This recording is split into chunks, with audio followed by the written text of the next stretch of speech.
I'll invite the clerk to lead us in a word of prayer.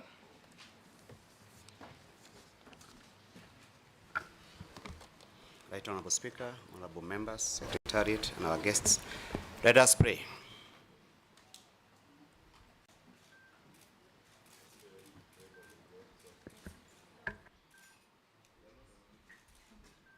Nice, so let's sit down for prayer.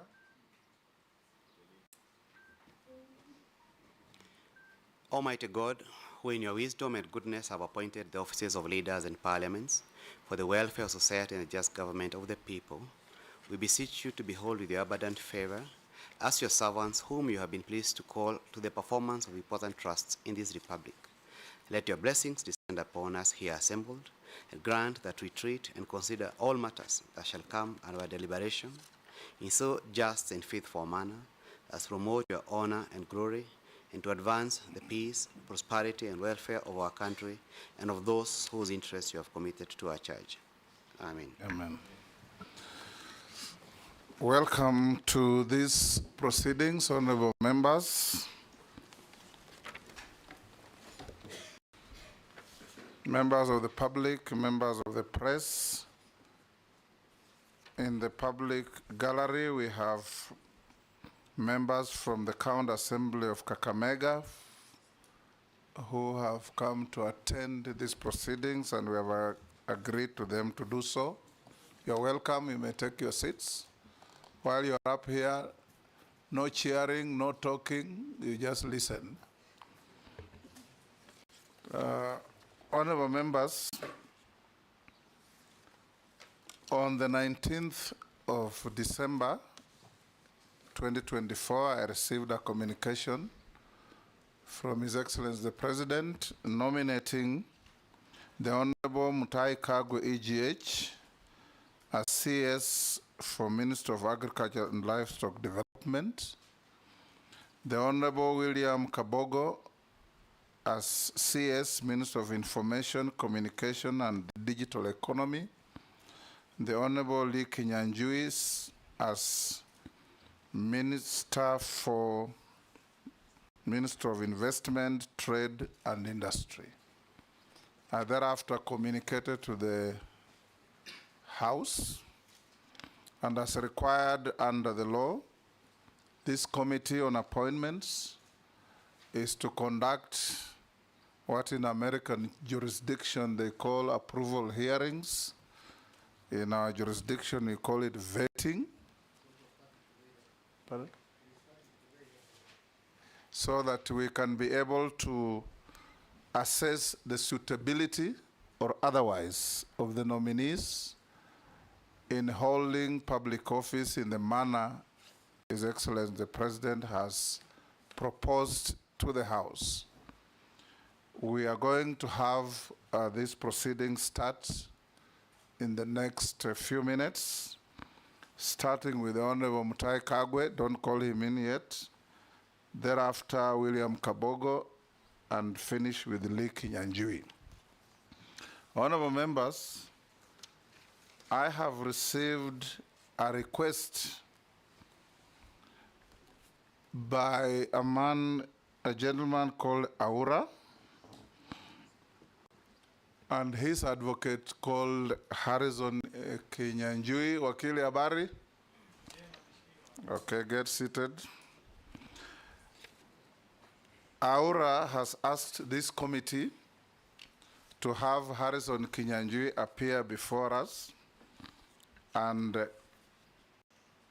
cross-examine nominee Kagwe on the basis of a memorandum that they have sent to us. My direction, honorable members, is that under the Parliamentary Approval Act Cap 7F, Section 6 thereof, there is no contemplation in the Act of any contesting party to appear before this committee to cross-examine any nominee. The provision of the law is that whoever has any issues on a nominee deponds an affidavit, as the gentleman Aura has rightly done. Such an affidavit is then commissioned by a commissioner for oaths, as it has been done, and is forwarded to the clerk of parliament within the time stipulated. It has been done. And the committee will then, in the process of conducting the hearings, put questions to the nominee if they wish on the basis of the affidavit, and the nominee who has been furnished with the affidavit would have responded to all the allegations therein. I'm advised that he has done, so the record is available to our support team, and whatever contents therein will form part and parcel of the findings of the committee in terms of its accuracy, its factuality, its veracity, and so on and so forth, in establishing the suitability or otherwise of the nominee. So to Mr. Aura and your lawyer, you're at liberty to sit in that gallery and listen to the proceedings, but the privilege of you appearing to cross-examine a nominee is not provided for in any law. This is not an adversarial proceeding, neither is it a trial. It is simply an inquisitorial process to find out whether the nominees are suitable or not. I think that clears the issue.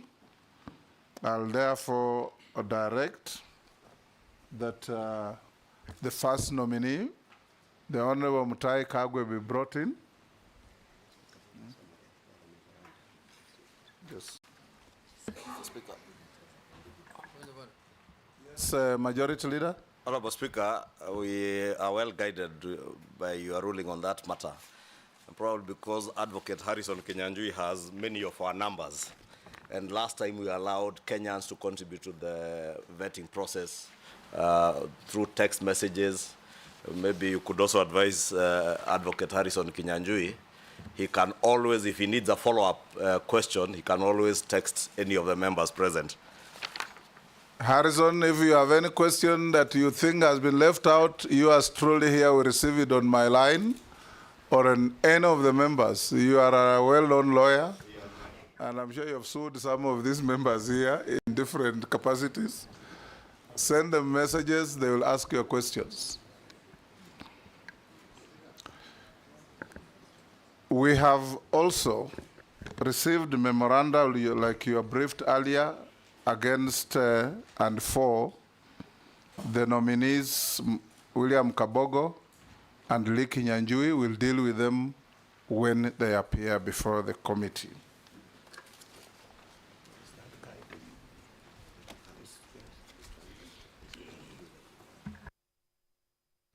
And as we start, I also want to thank Kenyans who have shown interest in this process and sent memoranda, particularly Mr. Aura, who has sent us a 118-paragraphed affidavit on the nominee sitting before the committee now. We'll now start.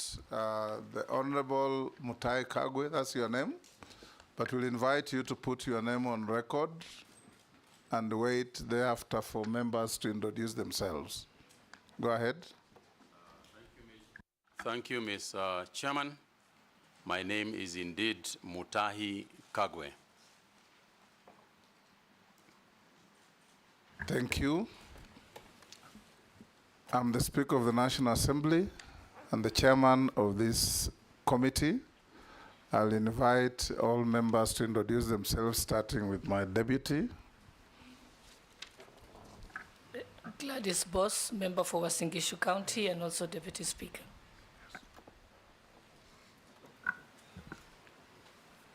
Go ahead with Majority Leader. Kimani Ishongwa, Member of Parliament, Kikuyu, Leader of Majority. Junaid Mohammed, Member of Parliament, Sona East, Leader of the Minority Party. David Kosing, MP Pokot South. Nelson Koech, Member of Parliament, Belgut constituency. Gikaria David, Nakuru Town East constituency. Naisula Lesuda, MP Samburu West. Robert Mbui, MP Kadhiani, Deputy Leader of the Minority. Owen Baya, MP Kilifi North, Deputy Leader of the Majority Party. George Gitonga Murugara, Member of Parliament, Tharaka constituency. Ferdinand Kevin Wanyonyi, Member of Parliament, Kwanza, Trans Nzoia County, member of this committee. Abdul Rahim Daoud, MP for Nordimenti, Meru County. Mase Mary, MP Teso South, Busia County. Abdi Shurie, MP Balambala, Garissa County. Honorable Mishi Mboko, MP Likoni, a member of this committee. Rehab Mukami, County MP Nyeri, member of this committee. Didoraso, MP Saku, Marsabit County. Stephen Mule, MP Matungulu, Machakos County. Honorable Speaker, my name is Samuel Njoroge, Clerk to the National Assembly. We have a strong secretariat today, Honorable Speaker, supporting the committee. Nominee, all the ladies and gentlemen on the back row are our backup staff, senior officers of Parliament. We also have members of the Fourth Estate present. In the words of Edmund Burke, the most powerful estate in any establishment. We'll now invite you to take an oath. If you are Christian, you take the Bible. If you are Muslim, take the Quran, Holy Quran. If you are Hindu, there is a holy book for Hindus. If you are none of the above, you can affirm. I am a Christian, Mr. Chairman. Take the Bible in your right hand and read the oath as recited there. I, Mutahi Kagwe, do swear that the evidence I shall give before this committee on the matters under its consideration shall be the truth, the whole truth, nothing but the truth. So help me God. Point of order. Yes. If I'm not wrong, the nominee is meant to lift his Bible as gives yes. the oath. Yes. Very well. You lift it with your right hand. Go ahead. I, Mutahi Kagwe, do swear that the evidence I shall give before this committee on the matters under its consideration shall be the truth, the whole truth, nothing but the truth. So help me God. Thank you. Sit down and sign to the oath.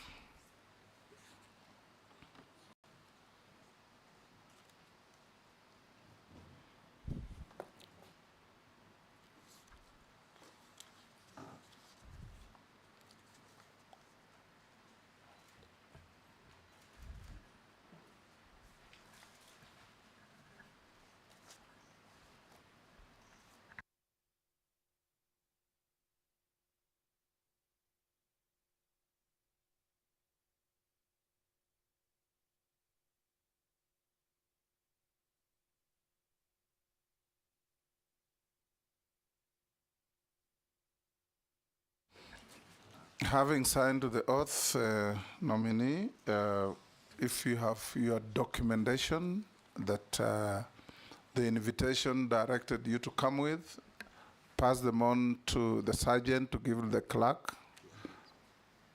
You have already done so? Excellent. Honorable members, I want to disclose that the nominee was my yearmate at the University of Nairobi. The nominee and I served in the cabinet of our late President Mwai Kibaki.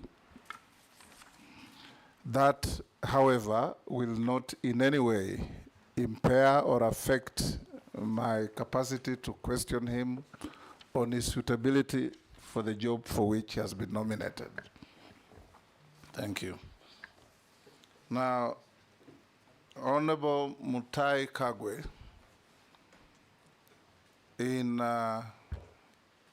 less than 5 minutes, tell this committee who you are, your background, your education, and why you think you are suitable to hold office for which you have been nominated. Thank you very much, Mr. Chairman, and thank you, members of the nominating committee. First and foremost, before I start, Mr. Chairman, let me just say that I want to say thank you. First, I would like to say thank you to God indeed, because that is why He is why we are here today. Secondly, I wish to take this opportunity to thank His Excellency, the President, for this appointment or nomination, which I hope will be approved by this committee. Thirdly, Mr. Chairman, I very briefly will say that, as I said, my name is Mutahi Kagwe. I was born in Nyeri County, and Mr. Chairman, if you allow, as I go along, I will give the reasons. I will tie up the reasons why I think I'm suitable for this job with my background. I went to primary school in a rural school in Nyeri, and I think that is where I started the journey to this discussion here today. Most of you will remember that in primary schools, or some of you will remember that in primary schools, we used to have what was called the 4K Club. The 4K Club is where we started our farming. Some of us went there. And Mr. Chairman, if you remember, the 4K clubs introduced us to agriculture. And that's why I picked my talent of planting trees and so on. Mr. Chairman, in my primary school, what we did, I lived a rural primary school life where we did a lot of work in coffee. I have carried coffee on my backside to take it to the factories. First in Ishamara, if anybody knows the place, in Nyeri. We have spent our school holidays in coffee factories where we were drying the coffee beans and so on and so forth. You know what 4K meant? Kuungana, kufanya, kuungana, kuungana, kuungana, kufanya, kusaidia Kenya. Yes. Thank you, Mr. Chairman. That's what it was. Yeah, and I was a member of that, and you two are a member. Yeah, that's what it meant. And Mr. Chairman, majority leader didn't know that. Yeah. I think he went to school when 4K was dead. Probably. But it is one of the things perhaps we should think about reviving as we go along. Mr. Chairman, I then went to Kagumo High School, where I studied for 6 years. But in the course of my studies too, I was a member of the agricultural club in the school. And it is through the agricultural club in the school that we actually started eating eggs at Kagumo High School, because it is how we started the school poultry project. And I remember distinctly Mr. Gisheru, who was our teacher, leading that whole project, and just emphasizing to us the importance of agriculture at the time. But I was successful in Kagumo High School, and I went to the University of Nairobi, where, as you graciously acknowledged, Mr. Chairman, we were in school together, where I graduated with a bachelor's degree in commerce. And I want to talk about that commerce degree, Mr. Chairman, because a degree in commerce prepares you generally for business management. May it be the business in public or business in the private sector. And my education was rounded enough so that in the course of my career, as I left university, in the course of my career, I have managed very different businesses, both in public and private life. I also went on, Mr. Chairman, to do a master's degree at USIU, again in business administration, a master's in business administration, emphasizing my studies more in management information systems as well as finance.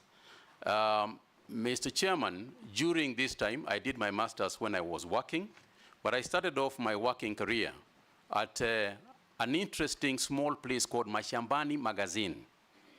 Mashambani Magazine was a magazine published by trend publishers, which was about farming. And I later, in my capacity as a marketing manager of that company, closed Mashambani Magazine and replaced it with Farmer's Voice. The Farmer's Voice magazine, which I worked for, was actually the KFA magazine. Those of you who remember, the Kenya Farmers Association is the one that owned the Farmer's Voice, which I published and ran for 2 years. So again, Mr. Speaker, that's why I said the journey that I'm going to explain has gone on to attach me to this interview here today. Of course, I would never have foreseen that this was going to happen. So, Mr. Speaker, having finished my education, I went on to run Trend Publishers, which was Viva, better known as Viva Magazine. I left Viva Magazine and joined the Standard Newspaper Group as advertising manager, followed on where I rose in the group, which was then owned by Lonro East Africa, to become the commercial operations director. Following my 11 years as an employee of Lonro, I then branched out on my own to start my own businesses. And since then, that is what I have been doing in my private life, running businesses over that period since the year 1992, when I left former employment. Mr. Chairman, after that, during my period in the year 2002, I ran for office. I felt that having done being educated, having then gone on to develop a successful career, I felt that I should do some public work and serve the people. And I went to Mukurweini constituency, where I ran for office and was elected in 2002 as a member of parliament for Mukurweini constituency. In the course of that, you will remember, Mr. Chairman, that at that time, cabinet secretaries, cabinet ministers were also appointed from the parliament, and I was appointed as the Minister for Information and Communications in the year 2005.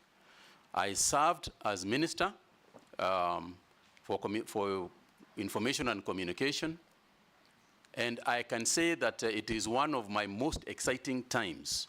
And in terms of preparing me for, again, going back to the cabinet as CS for agriculture and livestock, that's where I cut my teeth in that space of understanding government, being clear about the roles that the different arms of government play, being clear about the role of cabinet, collective responsibility, and other aspects that you learn as you do these jobs.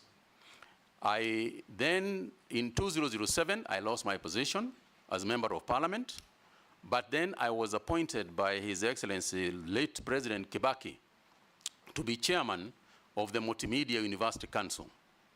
I was the first chairman of that university and laid the foundation of what is now perhaps a uniquely placed university in terms of the technology space and communication space. And again, I'm very proud of my work there and what we did. I then, Mr. Chairman, left. Wind up. I then, Mr. Chairman, went to back to Nyeri County, where I became the senator of Nyeri County, followed after that by my appointment again back to the cabinet as the CS for health in 2019. And Mr. Chairman, all that experience that I have had, both my education, my experience in school, my experience in private sector, my experience as cabinet secretary and the Minister for Information, cabinet secretary for health, have all, in my opinion, ably prepared me for this particular position. Thank you. I'll invite members to put questions to you, starting with the Deputy Speaker. Thank you, Honorable Chairperson. Mr. Tahi Kagwe, now that you're going to be the Minister of Agriculture, we know certain challenges exist in that sector. First, Kenya is a net importer of foods that is capable of producing, like edible oil and rice and wheat. We also know the fact that the average age of a farmer is 65. Yet, our population is highly youthful. If you're approved for this appointment, what strategies will you employ to make agriculture more attractive and profitable to young people so that we can ensure that we have food security in the future? Thank you. Go ahead. Thank you very much, Mheshimiwa. Now, let me just start by the rider that you started with, which is the importance of agriculture in the country. And to say that over the years, the problem that you have alluded to, the issue of food importation, the issue of youth, has been around with us. The framework on which the current agriculture ministry is being run, or is agricultural sector transformation and growth strategy. Mr. Chairman, I want to raise this issue broadly to say the following. First, there has been a misguided notion, I think, over the years that we have all made. And that is to say that the focus, the initial focus of everything in agriculture is production. Mr. Chairman, what we must refocus on in the ASDGS is coming on for review, because it was structured in 2019 and is coming up for review after 5 years.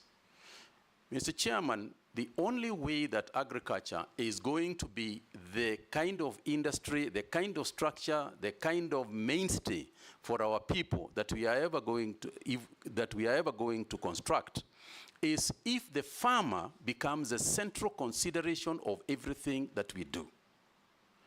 Mr. Chairman, until and unless the farmer looks at his profit and loss statement and sees that he is making more money than he is spending, we are going to continue having issues of food security. We are going to continue having issues of underproduction of food items, as well as cash crop items, as well as livestock items. So the focus to me, and what we must begin to philosophize about, has got to be, how do we put more money in the farmer's pocket? If we ask ourselves that statement, and I want Mr. Chairman to say that I recall very distinctly that when I was appointed Cabinet Minister for Information, and I tried to figure out how to deal with the many problems that were there, we arrived at one sentence: let's take a telephone and it works. Everything else we do around us must be focused on that issue. Whether we are going to get international gateways, whether we are going to license other players in the market, it is all should be about the concept of a telephone working. Similarly, if we are going to revive agriculture, the only way we are ever going to do it is when the farmer is profitable. When the farmer is profitable, we'll have enough food. When the farmer is profitable, we'll have enough for exports and so on. But no matter how many papers we write, no matter how many debates we have, no matter how much discussion we are going to have, unless and until the farmer looks at his balance sheet and says that income equals price times quantity, we are not going to succeed. So for me, therefore, when we look at the sphere, when we look at the entire agricultural space, then things that we do should go to that. You talked about the youth. Youth today, Gen Zs, millennials, and others, are about one thing if they are going to go to business. It's about profit. It's about making money. No youth is going to go to agriculture because we are urging them to go there. They are only going to go to agriculture if they are going to make money. And the only way they are going to make money is by taking the necessary steps that we have to make in order for agriculture to be responsive to profit making. Now, Mr. Chairman, this is very broad, and therefore you allow me space just to expand a little bit. There are many activities within the agricultural sector that we have to carry forward, that we have to do. For example, just to take youth as an example. In order for us to attract the youth into agriculture, youth have no land to grow food on. A lot of the young people don't have land. So we have to think broadly about how can we afford them land first. There is a lot of land, ADC and other organizations, private sector, land that is lying idle, that is not being used, that we can lease to these people. Now, in order for us to lease land to these people, we have got to make sure that the land, that the use of the land that they are getting is going to be profitable to them. Because that's why, in the first place, they are going to go for that idea. How are you going to do that? Our research organizations must ensure that we have done proper soil analysis. Our seed people must have the correct seeds so that people can plant seeds that germinate, seeds that produce the correct product. We have got to plant the right crops in the right places so that they can grow en masse and produce more per acre. So we have got to use the technology because youth are interested in technology. And also we have to define, when we say that the youth should be involved in agriculture, which part of agriculture are we talking about? Because it is not just about growing to grow crops. For example, tourism in agriculture is being involved in agriculture. You know, you travel all over the world and you see yourself being taken to places where they grow all sorts of things in other nations. We want people to come to Kenya also to see our agriculture. That's an area that can be attractive to the youth. There is fintech and agri-finance. These are the areas that the youth are going to be interested in. So in a nutshell, Mr. Chairman, the business of agriculture has got to be looked at from a profit and loss in order for us to make it worthwhile and in order for us to revive it. Agriculture for the youth must be made cool. It is too ordinary. It's too boring. Youth are not going to go there the way it is structured today. It's got to be something more exciting that involves technology, that involves new ways of doing things, that involves areas in agriculture that we have not quite spent our time on, things like hydroponics, aquaponics. These are areas that they are going to look at. The use of technology means that they are going to introduce new things in agriculture that do not currently exist. What does that mean, therefore? It means that the training that we are going to engage in, working together with the ministries of education, we have to look at the training that we are giving the agricultural sector, the agricultural students. What are we training them in? The future of agriculture is going to be in technology. AI, for example, artificial intelligence, is going to play a very crucial role in the future of agriculture. And if that is the case, are we educating our people, our future farmers, enough to deal with that issue? They are doing it elsewhere. If you go across the world, they will be doing that. So the question is whether we are preparing ours to compete with the best in the world. Thank you. Majority Leader, I will encourage you, nominee, to exercise some brevity in answering questions. You have 2 hours engagement with us. I'm trying, Mr. Chairman. It's just the breadth of the question. Yes, Majority Leader.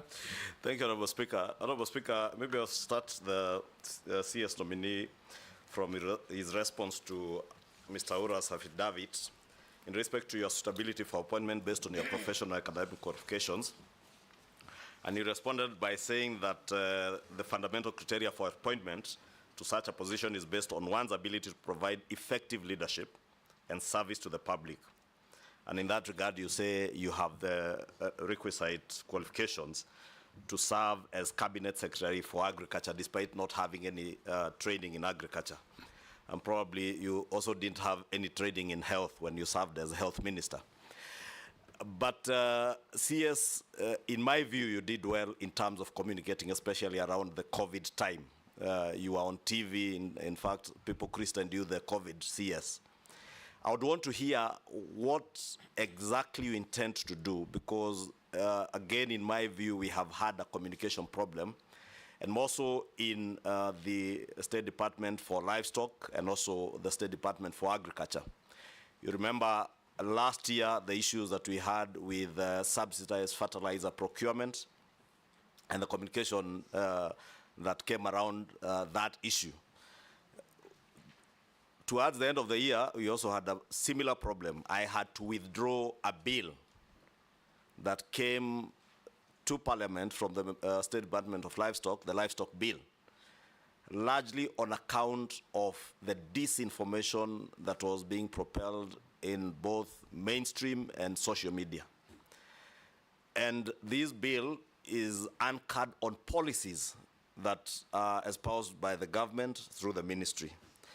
I would want to hear what you intend to do now as Cabinet Secretary. One, to provide that effective leadership within the ministry, to communicate effectively to the public what is contained in the bills that you will bring to Parliament, because Parliament tends, and in this case, my office of the Leader of Majority, we tend to take the flak from everybody, believing that all legislation that comes from government is authored by parliamentarians and the office of the Leader of Majority. So I want to hear first what you intend to do to ensure that there is effective leadership in terms of communication. And as I said, in my view, you have done well in your previous postings, whether it was in ICT or in health. To CS, I've also noted from your CV and the documents that have been submitted, as Cabinet Secretary in the past, you have served for 2 years in all the ministries you have served. Is it coincidence or fate? Because you are CS Health for 2 years, you are CS ICT again for 2 years. Are you going to be CS Livestock Agriculture for 2 years since you are being appointed in 2025? I don't know whether it's fate or by design. Lastly, you have spoken at length on the nexus between farming and the profit and loss for the farmer, and what you would want to see in the ministry. We have also heard from government, especially from the president, that we have now, as a country, fixed our production side. I would want to hear, and again, based on your training as a student of commerce, what exactly do you intend to do to ensure that there is a proper nexus between the productivity that we are saying we have increased, whether it's sugar, whether it's maize, whether it's rice. How do you link that to markets?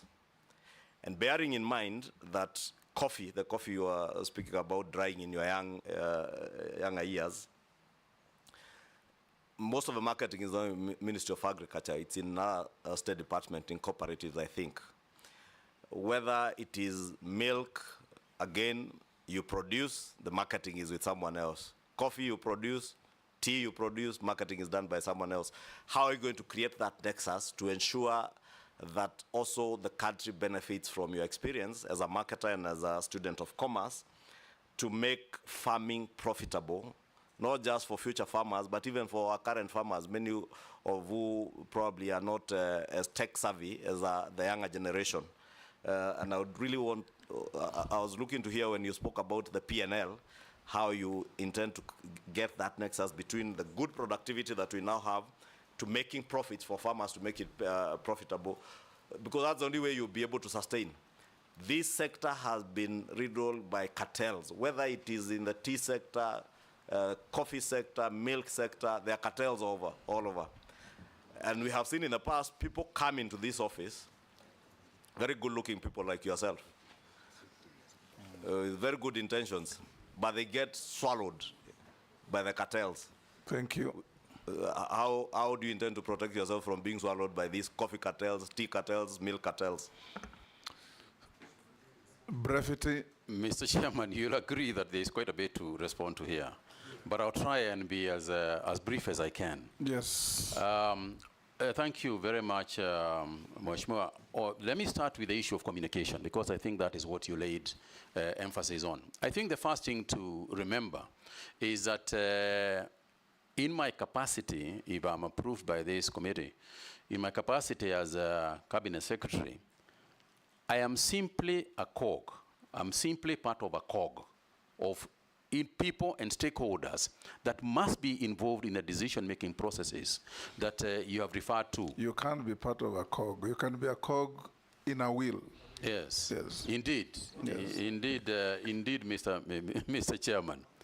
One of the cogs, that is what I am. And Mr. Chairman, the long and short of it is the following, that it is not possible to make progress in that area unless we work together with the stakeholders. We have got to have a consultative approach to these things. Cows belong to individuals. Maize in chambers belong to individuals. They don't belong to the government. You know, coffee in coffee farms belong to individuals. So any decision that we make has got to be made with those individuals who are the owners of the of whatever products and commodities that we are going to be discussing. That's number one. Number two is that they are experts in these areas. They are also experts who have been trained to make decisions in those areas. And I'll tie that up with what you said about COVID, the issues of COVID, which I'll come to on its own at some point if the chairman will allow. And to say the following, that part of the reason why there was so much necessity of communicating virtually every day to the people is the weighty issue that was at hand. You are talking about life and death of people. And therefore, you need to keep them abreast with any issue that is developing in relation to their own lives. Because that is what it came down to. Similar, and that's why we had a press conference virtually every day, whether it was made by myself or other players, or other ministry officials. It was determined, we determined that that is the way we were going to handle communication to them. Now, to do so, we got the right information from the people who are technically qualified to give that information. We had epidemiologists, you know, led by one Professor Anzara, who informed us about the right thing to tell people and the information that people need in order for them to make their own decisions.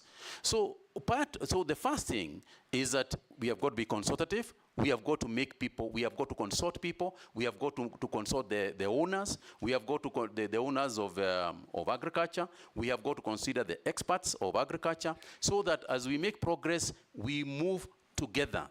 We work together. If you take an example, and I mentioned coffee, even sugar. You know, you cannot make decisions about sugar unless we involve the person who is actually going out there growing sugar, you know, on day-to-day basis. The sugar actually belongs to him. And there is also obviously consultations with the other bodies, for example, this organization, you know, the National Assembly and the Senate.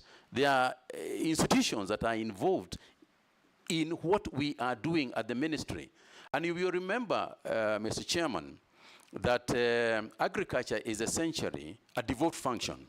In Schedule 4 of the Constitution, there are the areas that are supposed to be handled by the county governments, and it divides it into areas that are also supposed to be handled by the national government. So we have to involve the stakeholders who are going to be largely, and to a large extent, the county governments. So in terms of communication, I want to be clear that we are going to establish a very robust, you know, communication system that is going to be both in mainstream media as well as social media.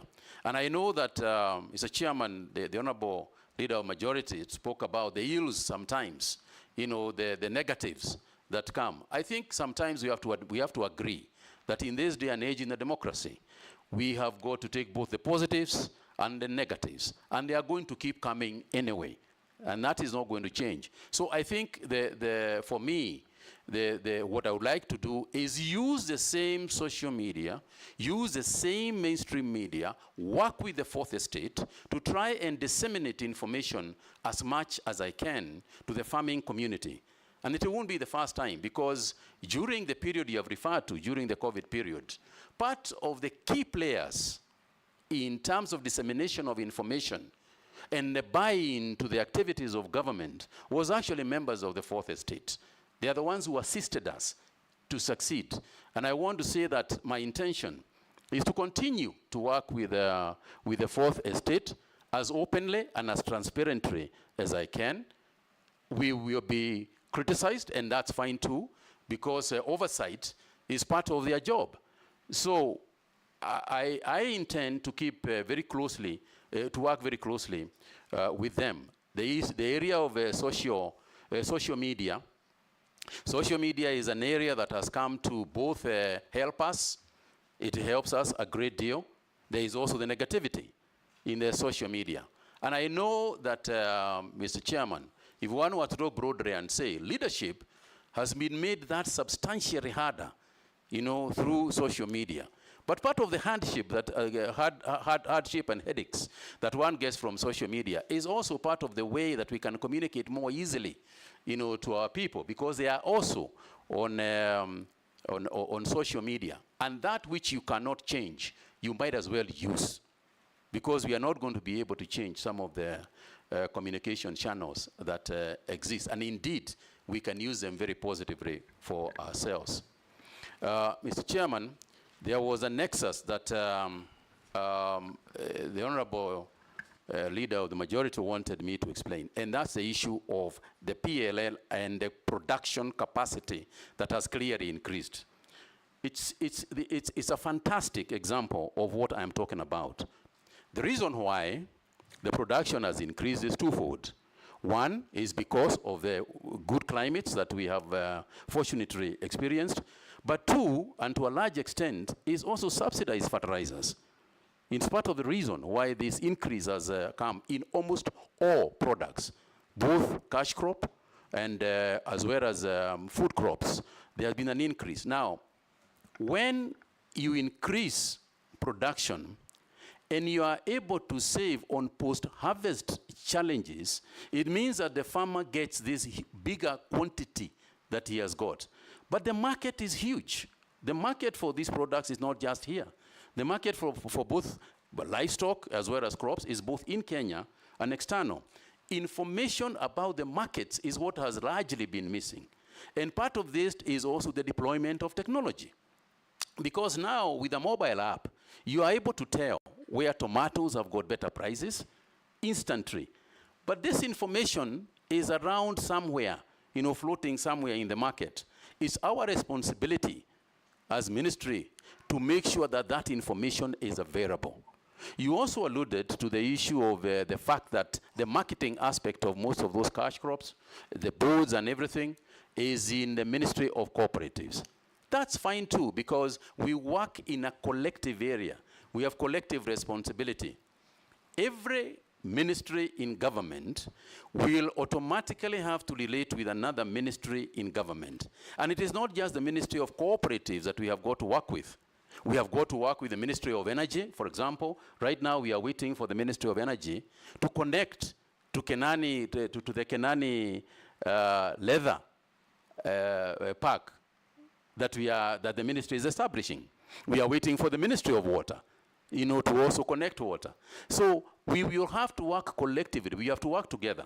Again, coming back to the example that you gave, if you look at the management of COVID-19, it was a whole government approach, whereas the central ministry was the Ministry of Health. The activities that were happening, keeping law and order, you know, the Ministry of Health does not have any askaris. That is Interior that was assisting us in keeping order. The Ministry of Health does not have, is not in charge of matatus and so on. Yet, we are to contain even containment measures, included the transport sector. So we have to work with the CS for transport. Education is not part of health, but it was a huge, huge part of the activities on the Ministry of Health during the COVID period.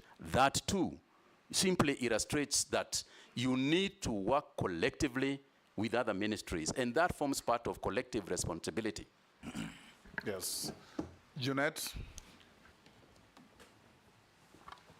Thank you, Chair. I'll be very brief. Chair, I wanted to ask the honorable... Which chair? Chairman, Mr. Speaker, Mr. Speaker, Chairman. Chairman, I want to ask the nominee... I gave the latitude to your colleague. Now, muulize swali moja moja. Yeah. Go ahead. One is a general question.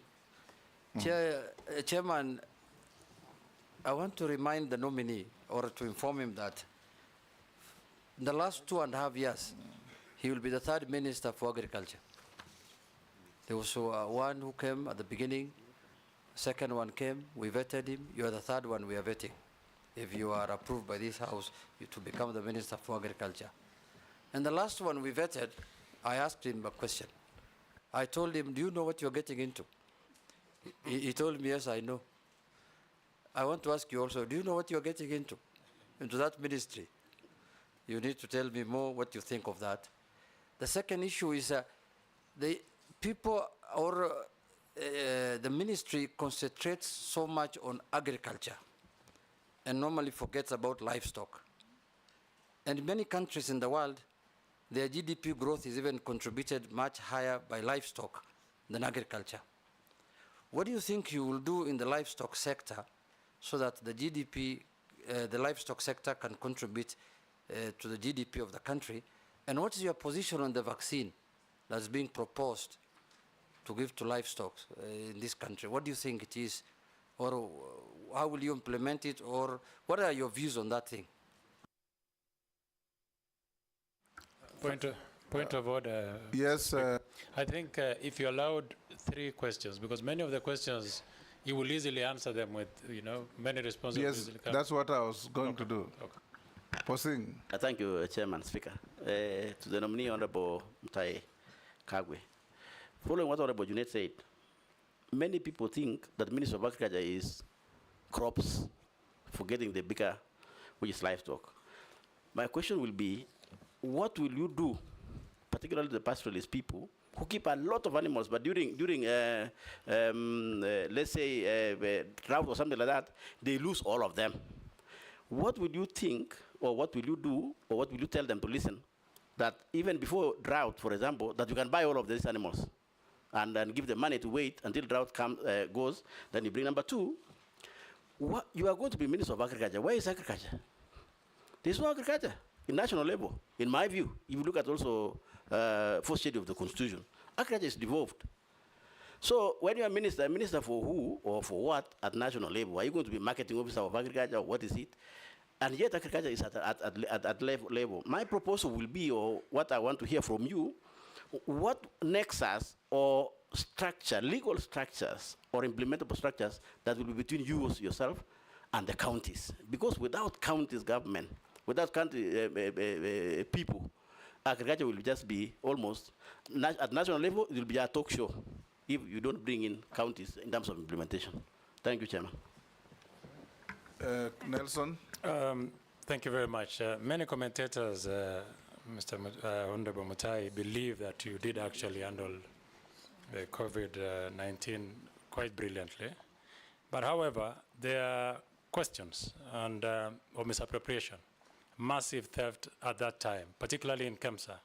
There are cases that have been handled by this House, particularly by the Parliamentary Accounts Committee, and I just want to draw your attention to a few of them. Number 1 is a question on expenditure of 2 billion on budgeted items in breach of regulation in 2015. Rather, Regulation 2015 requiring public officers to act in the government's interest to be aware on essentials of vote control process. There's also single sourcing of COVID masks supplied contrary to Section 69(2) of the Public Procurement and Asset Disposal Act. I will not highlight all of them, but most importantly also was the acquisition, nominee on vaccines. It is believed that you failed to account on the procurement of 1.6 billion worth of vaccines, and it is still a subject of investigation by this House.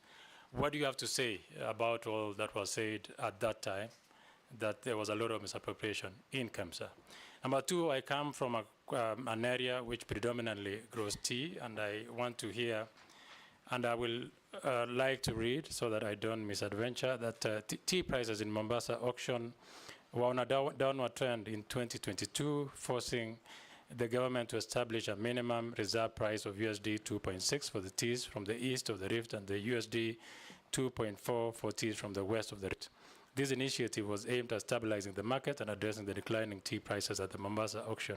However, the current pricing structure has resulted in several millions of teas being unsold, thus resulting in stagnating warehouses and facilities. What strategies will you implement to alleviate the situation? Additionally, is government interference in this manner necessary in a free market, and how can it be balanced to ensure market stability without causing adverse effects? Thank you. Thank you, Chair. Honorable nominee, I sit in a committee of environment and forestry, where climate change is a huge topic. And most of the time, whenever we go around, over and above the environmental issues, farmers do ask about this climate change, which affects agriculture, be it crop, be it livestock, and things like that. And the issue that always comes is that they don't have any information as to, initially we used to know Kenya, by around February, you start preparing your land for purposes of planting and things like that. But it is no longer. So what policy are you going to put in place to try and address the climate change issue, which is affecting agriculture? And lastly, Chair, it's about somebody has just asked me from the constituency regarding what is your view on this livestock vaccination, the debate that is going on. What is your view? Thank you, Chair.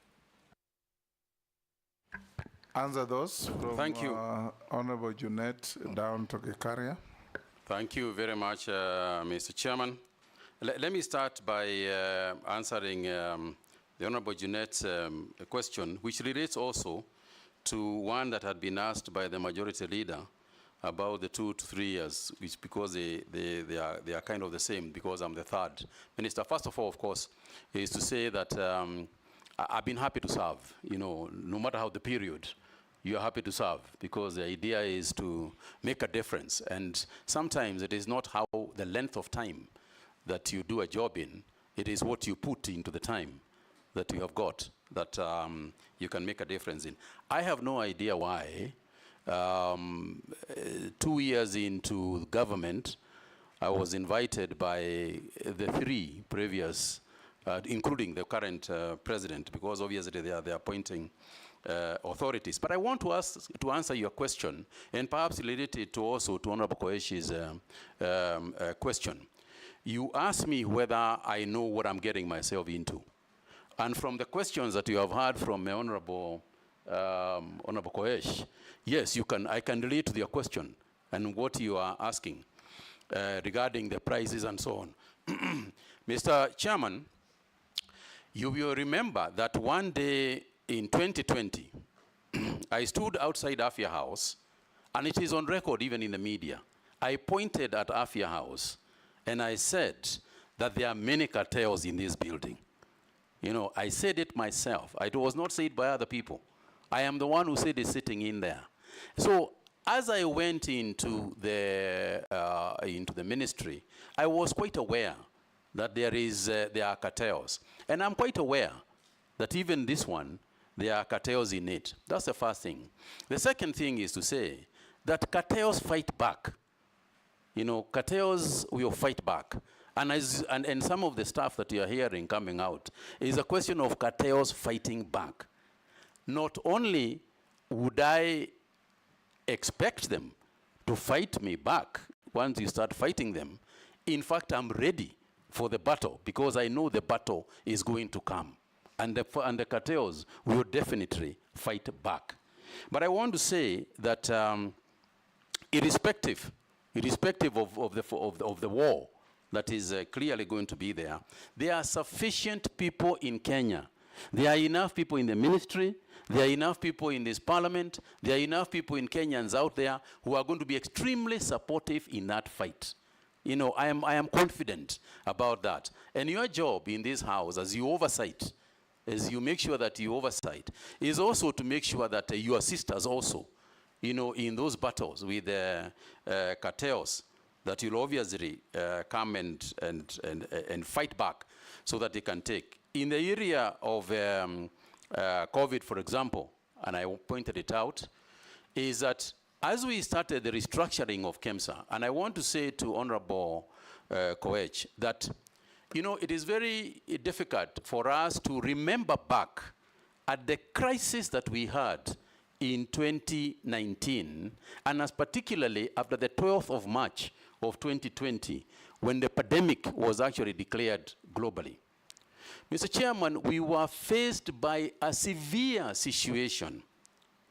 What we are calling, what today sells for nothing, which is a mask for your face, was so rare that people were willing in the streets of Nairobi to pay 3,000, 5,000 shillings for a mask, which is now free in most places and you can take.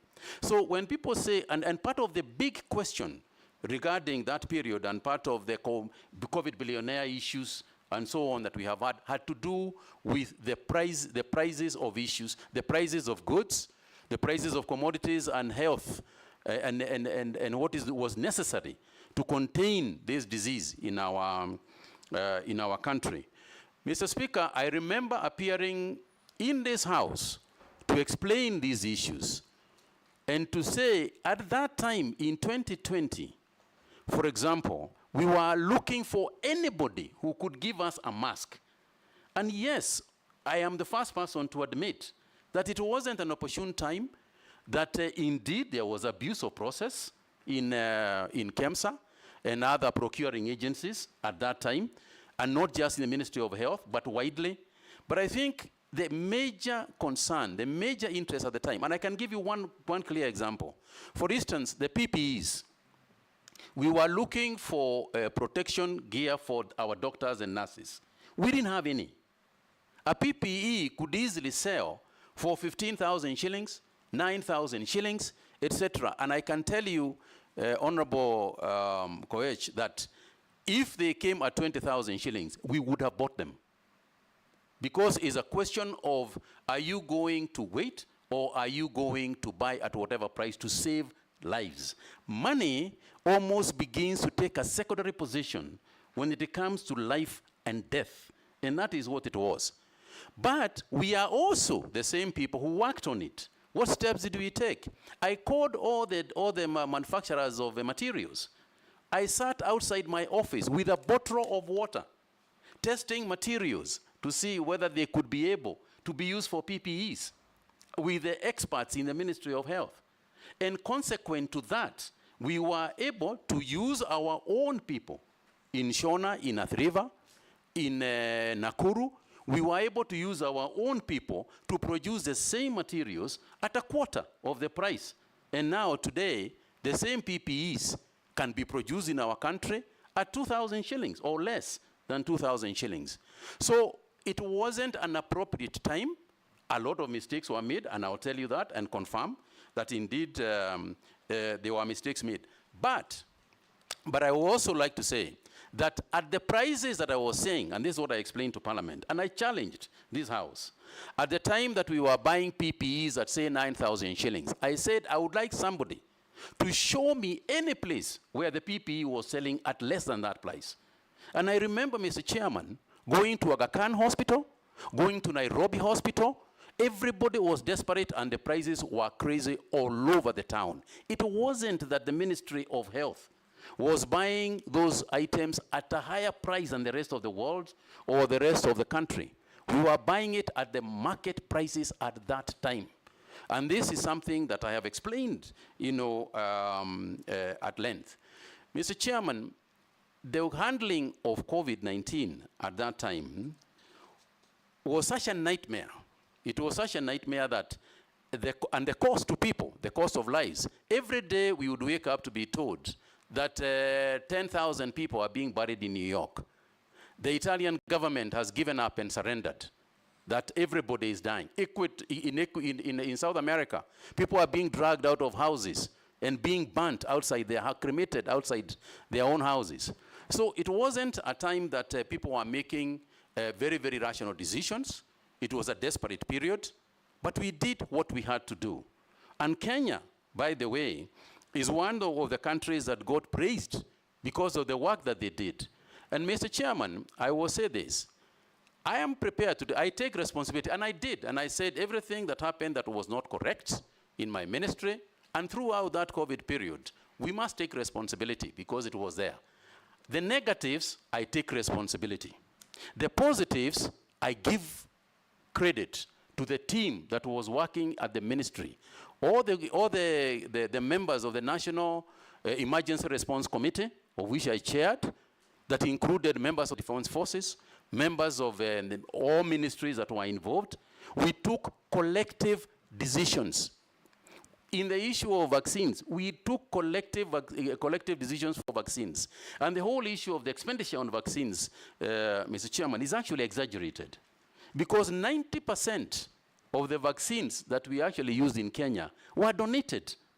There were donations from the United States government, from the World Health Organization, from European governments. Yes, they were of a great value, and they were valued at a lot of money, but they were free. We got a lot of those things for free. We didn't actually buy a lot of those ones. The ones that we bought, the ones that we ordered from Johnson & Johnson in South Africa. In fact, the quantity that we were supposed to get, we never even utilized in full, because by the time we had developed immunity and stopped the delivery of. So there were several issues that one can speak about. And as for KEMSA, it is true. When I said that there are cartels out there, it was true. And what did we do? What did I do as minister? You will remember, Mr. Chairman, that we carried out a complete re-engineering of KEMSA. Change of staff, restructuring the organization, at least in the time when I was there. So we did take action about it. And I'm the one who invited the investigating authorities to come and go through it so that we can see how we can change the entire structure to do a better job in a crisis like that. For me, Mr. Chairman, what I say is that I hope, because there will be another pandemic, it is not a question of whether it will be there. It's not a question of if it will come. Looking at the global situation today, it is very likely that we are going to get some zoonotic and other pathogens that will cause pandemics in the future. And it's a question of being prepared for it and hope to God that there will be somebody sitting in those offices where he or she will have to make some very difficult decisions, notwithstanding the fact that eventually they could be verified for those decisions. But I hope to God they will have the guts to go on anyway and save lives. Mr. Chairman, on the issue of tea, and I know that this is an issue because of the tea that is actually lying in Mombasa, at the Mombasa auction. Mr. Chairman, I know that my predecessor had set a committee to deal with the issue of tea. And I want to say that I agree with those people who are saying that there is an interference of businesses that governments can go to a length to do and mess the process in the first place.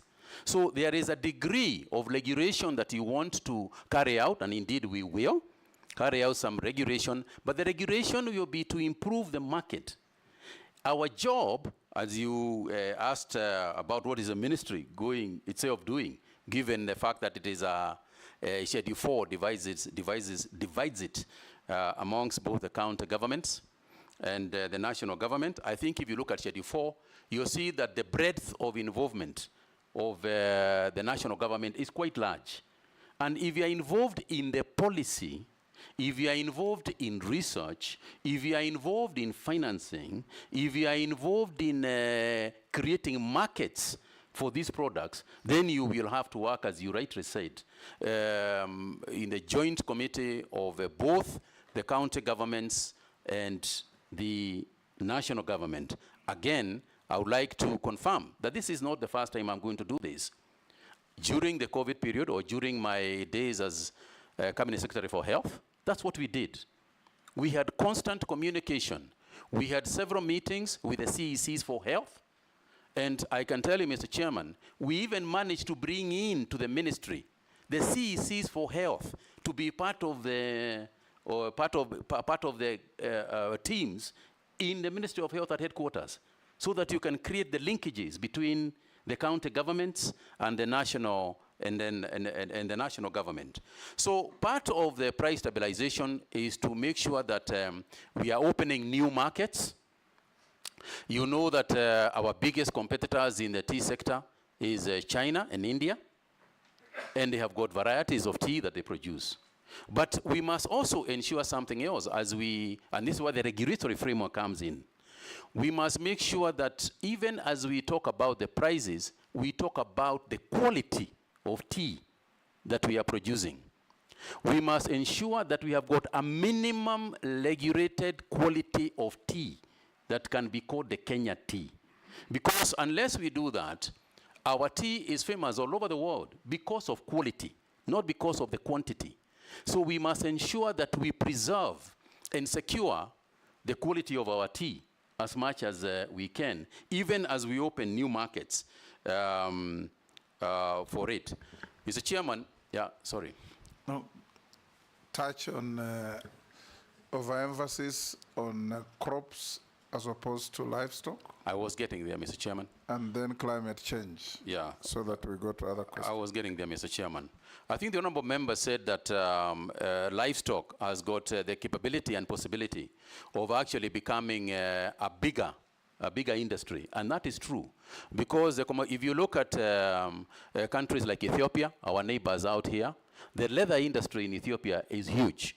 But again, Mr. Chairman, we must look at the livestock farming in its holistic form. Because when we talk about the animals that are grazing, we have to go back to that farmer. And I said earlier, and I go back to it, we have got to make sure that that farmer is earning his bit. Part of the measures that we must take, especially in the pastoralist community, is education and extension farming, extension livestock experts.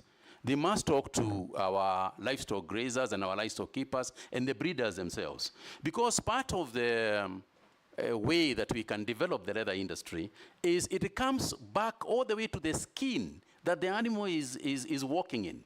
Because that is where the quality of the leather first starts. For example, if you have got barbed wire in the compound and a cow grazes along the barbed wire and tears just a little bit on its skin, that leather is already affected. It is as complicated as that. Mr. Speaker, you'll find that the leather that we are producing in terms of quality is second and third grade. So we have got to go back to the farmer and say, as you keep the cow, since you want to make money, make sure that the skin, the hides and skins are taken care of. We must go all the way to the guys who are not just feeding the cows. What feedstuffs are we giving these cows? And you'll find that when we are looking at a basic cow for export, 200 kilos is the average weight of our cows. Out there, they are looking for 350 kilograms cows. So in terms of meat, in terms of hides and skins, it's an area that we need to work on and improve. And we need to work with the pastoralist community. We must sit together and work on those ideas that are there. Because there is nothing very, very new. They know it. Now, when it comes to the leather industry, the formation of the leather park in Machakos is a huge development for us. It's a big thing. And so we must make use of it. This is a time when we can get the Gushis of this world, coming here so that we can make proper leather. The affluent plant, which has already been constructed, is actually the biggest single contribution in terms of the leather industry that we want to develop. And I'll be there, and I'll make sure that the plant is complete and also the engagement with the pastoralists as well as other livestock farmers, is complete and engaged. Mr. Chairman, I also want to talk about the policy on insurance, because I think it's crucial. We must make sure that our farmers, the pastoralists, have insurance for cattle.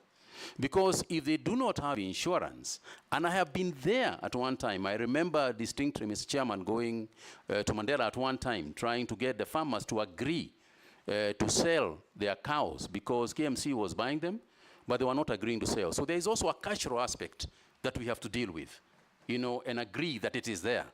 And say to them that, look, when times come for drought, let's sell these cows so that then we can create a revolving fund so that at the time when the rains come, we can go back and restock the cattle.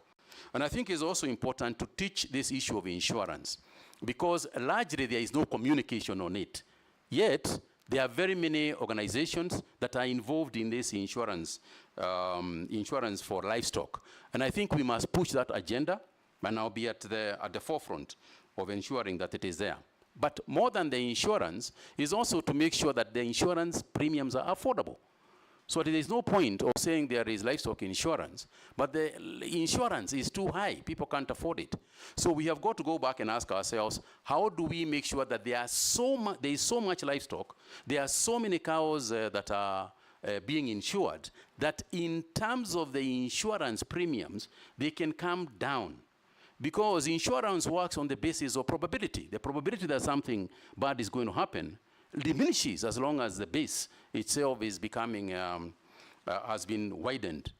So there's a lot to do, I agree. I cannot profess to be an expert sitting here, but I think there is the will, and I intend to work on it. Mr. Chairman, you'll allow me to also talk about the environment, because it has also been raised by Honorable Gikaria. The issue of the environment and farming. Mr. Chairman, as we said, there is an issue on this climate change that is right in front of us, and that is the issue to do with the European Union deforestation regulation, where the European Union is coming out with the rules that say that if we are deforesting to plant crops or to farm, we will not be able to export our commodities, animals, and products to the European Union. Now, this is something that we can't afford because that is our biggest market for virtually most of our agricultural products. So it is not just because they are asking us to do it. And Mr. Chairman, I like to say that in terms of what the Europeans have set as a standard of climate change or climate specifications that they want to set, in my opinion, Kenya is actually ahead of it. Because, Mr. Chairman, not only are we not cutting forests in order to plant things like coffee. For example, in the coffee sector, we are actually planting trees in the coffee farms. We are planting grevillea trees that grow in tandem with the coffee. In any event, coffee is a tree itself. So when it comes to the issue of planting, being the EU DR regulations, I think we are going to meet I suppose the deadline is this year, but I think we are going to discuss with them and meet that their demand. But more importantly, Mr. Chairman, is that agroforestry is also agriculture. And his question was, the farmer used to know that you planned at the end of February, the rains will be there 1st March. Now it's not the case. How are you going to keep information flow to the farmer on the changing patterns of weather? I'll get there, Mr. Chairman. That's what he asked, and yeah. I'll get there, Mr. Chairman, but I did want to raise this issue of EUDR because it is part and parcel of this thing of climate change. And Mr. Chairman, technology is going to assist us. The biggest thing in terms of the Honorable Gikaria's question is technology. We all know that these days, the meteorology department can actually predict very well. If you look at your mobile app and look at it, we can predict very well There was a time when we talk about Rasha, pale na pale, you know, which was never going to happen. But I think that we are very confident. And as AI develops, the predictability and our ability to tell the weather is going to become more and more precise. And therefore, and at that point, what then do we do? Because information is one thing, but what do you do when you do it? We need drought-resistant crops, drought-resistant animals that can withstand higher heat and longer and higher temperatures that currently exist. This is a scientific issue. And we are going to work with the research organizations to make sure that at least we mitigate part of what can be very severe natural disasters. Thank you. Yes, Janet? Chairman, I know the nominee was once a politician, but he has cleverly evaded the issue of the vaccine. And we know each other why he's doing that. Mr. Chairman, it is indeed true that I was once a politician, but that is not, but I wasn't evading the question, because the matter is very simple to me, and in consultation with those in agriculture, we have also come to the same conclusion. I think the long and short of it is the following. Number one is that my understanding is that the whole vaccination process is to address two diseases. It is to address the PPR and foot and mouth disease. That's what the issue is about. Mr. Chairman, you know, talked about earlier about social media and what can be propaganda and otherwise. And I think the most important thing is to involve those involved in the industry, including the members of this House, is to involve those involved with the information that we have. And say, this is a vaccine, it is being made by Kevavapi, who are our own people. It is for this and this purpose. We only vaccinate about 10% of our livestock. We want to vaccinate more than that. But the point of the matter is this. The cow, as I said earlier, belongs to an individual. It doesn't belong to the government. The goat belongs to an individual, not to the government. So the matter is simple. Here is a vaccine. It is for foot and mouth disease. You have a goat. Do you want the goat to be vaccinated? You say, yes, I want to be vaccinated. We vaccinate. You say, no, I don't want my goat to be vaccinated. Sawa. Do you have a cow? Do you want the cow to be vaccinated? This is the reason why it is to be vaccinated. You say, yes, we vaccinate. You say, no, we don't vaccinate. Allah? Thank you. Yes, Robert. Point of order, Honorable Chairman, point of order. Yes, Mishi. I think, Chairman, on the same breath, because there is a lot of misconception and a lot of negative narrative, so we wanted to hear from the nominee, how is he going to address to the public and put some trust to the public regarding the vaccination? We wanted to hear on that perspective. Thank you, Honorable Mishi. The communication aspect of it is huge. The communication aspect of this is very big. And I'm going to use the experts. I'm going to use the experts in Kevavapi. I'm going to use the experts who understand this very well to be actually the lead communicators, just like we did with COVID, where we had the doctors themselves explain the issue. We also want to use the veterinary officers to themselves explain what we are trying to do. So you can be sure, Honorable Member, that I am going to put a very robust communication system on this matter. Robert Mbui, Yeah, thank Baya, Murugara. Speaker, maybe before we leave that issue of vaccines, yes. Because I remember CS Mutahi telling us, if I can get it, you can get it on COVID. And largely, the issue of vaccines, the problem has been misinformation and the people communicating. Because the ministry has left it to the political class to communicate, and probably, should he be approved, is the area around that communication that he will need to look into, so that the right people, as you say, communicate, but also communicate the right information to the cow owners. Because again, if we leave it to the members of the public to decide, since the cow is mine, and I base my decision on misinformation, I could decide not to vaccinate my cow to my detriment and the detriment of the country's productivity. Probably, since he has already answered that, but just for information, Honorable Speaker, that should he be approved, that's some of the challenges you find. Thank you, Honorable Member. Hold As I there, you'll come to Sorry. that. Robert? Yeah, thank you, Mr. Speaker. The nominee says that he's very passionate to assist Kenyan farmers. Now, I have very quick concerns. One, there was this major scandal of fake fertilizer that made our Kenyan farmers lose very heavily. With your passion, will you consider initiating a process of compensating those farmers that lost, negatively, that were affected negatively by this scandal? There's also media reports, and this is what members here are talking about, indicating that despite there being no budgetary allocation, this issue of livestock vaccination is actually being propagated by multinationals that want to test vaccines on our animals.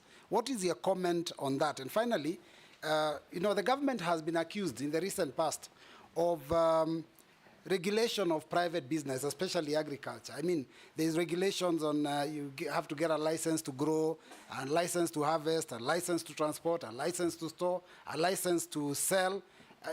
What is your comment on that? Thank you, Speaker.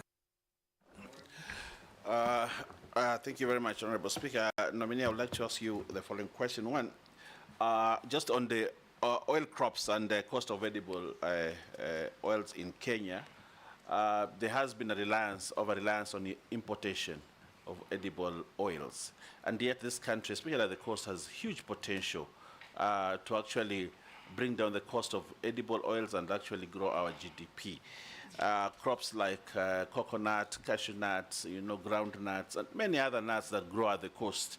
But there has been little investment in this sector, especially there, and farmers there feel that they have lost their land, and production, and there's nothing they get out of the land because government has not invested in these crops. What will you do if approved as Cabinet Secretary to ensure the people at the coast do not continue to suffer loss of productivity? Secondly, what is your position on GMO crops in Kenya? What is your position on the genetically modified organism crops in this country? Thank you, Honorable Speaker. Murugara. Thank you, Mr. Chairman. My question is on value addition to agricultural produce, and this involves crops and livestock production. The first one is that the reason why farmers are actually finding it difficult to get into agriculture is because they have to sell their crops raw without any value addition, as a result of which they are so cheap that it is expensive to grow them, it is cheap to sell those crops. Number two, also use of prohibited pesticides and chemicals to spray the crops. And when it comes to livestock, to actually vaccinate, as you have just explained, and to treat the diseases that affect our livestock. Some of the chemicals we use, pesticides, are banned in countries where we are supposed to be selling those crops. What are you likely to do so that you are able to cut the niche of the market out there as regards our agricultural crops and our livestock? Ferdinand. Nominee, I come from Trans-Nzoia, and I want to be very, very specific. First and foremost, distribution of the fertilizer. Farmers must be attracted to do their job, but the distribution of fertilizers in the country is bad because it's put in one place and the farmers have to travel miles and miles to get whatever they want to do, so that the cost of actual production goes up. And so most of them are actually discouraged. Secondly, and I want to just correct you, you talked about the youths. I think you have to get the youth to get into extension services, because that is very, very important. And for you to get this youth, you must have program to attract the youth so that we have these extension services so that the youth can be able to go there and do some work. And I think it's very important that we get that right. Lastly, if you don't mind, we had fake fertilizers, and the farmers, I don't know whether somebody asked that, but I don't think, yeah, somebody asked that. If we did, then of course, specifically, we have ADC land. And you rightly say the population of this country is going up. And yet ADC farms are lying idle. What are you going to do if you actually make you a minister for agriculture? Be specific on this one. Thank you. Last on that round, Naisula. Thank you, Mr. Speaker. On the issue on livestock farm, I just want to put it to Honorable Mutahi Kagwe that it's one thing to speak very flowery words about leather, about livestock, but when you look even at the budgetary allocation that is given to the State Department on livestock, it is very minimal. And being honest as a country in ensuring that we take livestock matters seriously, because if you look at even the funding, most of the time it is donor funded. And donor funded, you know, it is for a specific period and for specific interventions, but not the whole aspect of it. But my question to you is that the whole issue on research as a country, in the past we have been a very, a country that is known for its research, and mostly on our foods, on even the livestock, on agriculture. I'd like to know what you think about us as a country on the measures that we are putting in place and what we need to do to ensure that research goes back to where it was and gets the necessary funding, because that is important. Nominee, you can answer those 5. Thank you very much, Mr. Chairman. Mr. Chairman, let me start with the issue of the fake fertilizers that was raised, because it has been raised by quite a number of members. And to answer as follows. Number one is that obviously that was an extremely unfortunate thing to do. Mr. Chairman, there are 2 areas that I find almost reasonable. One of them is the area of seeds, fake seeds, and the other one is fake fertilizers. Because that issue actually affects not only food security, but actually national security. Because if you grow for a whole year, you are growing something and it was fake from the beginning, or you give your cows fake feeds and they die, Mr. Chairman, this is a matter that I would like even to work with this House to create more civility in terms of the penalties that are involved when people sell fake fertilizers, when people sell fake seeds. This is an area where, if approved, Mr. Chairman, I would like to work with this House to create that civility. And to do so, I cannot, sitting here today, talk about what I can do in terms of the farmers who have lost. This is a matter that I would have to go into the ministry, look at it, discuss it with perhaps Treasury, and see what can be done. But I take your point that a loss was made, and somebody benefited from it, but nobody was compensated, for the loss. And it's a matter that I take, and I'll take to heart.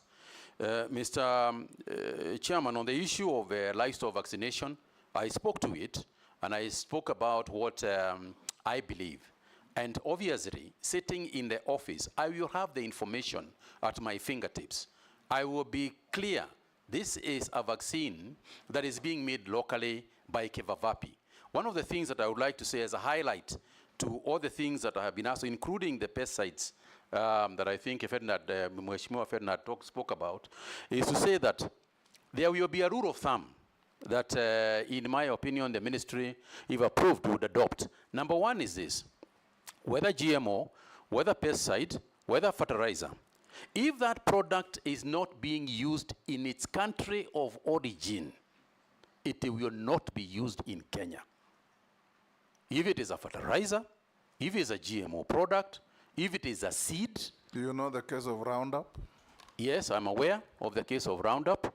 I'm conversant with that debate, Mr. Chairman. In fact, there was a luring in Australia, I think it's this week or last week, that was made on the same, where in Australia they said that it is not carcinogenic, but this is something that I will sit with my scientists and my decide that the decisions will be made on the basis of science and data. Because it is not enough that I proclaim here, but I can tell you that there will be no product that is going to be sold in this country under my watch in the Ministry of Agriculture and Livestock that is going to be a product being tested here. We are not guinea pigs.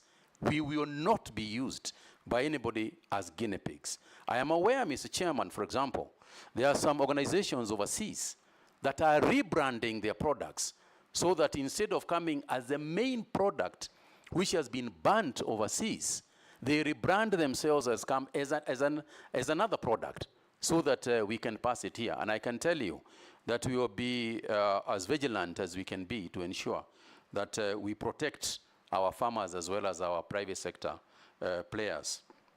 In terms of the taxation regime, because I think, Honorable Member, that's what you are referring to. Yeah, the regulations and the many things that you have to pay. You have to pay for research, you have to pay for transport, you have to pay just to be able to export. You have to be able to, every single document has got a tax on it. You know, this is something that we need to look at, because by the end of the day, it would be better to create a bigger volume of business people and tax them a little than to have just a few business people, which you tax a lot. Because the bigger volume of business people create jobs. You know, the less ones don't. So I'll be fighting, you know, for that position to change. You know, I'll do whatever I can within the Ministry of Agriculture. But of course, this is something I have to work with my colleagues, you know, in other. On the issue of oil crops and farming of palm oil and other nuts, so on, particularly in the coast, yes, I completely agree that this is something that we have missed an opportunity here, because we are only producing about 10% of these oils. Yes, we use them every day. So we are using foreign exchange unnecessarily when we can actually grow palm oil. We have seen countries that have changed completely. Uganda, next door, is growing a lot of their oils now. So there is no reason why we can't do it. But I also know that we have got to work with the extension farmers that Mheshimiwa Wanyonyi also referred to. We have got to have educated extension farmers to change some of the cultural norms that our people have against or for farming certain goods. For example, I know for a fact that AFA has produced a huge quantity of the coconut seedlings that they are trying to distribute. And therefore, there's an education and extension work that is required there to go and tell the people, we have got this, but it's not enough that you go to a farmer and tell them you have got coconut seedlings. How do you plant them? Where do you plant them? What sort of fertilizer do you use? Is it organic fertilizer? Is it, you know, mineral fertilizer? So there is quite a bit to be done so that we stop blaming the people and take responsibility ourselves to grow. On the issue of GMO, again, I repeat what I said. But we must also ask ourselves, what is GMO? You know, this genetic modified organism, what is the mischief that this organism, this genetic change is supposed to have done? And there are two sides to this. There is a positive side and there is a negative side. And one of the first things that we must do is ensure that the National Biosafety Authority is sufficiently funded, is sufficiently prepared to deal with GMOs. You cannot deal with GMOs in your country until you have got the institutional framework to make sure that the regulatory framework is there, to make sure that the rules and regulations to deal with those products and services are there, so that we are clear that if a GMO product comes, it will be to the benefit of our nation. And there are some benefits to some of the products.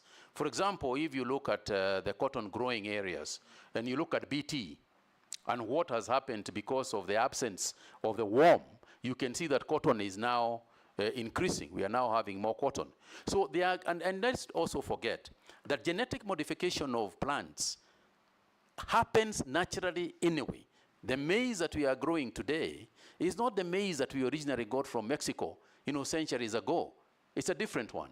Wheat is not the same. What is critical is for us to ensure that we are not used by people for testing their GMO products. If you have got a GMO product that you have designed yourself, use it in your own country. Let's get testimonials of what is happening with that GMO in that country. Then when you have failed or succeeded, let's talk about it then. Otherwise, it's GMOs that we have created for ourselves, using our own scientists, that we should be considering on a first line basis. Mr. Chairman, the National Biosafety Authority is currently very small, unstructured, and I would like to work with this House to ensure that we support it via budgetary allocations and so on, to make sure that that authority is sufficiently funded and properly run to help us with the GMO, because the GMO issue is going to become a big thing globally, and so we must be ready for it. I think I spoke about the fertilizers, but one of the things I didn't talk about is the process of getting it to the farmers. There has been, I know, just as a Kenyan, I know there is an outcry out there that whatever subsidy you give can very easily be offset by the transportation costs of where you are getting it from. And therefore, what I intend to do is working with the county governments, ensure that we use the processes in county governments, we use the processes in, with the cooperative movement, with the circles, to ensure that this can go as close to the people as possible. There would be no reason whatsoever why any farmer, for example, sitting in a county, should come to Nairobi to go and to come for fertilizer. That is something, is a cost that we should bear. Otherwise, we would be giving with one hand and taking the same with the other. And therefore, I'm not going to preside or supervise over an activity such as that one. The other aspect of fertilizer, I think, that has not been raised, and I also want to mention, is the question of accountability. Accountability of the subsidized fertilizers. That is to say that if we must have proper data in terms of what is a farmer, how much has been allocated to a farmer, how much is going to them. Is it the same quantity or a different quantity? Do we have a situation where I've been allocated 5 bags and I get 3 bags, where another farmer has been allocated 10 bags and get 12 bags? And technology, again, here can help us with the traceability of the fertilizer. We need a platform that can say, as Mutahi Kagwe, I got a message that I can collect 5 bags, but I must also give feedback that I actually received 5 bags. That way, my allocation and what I actually received can be reconciled, and therefore that transparency can kill a lot of the suspicion that is currently within that accountability of the subsidized fertilizers. And yes, extension services, Mheshimiwa Wanyonyi, is a way to go. But I think what I want to clarify is that I do not see the youth as just people who are going to be employed in extension services. I see the youth as the major participants in the activities of farming. You and I and a lot of our age mates, are slowly disappearing. And we need to make sure that our food security is no longer with us. Our food security should be with the young people who are the ones who are getting children and so on. So yes, we are using them as extension people, but we want to mainstream agriculture also to the youth. On the issue of Mheshimiwa Naisula spoke about the budgetary allocations and donor funding for the programs that are going on, particularly in the livestock keeping areas. And I want to say the two things. Number one is that we have got to be the ones driving the donors. We don't want donor-driven projects. Donor-driven projects have got a way of becoming expensive eventually. And Mr. Chairman, this word donor is something that we need to clarify. You will remember, even in the 9th Parliament, we were talking about this definition, donor. Donor is not actually a real donor, as we understand it in the English language. It's a loan. is actually a bank loan, which is disguised as a donor. So let's make sure that we are talking the right things. These people who come to do the projects in all the areas in agriculture, this is money that will eventually be paid by Kenyans. So we must not take donor-driven ideas. It is our ideas that we should be discussing with the donors. And in the course of that discussion, we must discuss the question of sustainability. What happens when this program is over? Part of the donor fund must be that sustainable aspect, the training of the farmers themselves, the training of the extension people themselves, so that when they are leaving a complete project that is ongoing. And to your question regarding research organizations such as CARO and the others, I think a lot of our research organizations have also been misused. Misused to the extent that we are working with international organizations. They are using our scientists to carry out this research. And what we find and the discoveries that we make a patent out there by others who then bring the results of the research here for us to buy. I think that it is important for us to put a legal framework within our research organization.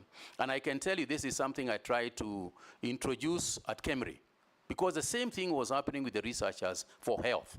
I think it is also time for us to ensure that the researchers for vet medicines and vet services are also part of that understanding. Yes, we need to work with international organizations, because essentially research is international in its nature. But we must make sure that what we get here and our findings here remain ours. That data, when you see an organization coming to say they want to work with you in research, what they are looking for is data. We must make sure that that data belongs to us. And people can buy from us, not us use our nation, use our scientists to then buy from them. Thank you. Yes, Ferdinand, ADC Farms. Yeah, no, I've finished, but I just wanted to request the nominee, in case you're being made Minister for Agriculture, I want you on this extension service so can be able to increase productivity for export and local consumption. Look for budget allocation for training of extension services. Just look for budget for that, because we have talked about it. You are the ones who give money. No, but they have to go. He has to ask for it. Yes, Daud. Thank you, Mr. Speaker. To the nominee, I don't know when you last walked on the streets of Nairobi, but you know when there are goons on the streets who want to pickpocket you or something, I'll say it in Kiswahili, watakwambia, mwizi akiwa amekuiba, atakwambia, angalia ule mwizi ule, na yeye ndio mwizi. So I'm not putting it to you that you are anything like that. But you know, you have just talked about cartels. You were standing outside Afia House and said, the cartels are here. And you did nothing about them, because you left that and the cartels are still there. Now I'm putting it to you. While you were the Minister for Health, there was a vaccine which was approved, Sputnik. And at that time, there were no vaccines in the country. People were dying, and it was a private firm which was approved by the Medical Association to import the Sputnik vaccine. But your ministry went ahead, while they had already administered those vaccines, some of it, and you canceled the vaccine should not be administered without thinking the investment which was put in by the investor who brought that, and it was a private investment. So how are we sure that once you go to the Ministry of Agriculture, you will not stop any new investor the way you did while you were at the Health Ministry? Secondly, when you're talking about cartels, I'm just talking about cartels for you, Bwana Kagwe. The Mira, His Excellency the President, when campaigning in the Kenya Kwanza, he promised the whole of Meru, Embu, and the Mount Kenya East that this government would take care of the Mira farmer and the markets and all that. Unfortunately, we have not gone too far. But are you aware that the Mira farmers who are going to the airport have to pay a levy, which is levied, which there is no receipt for it, there is no nothing, but they have to pay millions of shillings a day. Not one or two, many millions of levy, which even your AFA, which is under the Ministry of Agriculture, says they are aware about it, but they can do nothing about it. So there is a cartel there as well. I'm giving you the facts. Lastly, you have said about the fake fertilizer. The former Minister for Agriculture, Honorable Mithika Linturi, comes from my county, not from my constituency.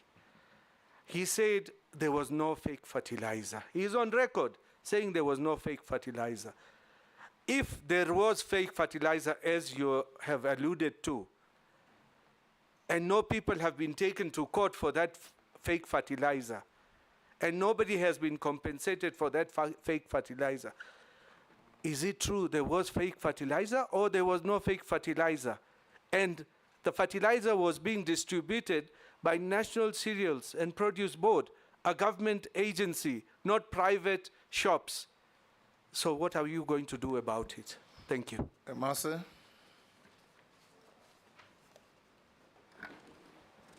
Thank you, Chairman. Nominee, you've spoken to the aspect of how to make agriculture more profitable and how to make it more attractive, and they need to incorporate technology and information and all that. But a number of studies have also indicated that many farmers do not comply to safety practices. Reasons being, there is lack of extension officers, there's lack of awareness to existing food safety requirements, and there is also poor enforcement of regulations. So I'm wondering, my question is, how are you going to promote food safety? And we are also aware that Fenton spoke about the extension officers. There are no extension officers. I put it to you from the ground, there are no extension officers. Yet we have so many graduates, agricultural graduates, from the TVET, from universities. So how, if you were nominated, your nomination successful, how are you going to create opportunities to absorb more of these agricultural officers? Because there's nobody to train. I presume you have to onboard them, then train. And then now tell us how you're going to promote safety. Secondly, we've spoken about fertilizer. My question is very straight, and I want to give an example of Busia County. Fertilizer depot is in Malaba town. How does this farmer from Busia town or from Budalangi travel to Malaba to collect fertilizer? What are you going to do to make sure that we take it to the closest administrative unit, probably at constituency level, so that the farmer from Butula gets it from there, and it's same to all the others? My last one is on sugarcane. I come from a sugarcane growing area. And I'm aware recently that you are aware that the National Assembly did pass the sugar bill. How, according to you, is it going to be a game changer in the sugar subsector? There are still issues around zoning, issues around pricing.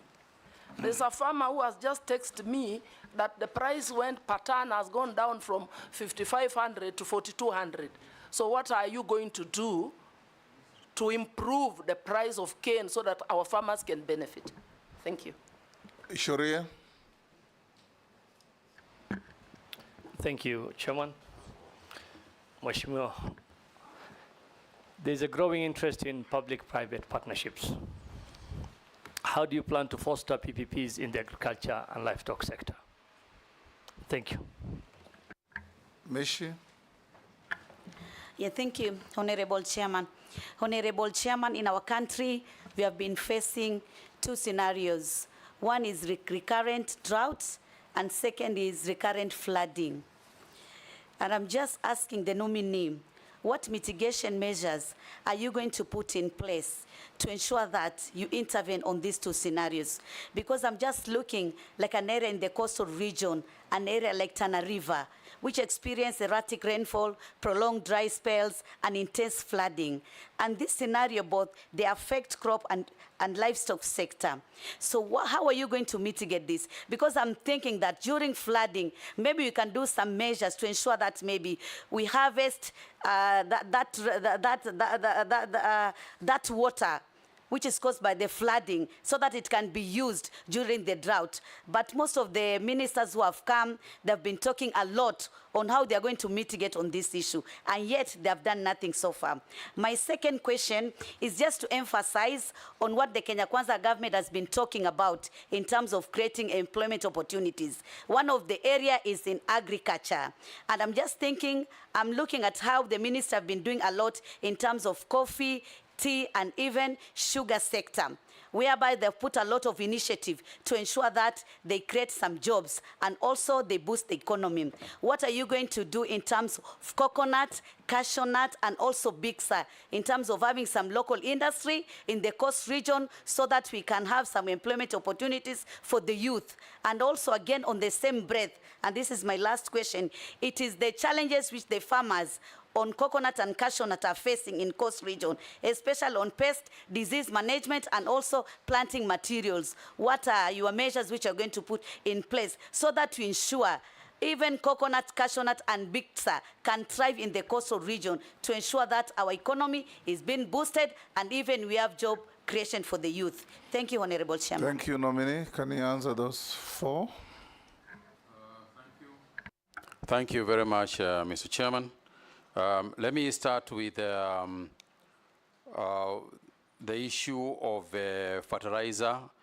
First of all, I want to say that, let me start with Mr. Dawood's question on the issue of the Sputnik. I remember distinctly the issue of Sputnik vaccine that came from Russia.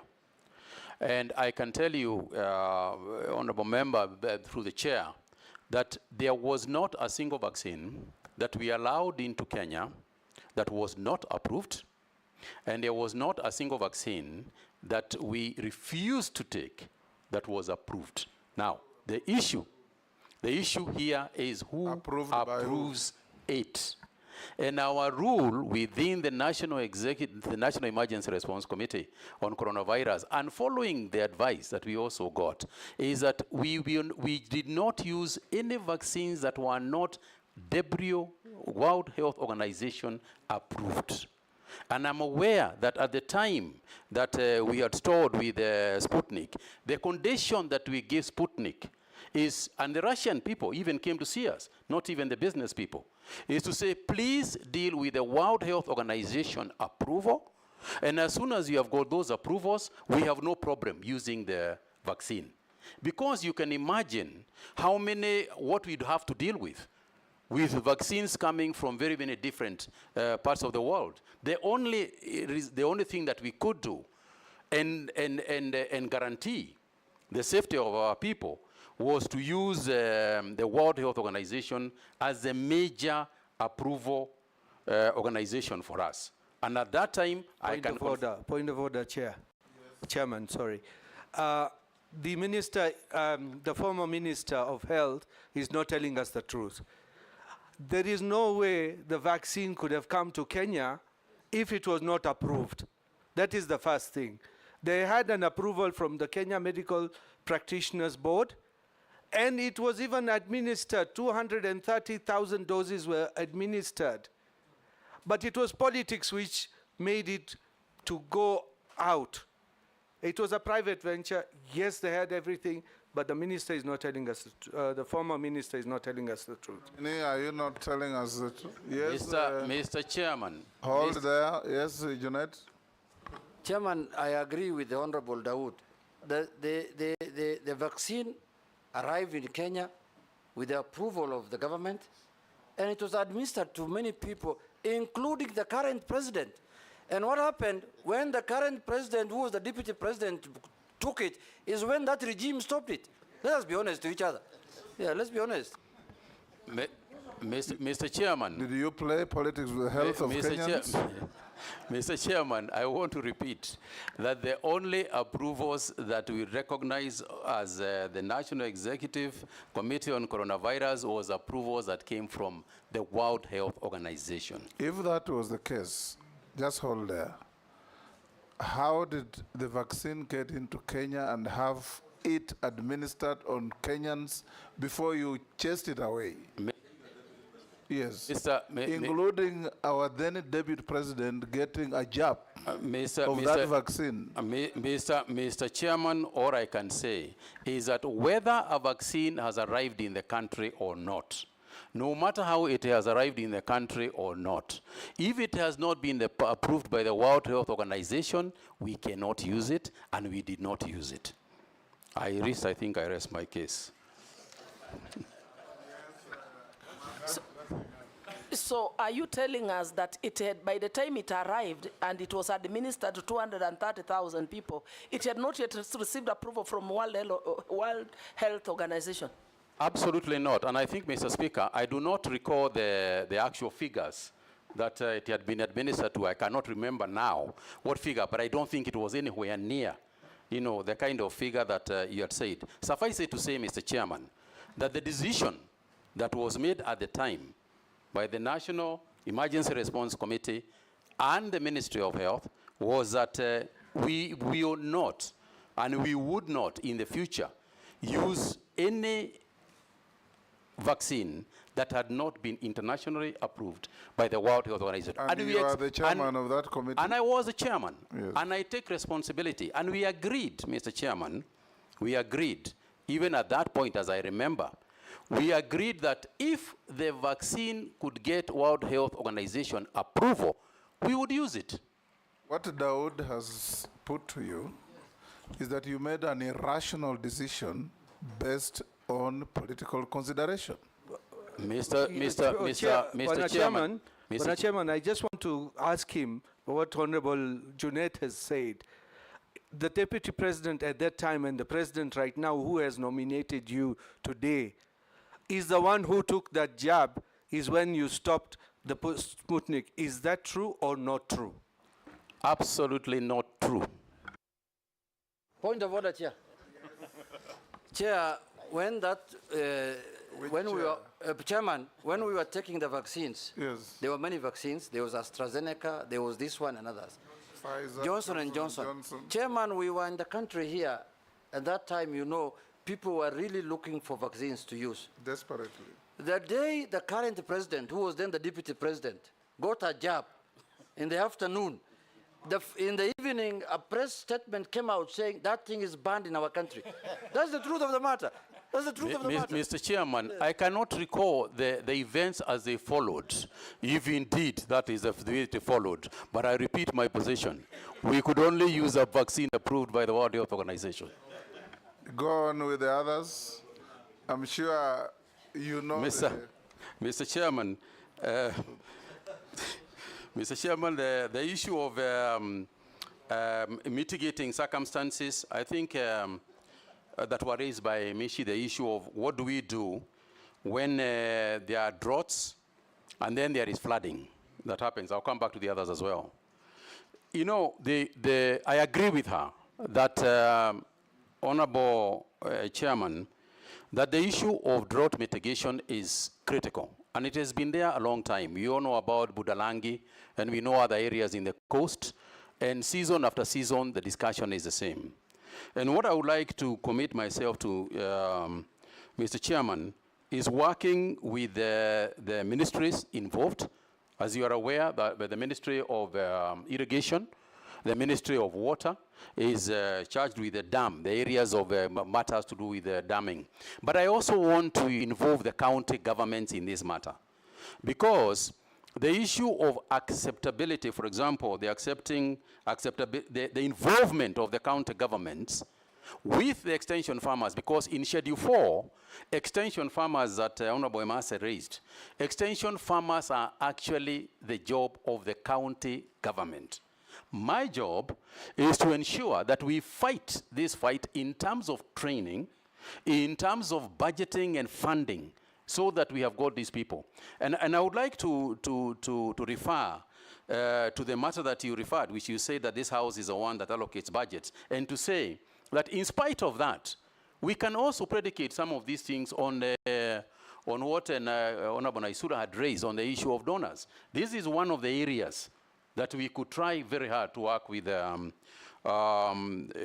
funders and with our donors in terms of the extension farmers, so that in mitigating the issues that have been raised, the conditions and challenges that Honorable Michi has raised, ensuring that we have got the proper crops to use during drought, ensuring that we have got the correct livestock to use, ensuring that diseases don't start affecting our livestock just because there was flooding, going on. I think that is a job that will ably be done by extension people. I think they are as crucial as Mheshimiwa Wanyonyi had raised. And I'm going to work very hard with the county governments to ensure that extension farmers, but also working concurrently with the ministries involved in dam building, such as Ministry of Water and Irrigation. And I think that, Mr. Chairman, the other involvement is also the committees of parliament. The committees of parliament on agriculture, the committees of parliament on health, on water and cooperatives. I think sometimes it is also good for us to have discussions together with them. And I propose to also engage them so that we can discuss budgeting and budget allocations also here, together obviously with the budget committee. Mr. Chairman, yes, Honorable Michi spoke about the job, the aspect of job creation in agriculture. And I think that sometimes we also miss opportunities of job creation in agriculture. For example, we are talking about fertilizer subsidies. And we have got companies in this country that can actually make fertilizers. Away from the coast, there are some companies in the coast. And it is true that if we structure the subsidies properly, it is possible that these companies that make fertilizers can be funded or can be part of the subsidy movement so that they too can create jobs. I think whatever we do, at whatever time we do it, we need to ensure that any opportunity to create a job is not lost, because part of the challenge we are having with our youth is actually that job aspect of job creation. And I think I alluded to the issue of disease, disease management. Again, research on these issues is going to assist us a lot on disease management. But I think that it is better to use preventive measures, ensuring that the diseases don't occur in the first place, rather than curative measures that we have got to deal with after the event has taken place. On the issue of sugar and the sugar bill, yes, I'm aware that the sugar bill has gone through, and I'm also aware that we produced this year, a large quantity, in perhaps the highest quantity, a large quantity of sugar, which actually might save us from importing sugar this year. And I think that is a fantastic development, but it must not be at the cost of the farmer. It cannot be at the cost of the farmer, because I think we should understand that the subsidy to the farmer is not a subsidy to the farmer per se. It is only a subsidy to the farmer directly. It is indirectly a subsidy to the consumer, because it is the Sugar Act nominee is awaiting if you are approved to promulgate the regulations. I'm aware of that, Mr. Chairman. That you are now delving into. Yes, I'm aware of that, Mr. Chairman. Yes. And that's what I alluded to. And I think that the regulations will be done in the fastest possible time. That's what we'll deal with, what Mary Massey is talking about. Yes, Chairman, Sharia, PPPs. He's not even answered my cartels and fake fertilizer. Mr. Chairman, on the issue of the PPP, I'll come back to Mira. On the issue of the PPP, Mr. Chairman, usually the problem is not the private players in the game. Usually, the problem in trying to craft a private-public partnership, in my opinion, lies, the fault lies with the public sector, not the private sector. The private sector has got a number of things that they normally demand if they are going to put their money anywhere. One of them is very quick decisions. They want us to make this decision about their investment quickly. In the past, I think we should own up as government that we have created so much bureaucracy around the issue of PPP that a person starting the PPP process usually at some point just gives up and goes. I think that one of the things, one of the entry points for us is to reduce the bureaucracy as much as we can, particularly in the agricultural sector.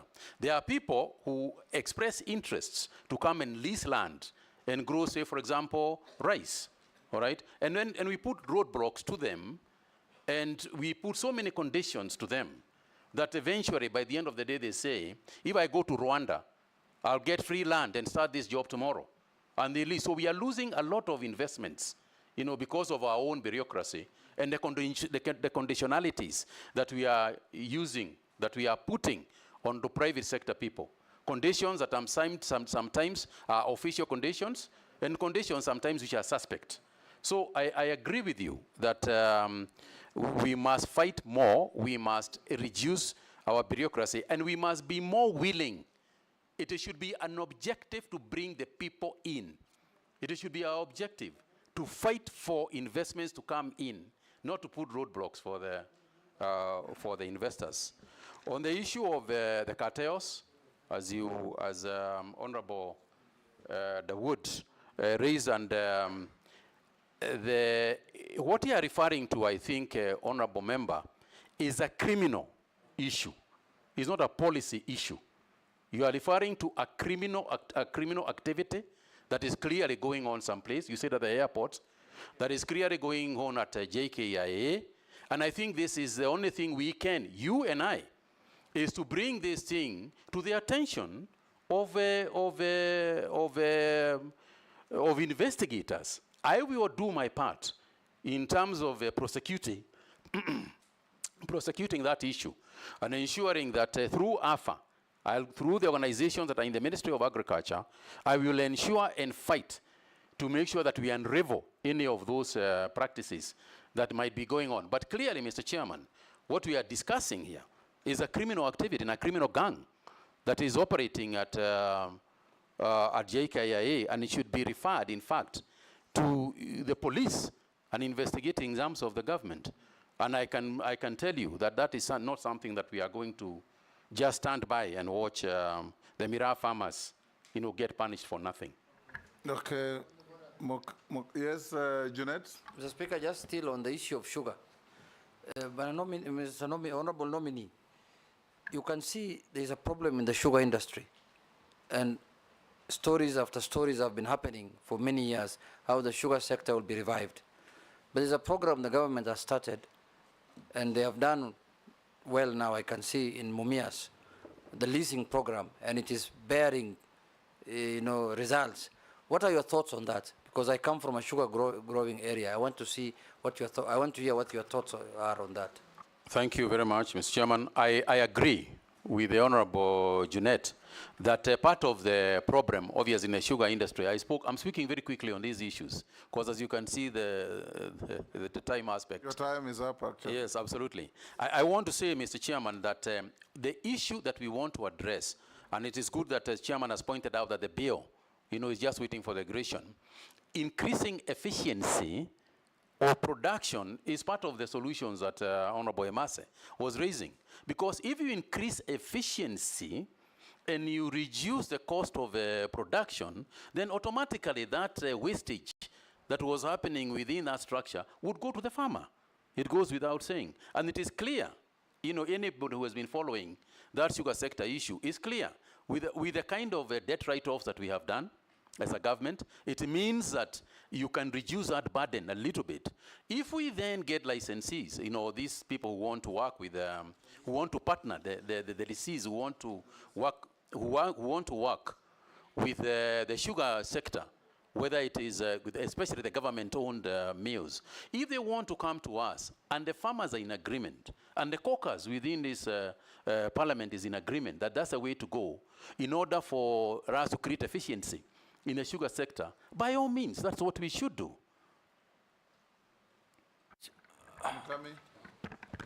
Thank you, Honorable Dawood, Speaker. you've had more than your fair share. Yeah. Which one now? Mukami? Thank you, Honorable Speaker. Honorable Speaker, Let me first declare that I'm the county MP of the nominee. Honorable Speaker, we have a very serious problem in the pyrethrum sector. Right now, I've received a message from a farmer. They are saying for the last 3 months, they have not received the money after delivering the pyrethrum, and yet, even the workers have not been paid for 2 months. So, Waziri, I would like to hear what you are going to do about that and the measures you are going to take to make sure that we avoid such delays. The other thing is about the dairy farmers. How will you institute reforms in the dairy, tea, and coffee sectors to boost productivity? Thank you. Thank you. Russell. Dito Russell. Thank you, Honorable Chairman. Honorable Mutai, the objective of the national livestock vaccination is to strengthen disease control and surveillance to create a disease-free zone in Kenya, for Kenya to access international markets and expand the livestock export market. If we go by what you said, that a farmer can be given choice whether to vaccinate his cow or goat, then we are unlikely to achieve this objective. Are you likely to stand by what you have said, or you are likely to change your mind if the House approves your nomination? Secondly, it is on food security. Thank you, Raz. I was going to ask him the same question. On food security, I really want to hear from you. 20% of Kenya is the only arable land available for food production. And 80% is ASAL, arid and semi-arid land. This is a debate since independence. And you could be the 20th or the 30th Minister for Agriculture. If the House approves your nomination, I want to repeat that again. What is it that you are likely to do? Because food is expensive today in Kenya. Production of it is expensive. And more importantly, it's because of the scale of production that is low. So in a sense, food must be expensive. As the nominee for the Ministry of Agriculture, what is it that you are likely to do so that we expand the envelope of agriculture food production? And at the same time, what is it that you are likely to do so that there is incentive for farmers to actually feel that, yes, I can produce more maize, I can produce more potatoes? Thank you, Honorable Speaker. Mule. Thank you very much, Mr. Speaker. My concern is what he began with, that is the marketing. And I want to put it clear to you that the country faces challenges in marketing, leakages, and distribution of produce, especially from the local farmers and small farmers, to brokers who take advantage of the fragmented distribution chain to enrich themselves. What do you intend to do to improve the domestic market links and information systems within the market?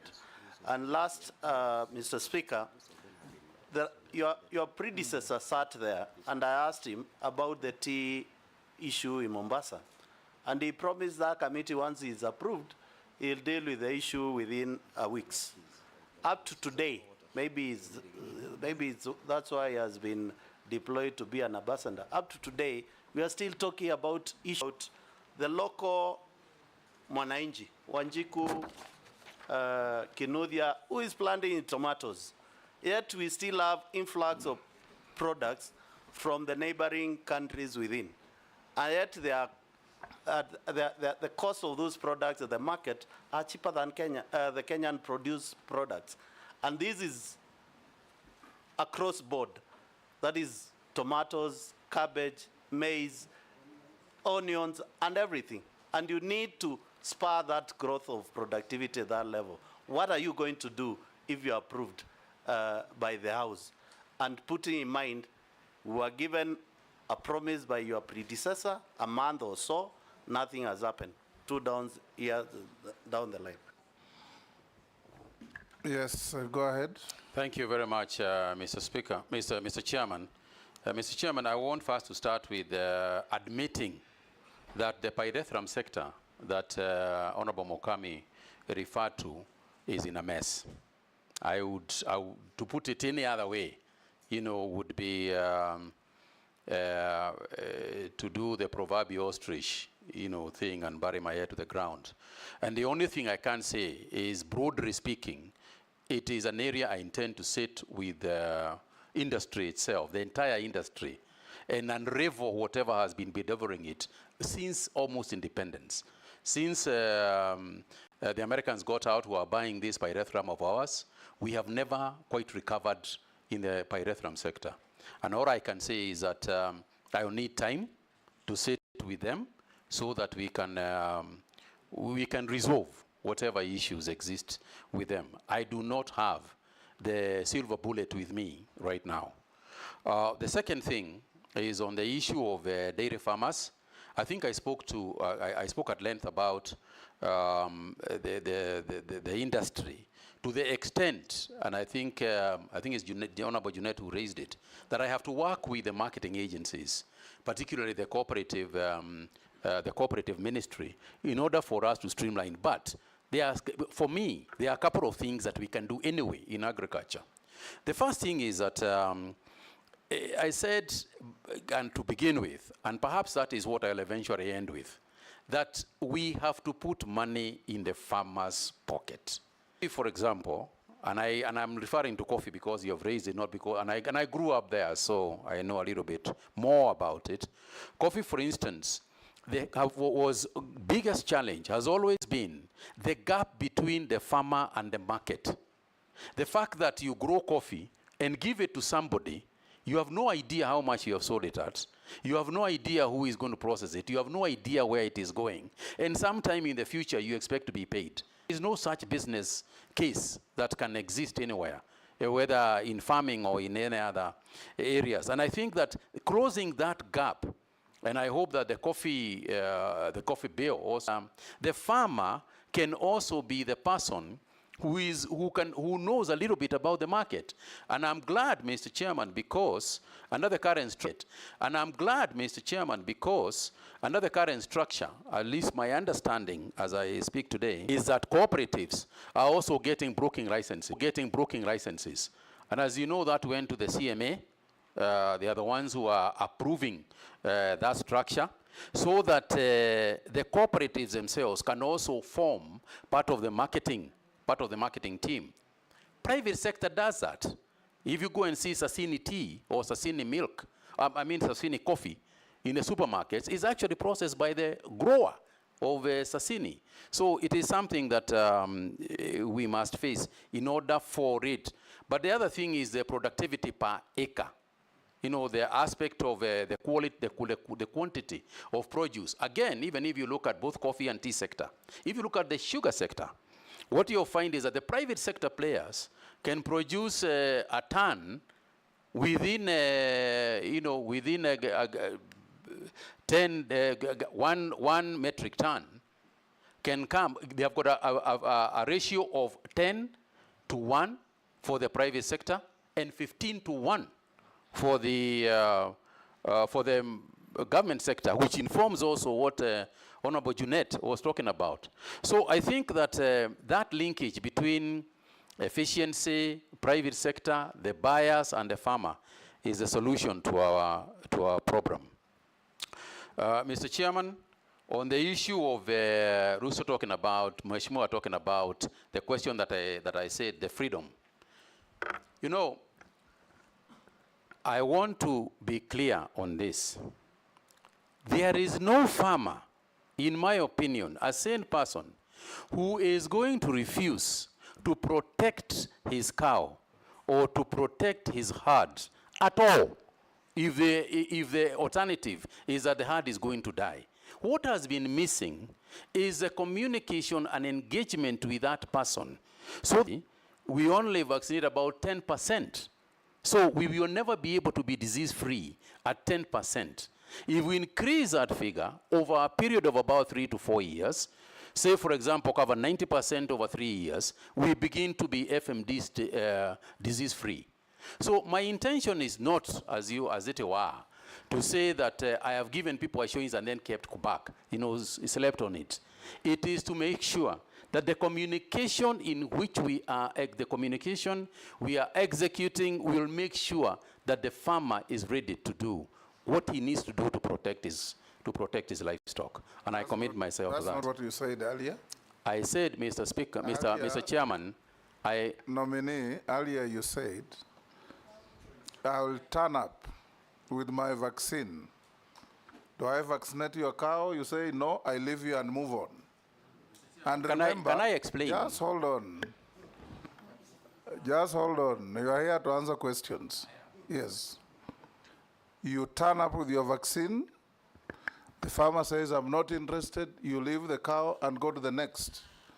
Now, the cow you have left behind is bearing a disease that will infect the one that you have vaccinated next door. So is that how you want to run the ministry, or you have vacated that position?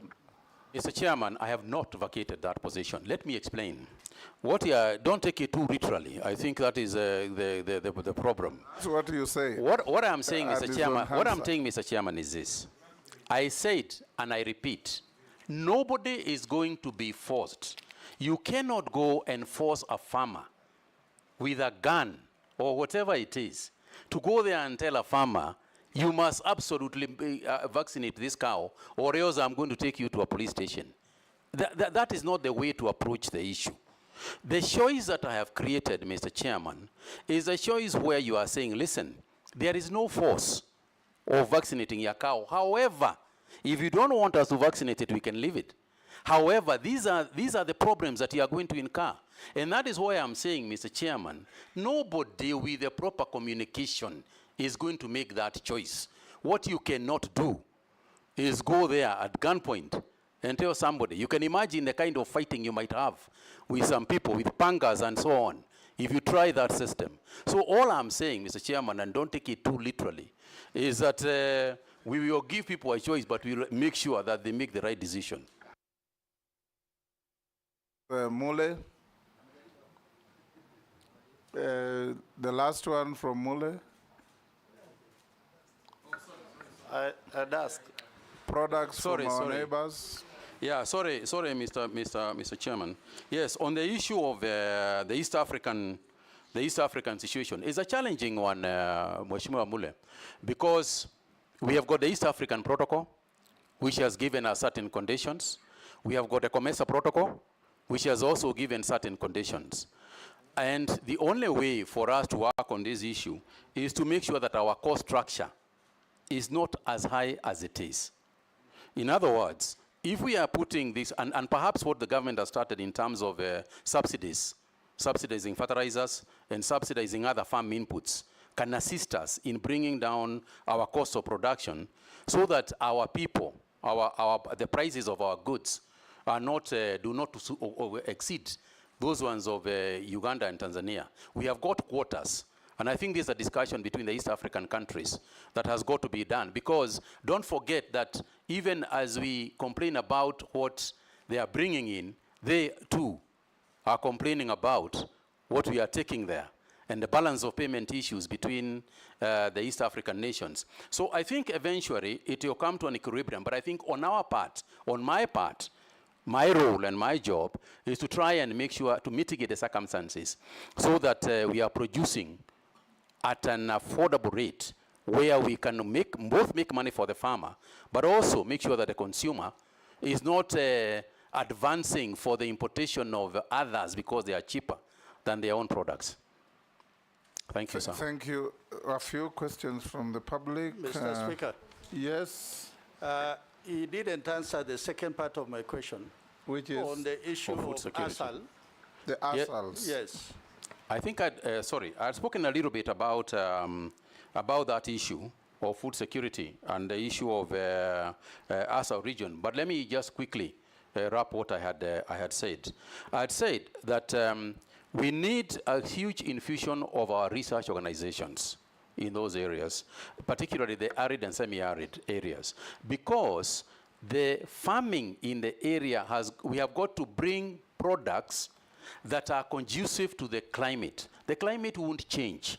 So it is our climate, it is our products that must change to suit the climate. If it is the question of damming, and I said earlier that I would work with the Ministry of Irrigation, the Ministry of Water and Irrigation, to ensure that we are doing more dams that we are. Some county governments have done a fantastic job in terms of creating water ponds, for example, that can be used both for crop as well as livestock support. But I think there is more to be done, and I think that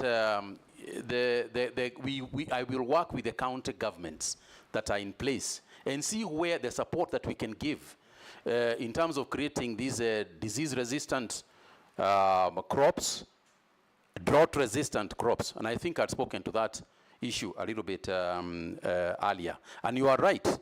If we don't address, the semi-arid area has to be in the future the main farming area, because it is a larger part of Kenya. But we also have seen countries in the world that are within very dry areas making huge production. I mean, Egypt, we have got Israel, we have got countries around us that we can copy. Australia and so on. So we can do it. It's a question of the political will and the time to do it.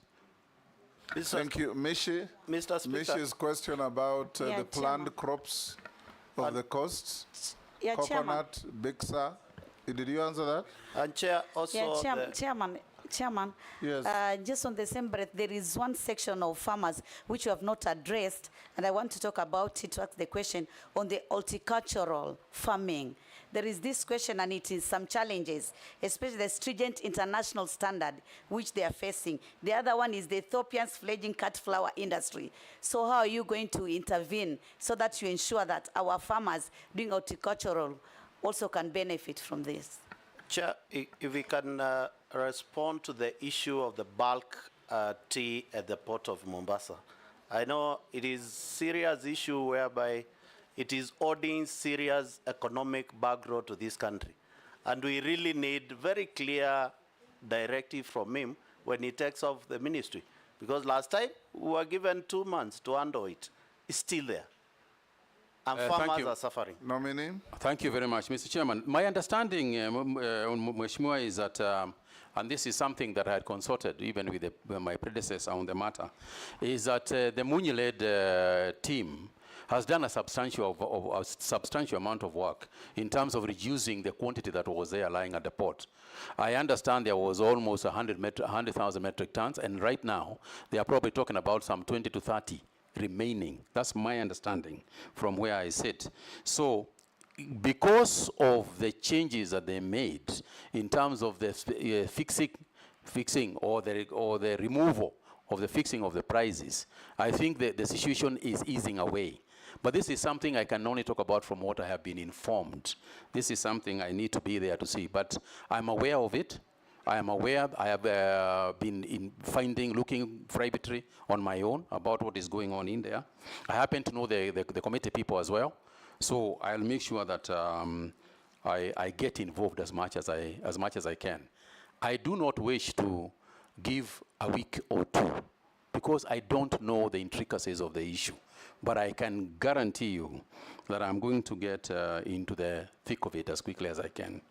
On the issue of horticultural farming and stringent international standards, yes, it is true that we are facing stringent international standards, but I think the horticultural sector is faced with both local and international hostilities that we can deal with. For example, on the export side, that's one of the areas that I know they have been complaining about.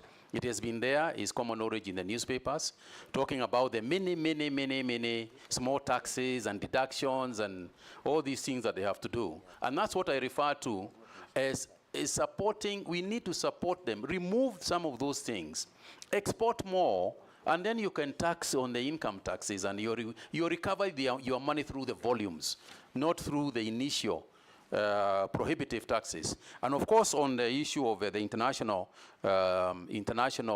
trading space, within the World Trade Organization and other organizations. I think that working with the Ministry of Foreign Affairs and, of course, Trade is a question of ensuring that the conditions that we are getting from particularly the European Union, because that is where most of these products are going, and also diversifying our market so that we don't depend only on Europe. I think there are various other markets that we have not critically looked at that we can, to make sure that we become competitive. Part of the reason why our competitors can fix us and give us stringent measures is because they know you don't have a choice. But when they know that you have a choice and you can deny them those beans, they will listen to what you are saying. Yes, thank you. Europe has now given us quota-free, duty-free. Yeah. So it's now for you, if you are approved, to ensure that standards are maintained. Thank you, sir. Some Kenyan has sent this question. How do you plan to promote and expand feedlot farming in Kenya as a strategy to improve animal productivity? Another one. How do you plan to address productivity limitations, enhance Kenya's food security, and prepare the agricultural sector to meet the rising demand for diverse food products, such as fish, dairy, and meat? And the last one is, you've not told the House what you have ever given back to Kenya as a Kenyan. Thank you, sir. I think I'll start with the last one. To say that, you know, Mr. Chairman, as an elected member of parliament and as a parliamentarians in public service, all you do, and I'm sure the honorable members around me will agree, is give and give and give.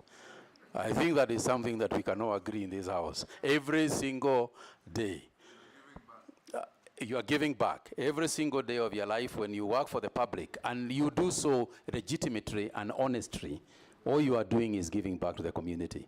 And I do give back, and I think I have something to give back.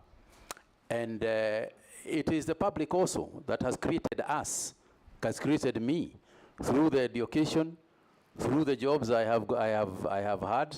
It is the public. So we do need to give back, but I put it to the questioner that we do it every single day.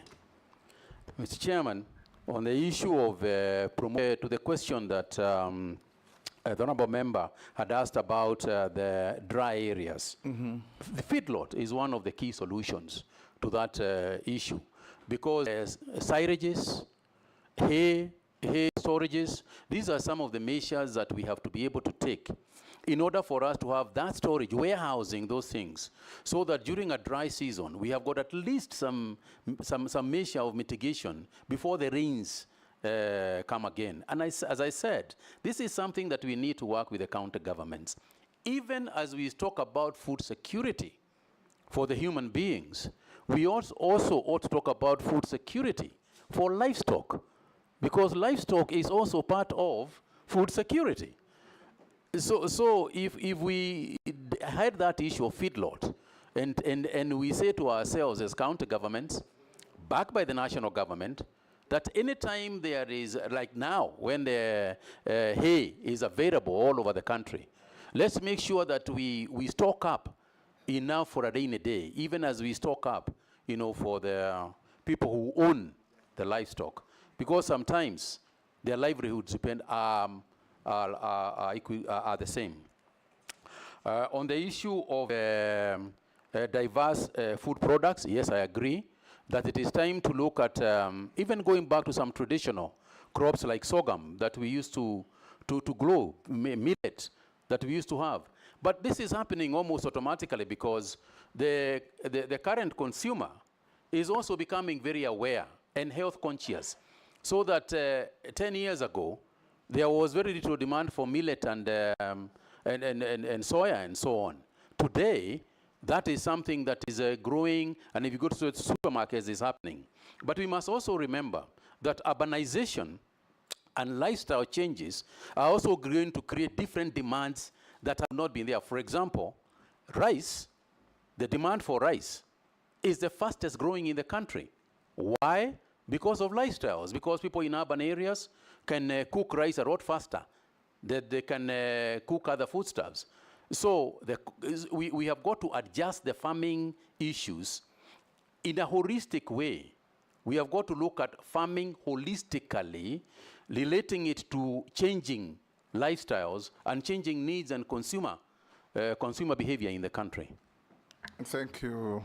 We're coming to an end of your engagement with you. There is a long affidavit sent by Mr. Aura. Members have had the opportunity to look, because we shared that with the nominee. I've had an opportunity to look at your response, and I find the same substantially satisfactory. I'll now ask you a few mundane questions. What is your net worth in terms of wealth? Mr. Chairman, my net worth currently would be around 800, I want to get the exact figure, 800 and, about 842 million shillings. Made of? Made up of essentially my wealth is in assets, is in real estate, is in pieces of land here and there accumulated over many years. Have you ever been convicted? No, sir, I have never been convicted. Of a criminal offense in a court of law? No, sir, not once.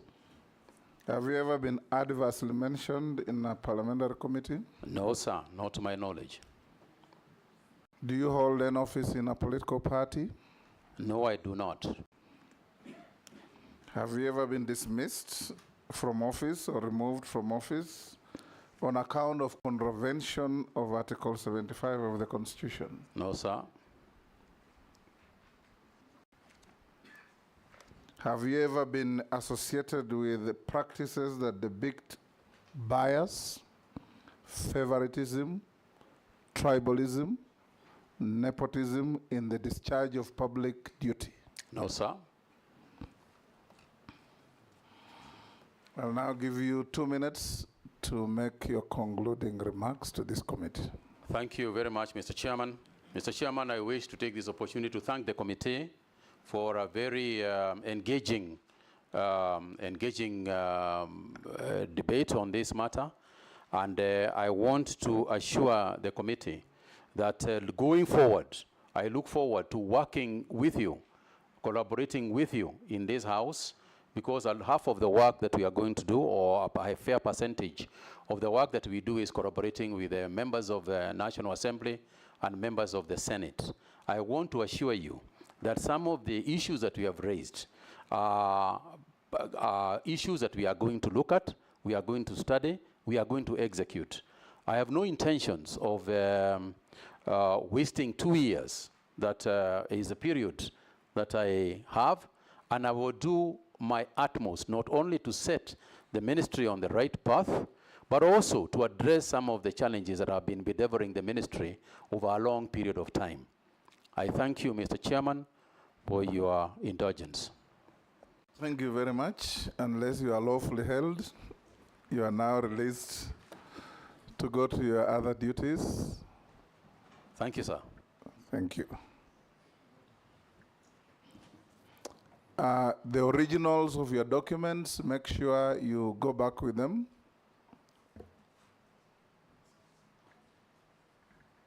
Thank you. Have a good day.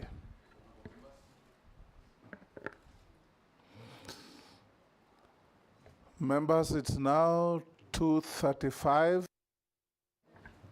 I'll give you a lunch break of 30 minutes.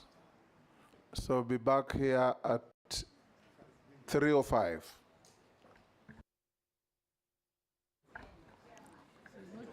Pardon? 3:10, an extra 5 minutes. And lunch is available even to our members of the Fourth Estate.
Sergeant, bring the next nominee. We call the meeting to order.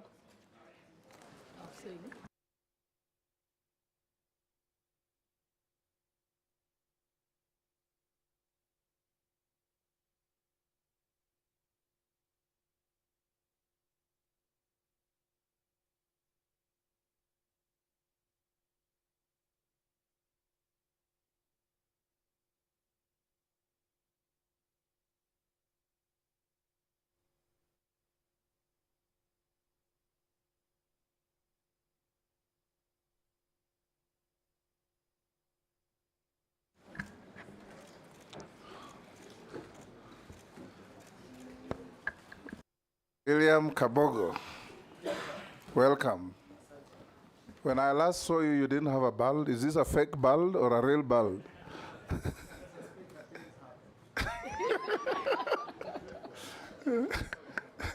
It's an artificial bald, is it? Yeah?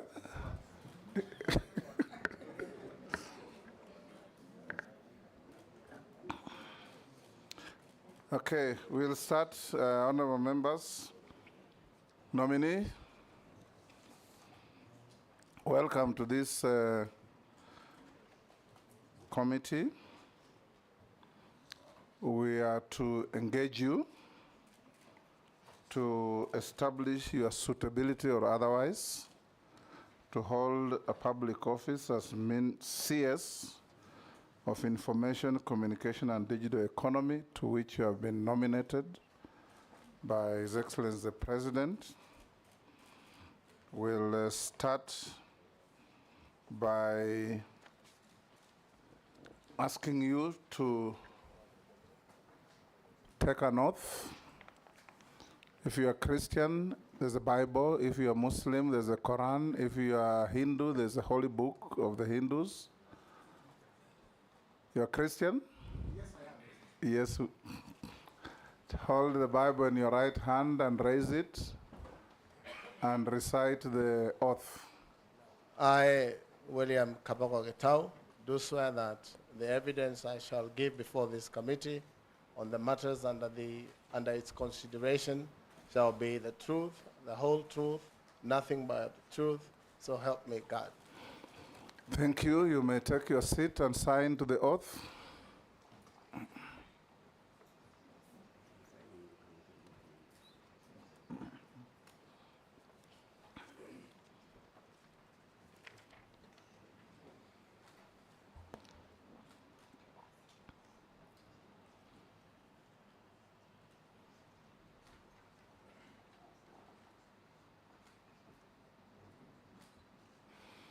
Good. If you haven't given your original documents for cross-checking with what we have, you can give to the sergeant to pass on to the clerk. This is a committee of parliament on appointments in comparable jurisdictions. It's called approval hearings. Here it's called vetting. We are to assess your suitability or otherwise to hold office to which you have been nominated. I'm the chairman of this committee, being the Speaker of the National Assembly. And I'll invite members to introduce themselves, starting with my deputy. I'm Gladys Boss, member for Wasingishu County and also Deputy Speaker. Thank you. Kamani Shongwa, Kikuyu Member of Parliament, Leader of Majority. David Kosing, MP Pokot South, West Pokot County, member of this committee. Nelson Koech, MP Belgood constituency. Gikaria David, Nakuru Town is constituency. Yes, Junet. Junet Mohammed, MP Suna East, leader of Minority Party. Naisula. Naisula Lesuda, MP Samburu West. Robert. Robert Mbui, member of Parliament Kadhiani, deputy leader of the minority and a member of the committee.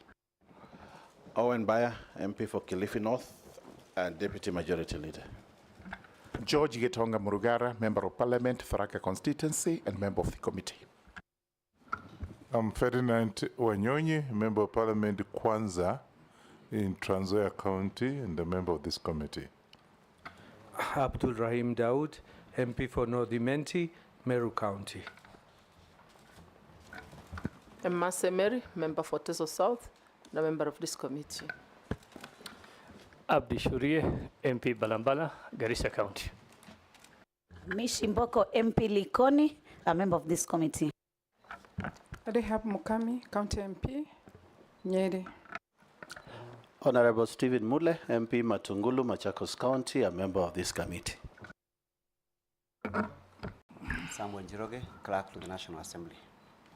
The rest of the team are our support staff. Honorable Kabogo, welcome to this meeting. Thank you. The rules of engagement are very simple. You address everybody through the chairman. That's number one. Number two, don't engage in any arguments with any member.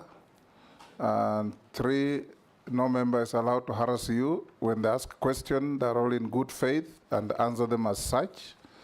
Four, no stories, just answer the questions so that we can, in the interest of time, make good progress. So for a start, I'll give you 5 minutes to introduce yourself, your name, your educational and professional background, your work experience, any key competences that make you believe that you are suitable for the role of Cabinet Secretary to which you have been nominated, and anything else that you think adds value to what we are doing.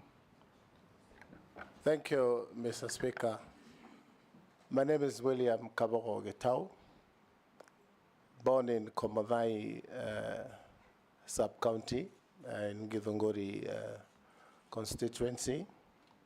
Went to primary school in Komodhai, Kitito, Ruiru, did my CPE, and then joined Thika Technical High School. And in 1978, I left for India, and I did a bachelor's degree in commerce. Came back in 1983 and joined Controller and Auditor General as an audit assistant in Exchequer and Audit Office. A job that was a bit boring. Then I looked for a new job quickly, and I found a job in Mombasa as a business advisor for an NGO, where I rose from business advisor to executive director. Then come to 2002, it was the Uhuru time, the generation to join politics and lead Kenya. And at that point, I had become a businessman, an astute businessman, made a little bit of money. And I thought I would join the team, Mr. Speaker, to take the country to the next level. So I joined politics in 2002, August, was elected Member of Parliament for the larger Juja, which is today Juja, Ruiru, and Thika constituencies. Come the 2010 Constitution, Mr. Speaker, I decided to vie for a gubernatorial seat for Kiambu County. And I was successful, and I became the governor, first governor of Kiambu. And why I think, Mr. Speaker, this is a good job for me as ICT and Digital Economy Minister is that I managed, while at Kiambu, to digitize the entire revenue collection in Kiambu County, taking our revenues from 800 million a year to 2.7 billion in 14 months.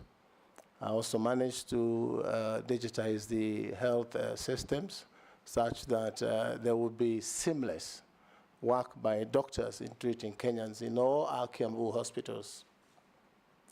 Also had developed management information systems for Kiambu County so that from a dashboard, Mr. Speaker, I would be able to know exactly what is happening in each of the ministries, the 10 ministries. So really, that gives me a head start on, because my view, Mr. Speaker, is that the job of a minister is that of a manager and a leader. And with a BCom background, I have learned management skills and I have practiced them. And so I am suitable for the job of Minister of ICT. And as Peter Drucker says, it's about doing things right and doing the right things, a combination of which will give you good start in management skills, Mr. Speaker. It's a long journey, Mr. Speaker, but I've tried to condense it. While coming in here, I read on the Twitter, how is this guy going to manage an ICT ministry, yet he doesn't have a computer? Mr. Speaker, I started using computers in 1992. They were green, and used the MS-DOS language, you know, you know, you'd do CD, change directory, move the etc., and write programs. So I'm well conversant with the technical aspect of ICT, but information technology, communication technology, and the gist of putting it together, that's what a minister requires to know. Great. We'll ask members to ask you questions. Members, let's try and cover in the allocated time. I'll start with the Deputy Speaker. Honorable Kabogo, my question relates to the immediate challenges facing the world of technology, both here in Kenya and overseas, that I'll be more concerned about here in Kenya. You know that recently we've had cyber attacks targeted on critical government websites and government services.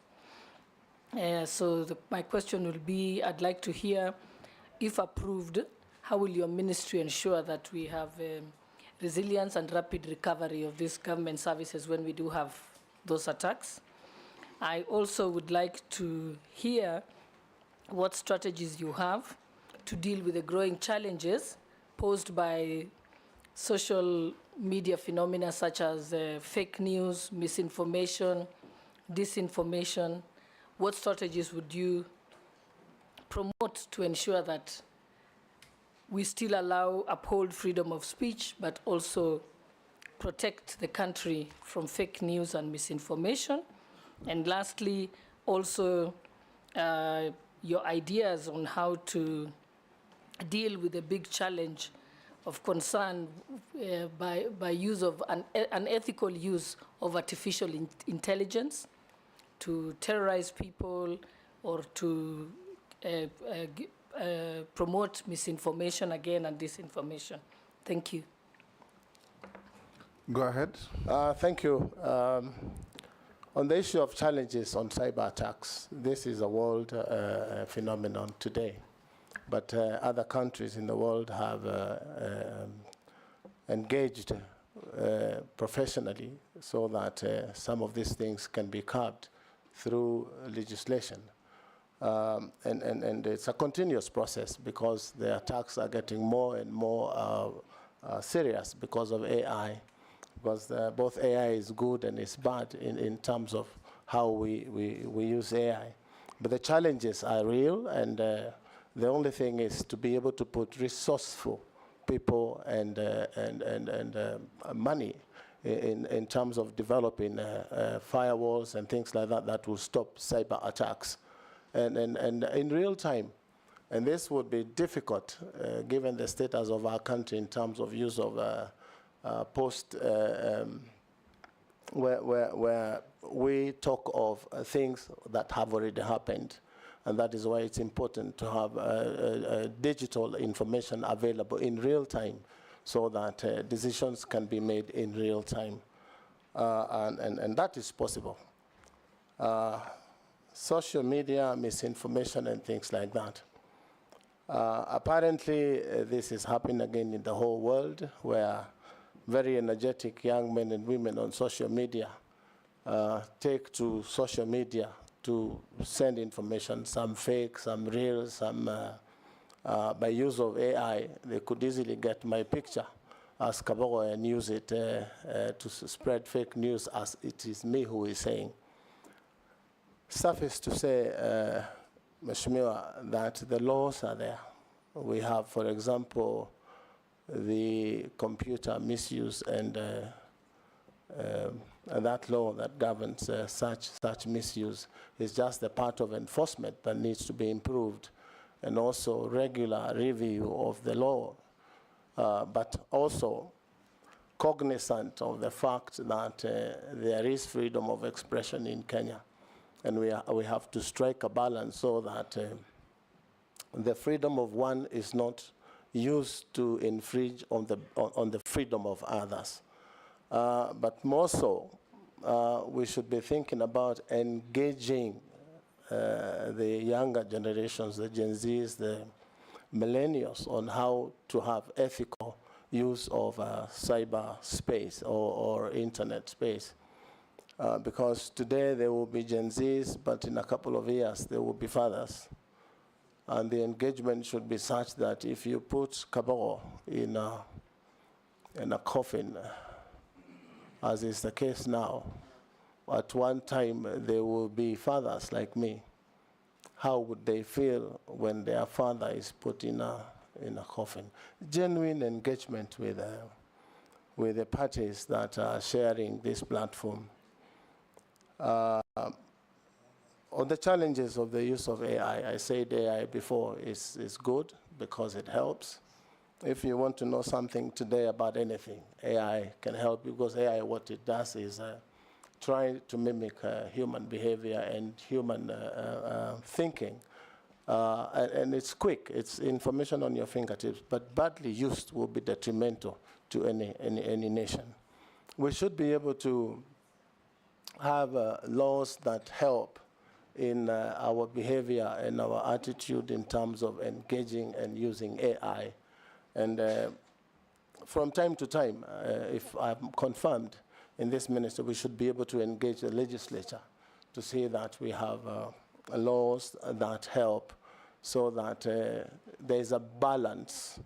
Again, I am aware of the very, very vibrant constitution that we enjoy today that has freedoms that I would not be the one to get into the toes of breaking other people's freedoms, but cognizant of the fact that there should be a balance. And I think I've answered your 3 questions. Thank you. Thank you, Honorable Speaker.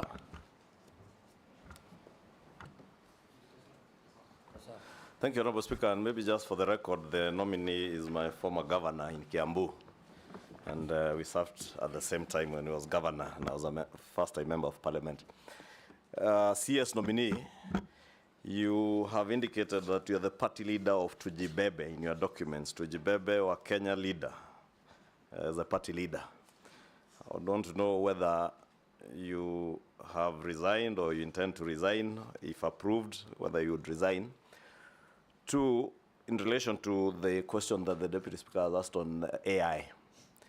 This is a question from a Kenyan living in Finland who tells me he recently, and he also comes from Kiambu, he recently read an article in one of the newspapers in Helsinki on the working conditions that are described as equivalent to modern slave labor, where American big tech companies are using young Kenyans, especially to do what is described as harmful, removing what is described as harmful content or crude content on Facebook, on TikTok, Instagram, on largely main social media platforms.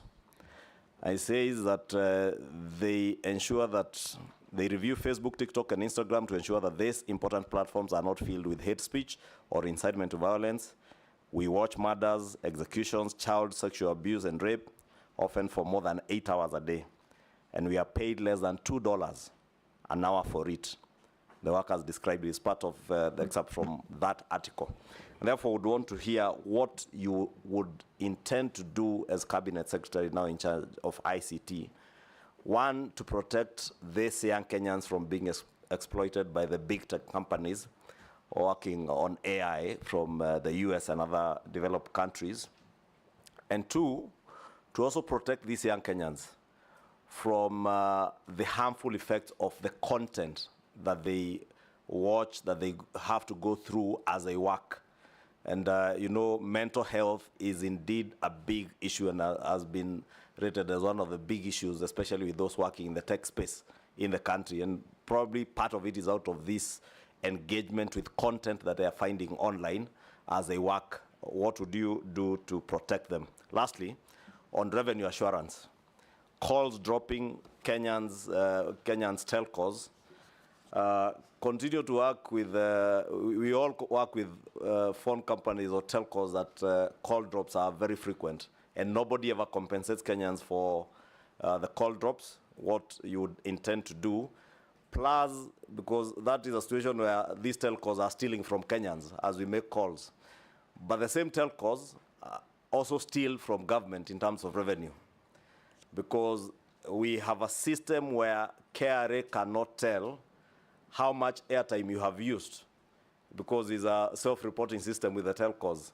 What revenue assurance systems would you put in place, probably from CA, Communications Authority, to ensure that CA has a view of the amount of data, the amount of airtime that Safaricom and all the other telcos are selling to Kenyans, because there is theft both ways, from Kenyans and also from the revenue authorities. Nominee, you can record the next questions. Junet. Thank you, Honorable Speaker.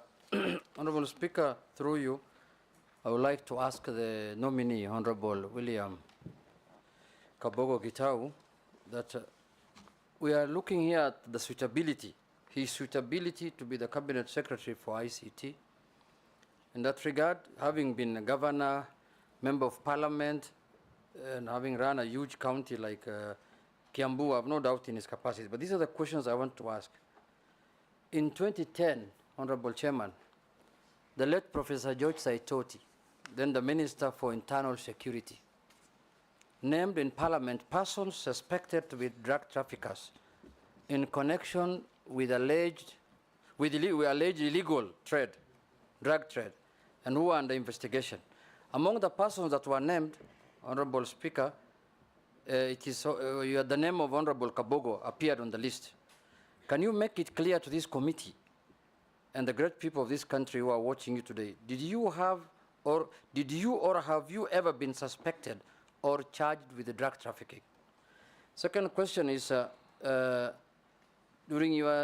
is a simple one, during your tenure as a governor of Homa Bay, of Kiambu. No, Kichwangi, do you Homa Bay? It's Kiambu. You have snubbed, they say many times, summons from the Senate. Now, as a cabinet secretary, you will be answerable to Parliament. These are, other than the appointing authority, these are your next employers, second employers. You will appear here every day to answer questions on ICT and those kind of things.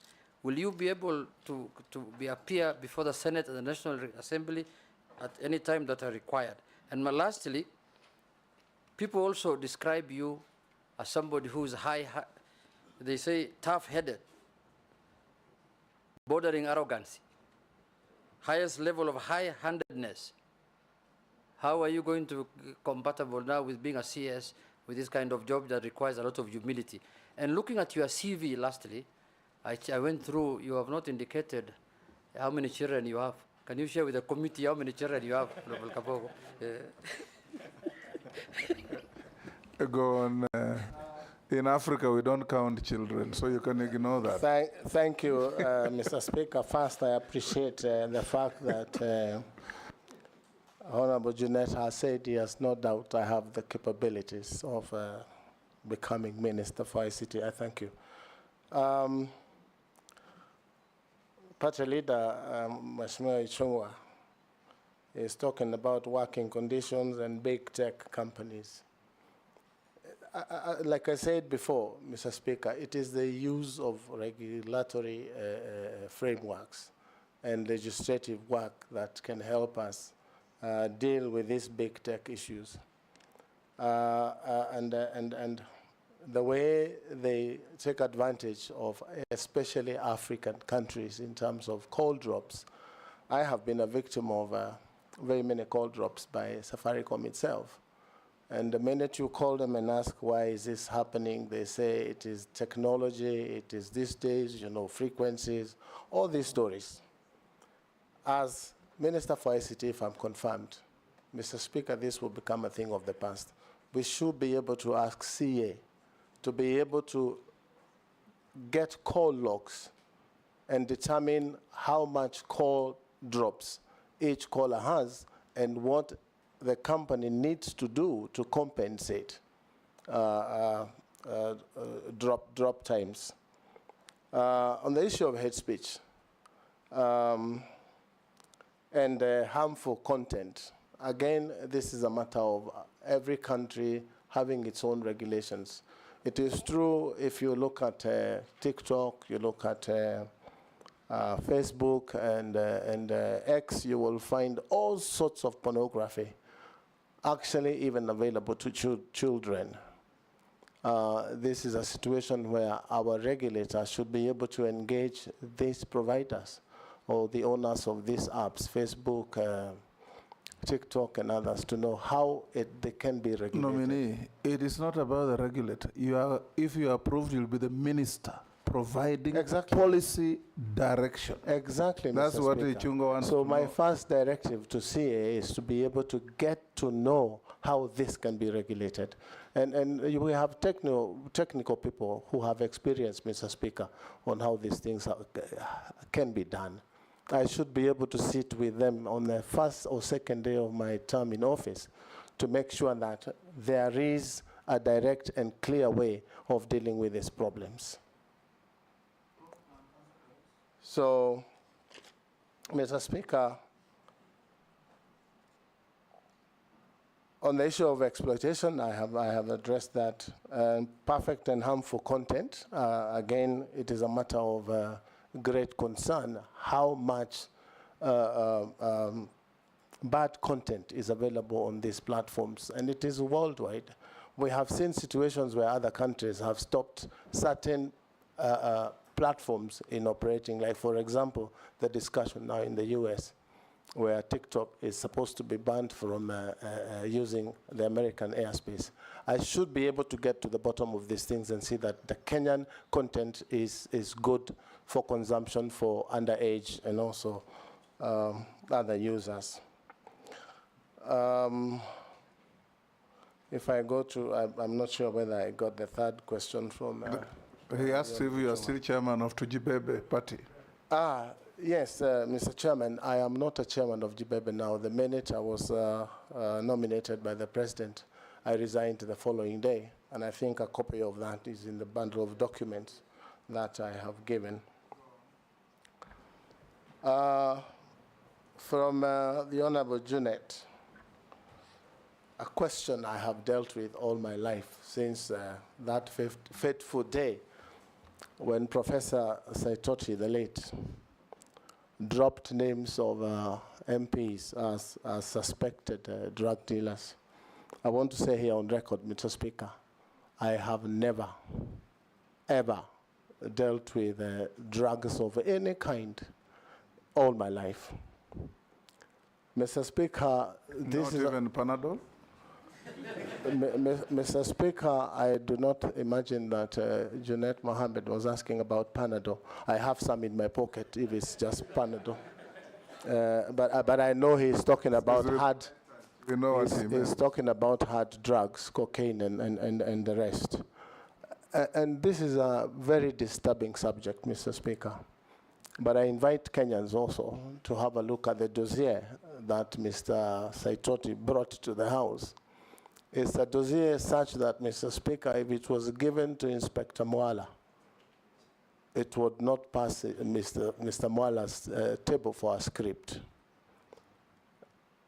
If, Mr. Speaker, at that point in time, and records speak here in this House, I fought vigorously the tabling of our names without a leave of the House, because the rules are such that if you are discussing the conduct of an MP, you need to move a substantive motion. But for that particular one, it went through smoothly as planned. But my point here, Mr. Speaker, the government or agencies, the police, did a thorough investigation, and they gave a temporary report a month later, which was tabled and is part of the records of this House. And they found that I was not culpable. I had never been involved in drug trafficking, and I had never been a driver of the Honorable Mao, as that dossier had said. I actually said, Mr. Speaker, on the floor of this House, that there is no need of anyone trying to do extradition proceedings to get me to travel to the US to answer these charges. I offered myself They give me a one-way visa, and I'll take myself to any part of the world to answer charges of drugs. It's never happened. So the authors of that dossier probably didn't get exactly what they wanted, but what they got is messing with people's names. And that is the situation it is today.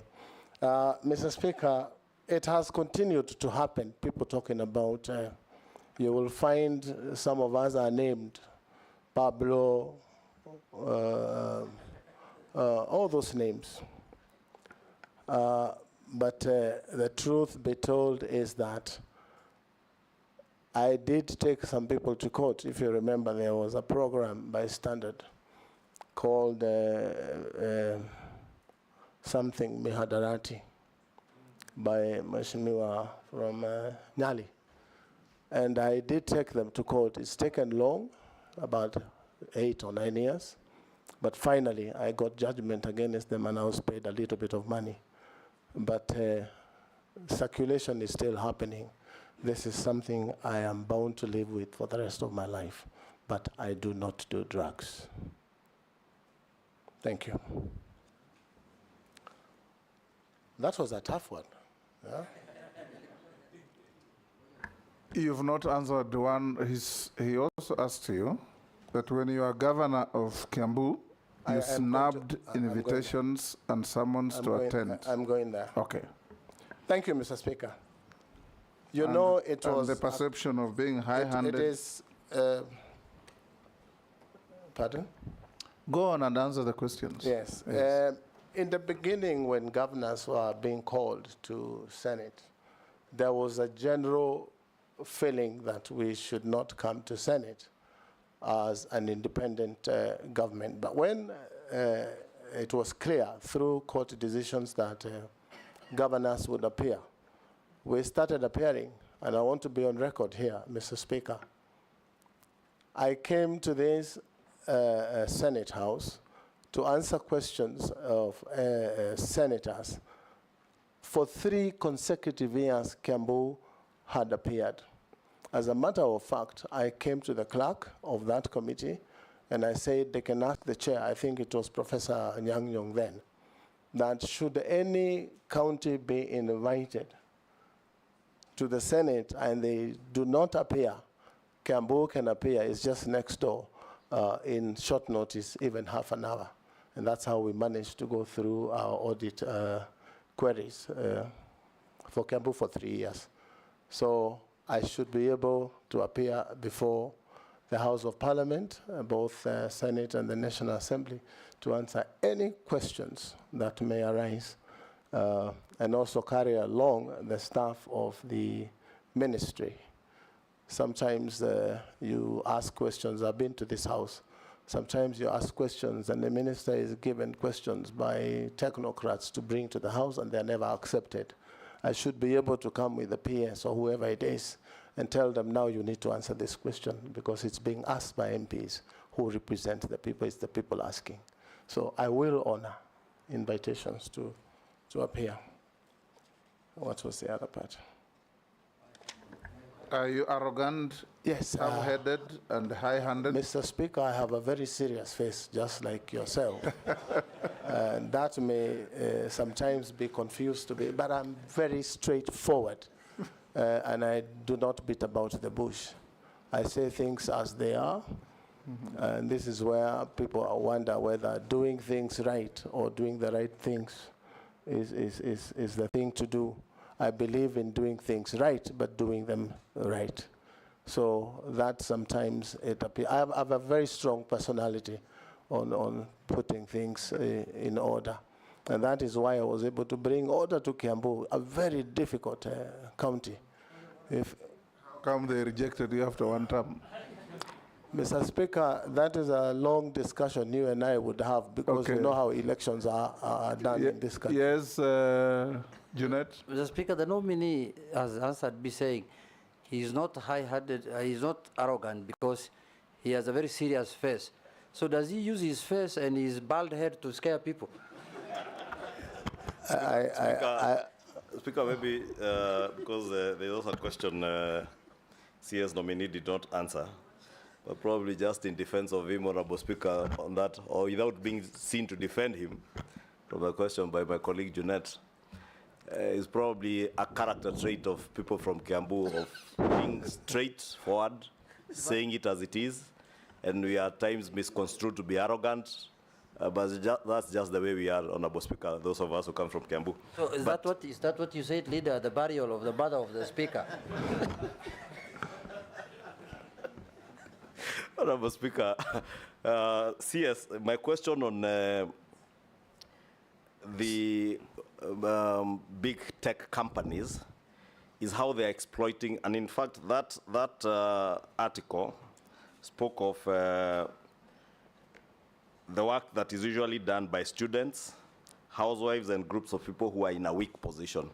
So what I wanted to hear from you is what policy proposals would you be having to ensure, one, that the big tech companies first conform to our labor laws.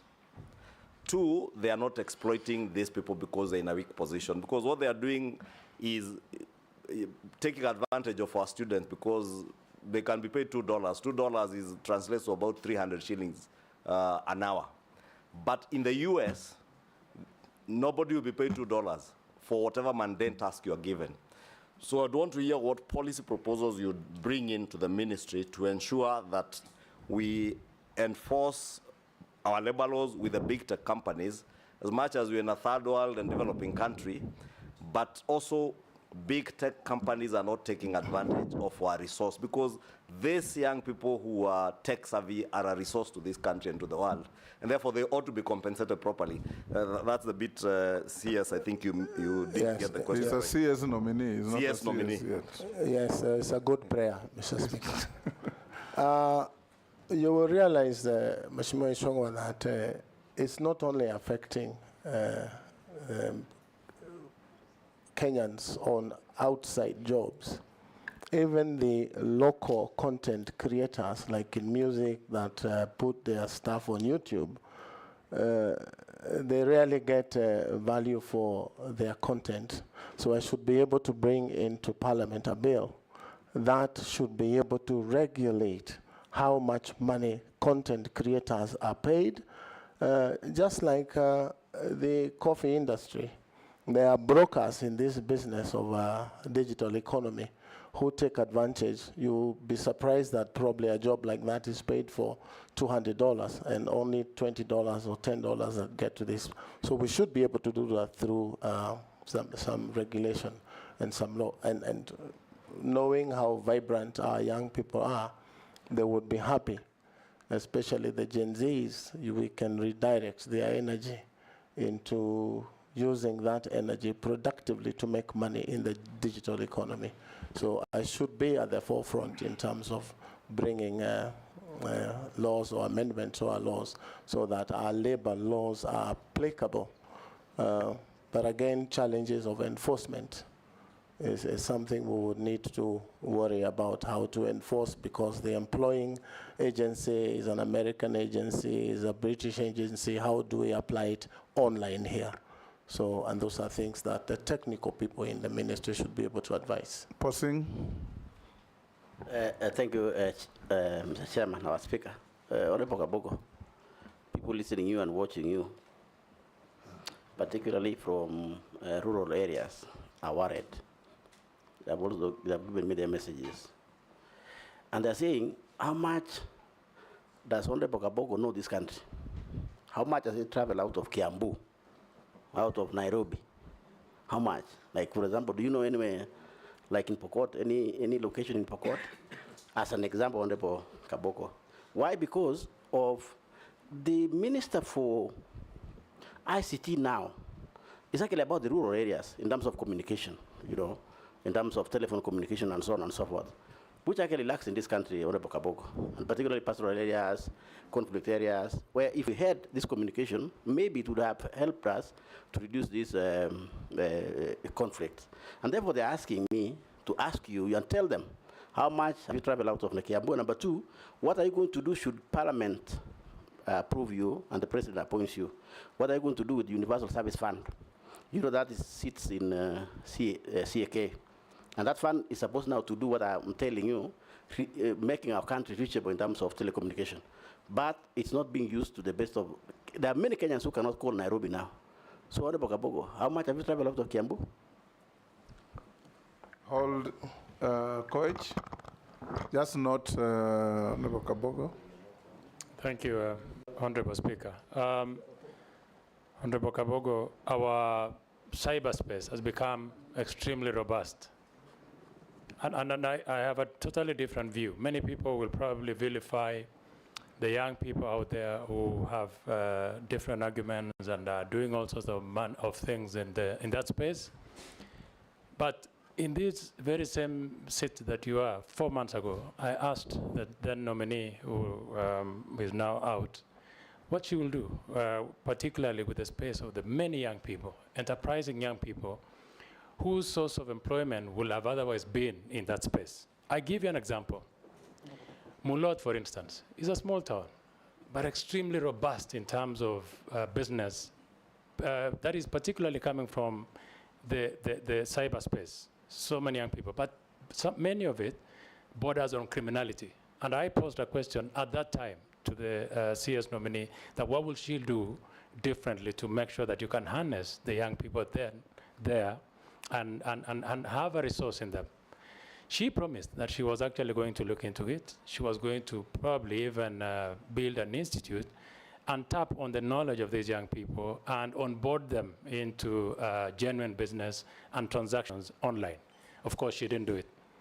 I really want to peg my hope, assuming that you are approved, and I really want to hear your thoughts. What are your plans to these many young people out there? You look at the communication there on the internet, and you can see frustration. And many people are educated. Can we tap this otherwise unuseful communication on the internet and make a resource out of it, make those people earn their income from that space, and in a way, we will get rid of the negative communication that we have in the cyberspace. What are your thoughts, Honorable Kabogo? Naisula, take the next Honorable Kabogo. Thank you, Chairman. And one of my questions was raised by Honorable Kosing on the issue of ensuring that every part of the country, Kenyans can access telecommunication services as a basic right or need. My question is on the issue of data protection. There's been a conversation in the country about how people are accessing individuals' data. When you talk about people who are to be arrested or to be found and their data is accessible, through the telecommunication providers. It cuts the same way. Members of parliament here also, their data is plastered all over, and they get kusalimiwa. I would like to get your views on data protection of individuals in the country for everybody, because it's a double-edged sword. It cuts both ways for everybody, and how you're going to ensure that individual data is actually protected. And then the last question is that many Kenyans have suffered financial losses from SIM swap fraud and other electronic money-related scams. If approved, what strategies will the ministry adopt to address, mitigate, and prevent SIM swap fraud and ensure online safety for all consumers? Yes, can you answer those? Thank you, Mr. Speaker. I can't remember the name. Honorable Posing. Posing, yes. I thought all members introduced themselves. Kabogo, Mr. Speaker, Kabogo is very widely traveled in Kenya. I know every corner of Kenya. I remember holding a harambe in his constituency with one of the ex-former ministers. So I have traveled. At some point when I was younger, Mr. Speaker, I would fly all over the country, so I am conversant with Kenya. And be assured that if I'm confirmed, this digital divide will be a thing of the past. As you have said, USF funds are there available, probably to a tune of 115 million if my research, 115 billion, if my research is correct. And we should be able, if you look at the master plan of the ICT department, is to connect Kenya. And I want to be the minister, Mr. Speaker, if confirmed, who connected Kenya 100%. Mr. Speaker, you realize that from TIMS, Kenya government owns 20% of the internet in that cable. And you will find only 2% of that is tapped and utilized by Kenyans and more so government departments. So I should be the one who will make sure that that 20% is spread in the whole republic. And for cases where security is a threat, we have satellite services like what Starlink is doing now. So government should be able to have a discussion with satellite internet providers so that the entire republic is connected. I'm cognizant of the fact that there's a plan to put 100,000 kilometers of fiber optic cable to connect the country, but also cognizant of the fact that most of those cables are not lit. So if I'm confirmed and going to the minister, I should be able to make sure that the cables that have been put so far are lit. And Kenyans can enjoy internet services in the entire republic. Cyberspace from Honorable Koech, and what we will do to make sure that we harness the energy of the young men. Mr. Speaker, I want to say that I want to be that minister that engaged the Gen Zs and made sure that their energy was converted, and they will be so engaged such that they will be able to make money, business in the digital platform. And Mr. Speaker, when I was in Kiambu, I did see the plight of the young and how poor the young men and women were. And they had gone to school, we had pushed them through school, and we told them, you study and you will get a job. But there were no jobs after university. And I really got surprised at some point where graduates and doctors were very happy about kazi mtaani. And that's a very sad story for a graduate to go to kazi mtaani. So I started a biashara fund where we set aside 300 million shillings for small loans to young boys and girls, and mostly women, disadvantaged communities in society. And we entered into a contract with the bank so that the bank will do the core business of lending, but use our money at an agreed interest rate. So I want to be the one that will persuade government that we can put resources aside and do these startup hubs where young men and women will be able to employ themselves. This is besides, Mr. Speaker, the 1,450 ward hubs that the president has initiated.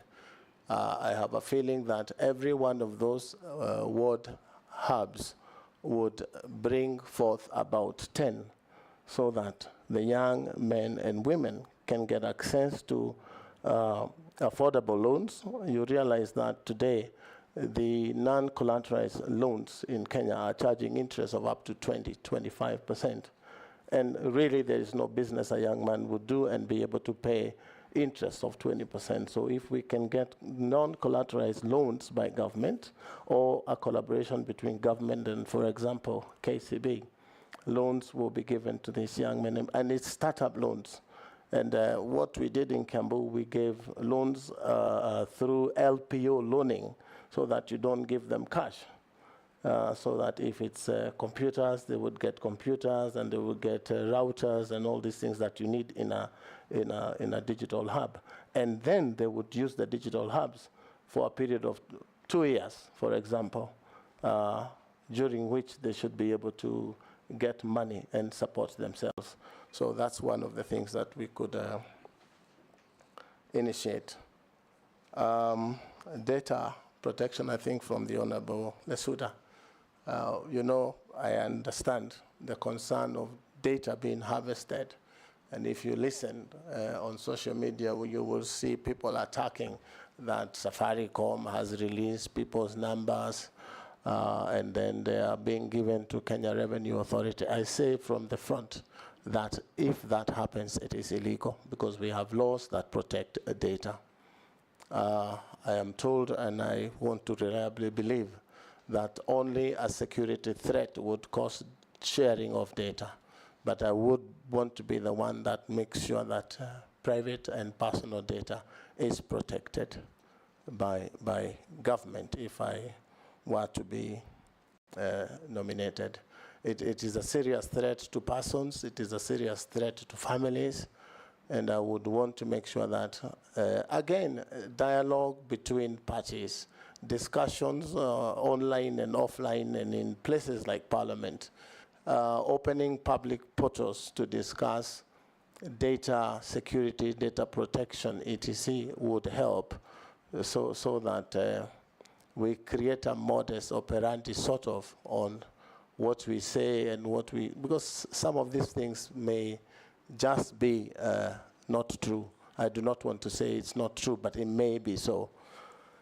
I think, Honorable Kabogo, I think it's better to correct you on the issues like, it's not really the phone companies that have, like Safaricom, that are guilty of giving out people's data. It's usually those companies that ask for your details to get bonga points or so many points when you go shopping. Those are the ones who have your data, and that's where the fault has actually been, not the official service providers. Correct, I'm corrected, but that too happens. Yeah. But I also want to say that when you go to Carrefour and buy something online and it's delivered to you, the next thing you see is a message from Carrefour asking you whether you will be buying the same things again, meaning that the number you used to pay, your M-Pesa number, has been harvested from the mall and it is being used. So we should be able to regulate that by legislation, and I'm sure it is doable. Again, remember the extent of use of the social media platforms. We have the most expert young men in hacking. So hacking is also an issue where people just hack into places like Carrefour and be able to see who is shopping what and how much capacity they have. So it's an entire complex industry, but Kenyans are innovative and we have the capacity to deal with those problems. Thank you. Mary Emase. Thank you, Chairman. My question to the nominee. This country's been battling with a lot of gender-based violence, femicide, and many others. And I want to take you to 2011. In 2011, a young university woman with a beautiful and promising life, Miss Mercy Keino, was found dead in unclear circumstances, just like many of them that we lose through femicide. And that was after being invited to a party where it is alleged you were the host.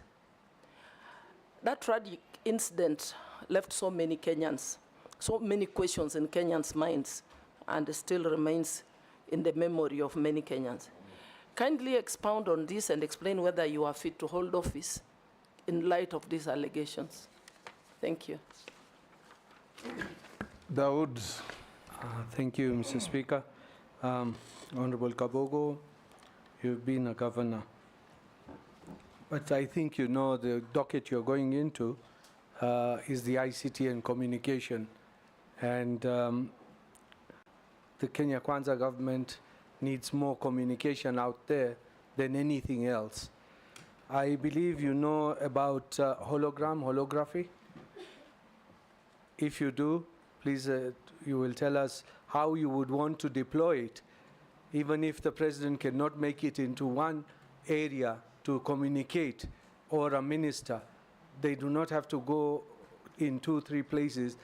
It can be done through holography. Would you explore that idea? Today, I don't know if you're aware of the Kenya National Artificial Intelligence Strategy paper 2025, 2030 has been released, a draft has been released. I don't know if you're aware of that. If you're not, what you will find, would you then want to change what has already been circulated as a draft, or how will you enrich it? You have said you will get bored very easily. That's why you left the job you were doing. I hope the job you're now looking for, the right now, which we are vetting you for, you won't get bored so fastly. The last one is regarding KBC and Communications Authority and Halios. Halios, the one which was buying telecom. Helio, I'm corrected. If I don't know how you have communicated with CAK, there is a debt which CAK has got of KBC, which has not paid about 6 billion shillings. How are you going to tackle that? And how are you going to tackle the retirees of KBC who are not getting their pensions and the lump sums from the year 2021? Thank you, Chair. Ferdinand. Chairman. May I switch on off your mic? I think traveling around and interacting with the people from this region, the East African countries actually are looking at Kenya as a more developed, because I've been to Tanzania, Uganda, and even Southern Sudan. And I've realized that the whole Kenya to be more developed in terms of the ICT facilitation. And I just want to see, because they can, instead of people traveling, what have you, how are you going to improve? How are you going to coordinate this infrastructure with the other countries? If we met you, the Minister for Communication. Secondly, I think what we are seeing around is a lot of indiscipline among our youths. And you are trying to explain, but the youths needs a program, a specific program to be able to discipline them going forward. If we leave them the way they are, this country is going to be thrown to the dogs. So what programs will you come with? Being, of course, you are saying you know this discipline. What are you going to come up with a program to be able to discipline our children so that going forward, there's discipline in the area, particularly in your country? Thank you. Last on this batch, Morugara. Yes. Thank you, Mr. Chairman. Nominee, just put a star against KBC, because we are not very good at keeping our national heritage.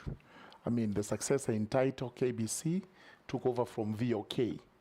And VOK was quite developed those days when we used to have it as our main station.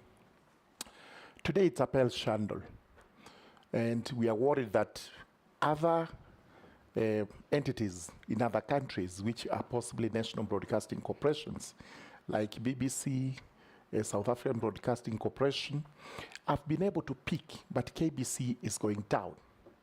What measures are you going to put in place to transform KBC so that from your tenure, the time you take it up, if you're approved, we now start seeing KBC coming up to a point that it will become a competitor of BBC, South African Broadcasting Corporation, Voice of America, and everybody else. Secondly, a while ago, a very noble idea was introduced, which was to digitally register Kenyans through a number called Huduma number. We were given a very good story of what it was going to be, that you will get your number for those who are being born from birth, and you would carry it to the grave, such that it would not be replicated, and we would always be able to tell who that person is. That was from the office of the president, but principally it should have been from the Minister of ICT. Is it a good idea to have Kenyans registered under one card, under one number, like the Huduma number, which is going to be your everything. And if it is in your favor, how would you protect that under the Data Protection Act? Thank you. Nominee, you can answer those four. Mr. Speaker, the first one was from Honorable Mary. Yes. Is that so? Mr. Speaker, the issue of 2011 of Mercy Kaino, a very tragic story, Mr. Speaker. The honorable member has said it is alleged that I had invited people to a party. Mr. Speaker, that is not true. This is just a situation where you find yourself at a place at the wrong time. It was a public place, a restaurant, and there were several groups of people in that place, Mr. Speaker. And the issue of the death of Mercy Kaino came to me 2 weeks after she had been buried. And even if I had met her the following day after that hotel or restaurant, I would never have noticed her.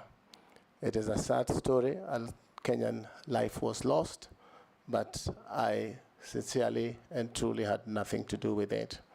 Suffice to say, Mr. Speaker, an inquiry, I think it was inquiry 22 of, I think 2012, was done at Milimani Magistrates Court.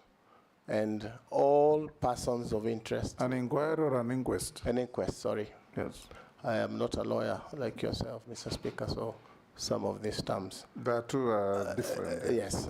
So it was done, and it took about a year and a half, and all persons of interest were invited, even those that had not been there. Including yourself? Including myself. I was governor, but I managed to be able to sit in there for 6 days, cross-examination, examination in chief, etc. And I was exonerated by the judgment of that court, a court that made a finding that the late Mercy Kaino was a victim of a hit and run by a truck. And that matter rests there. It is a sad story. There were videos played of the scene in the restaurant.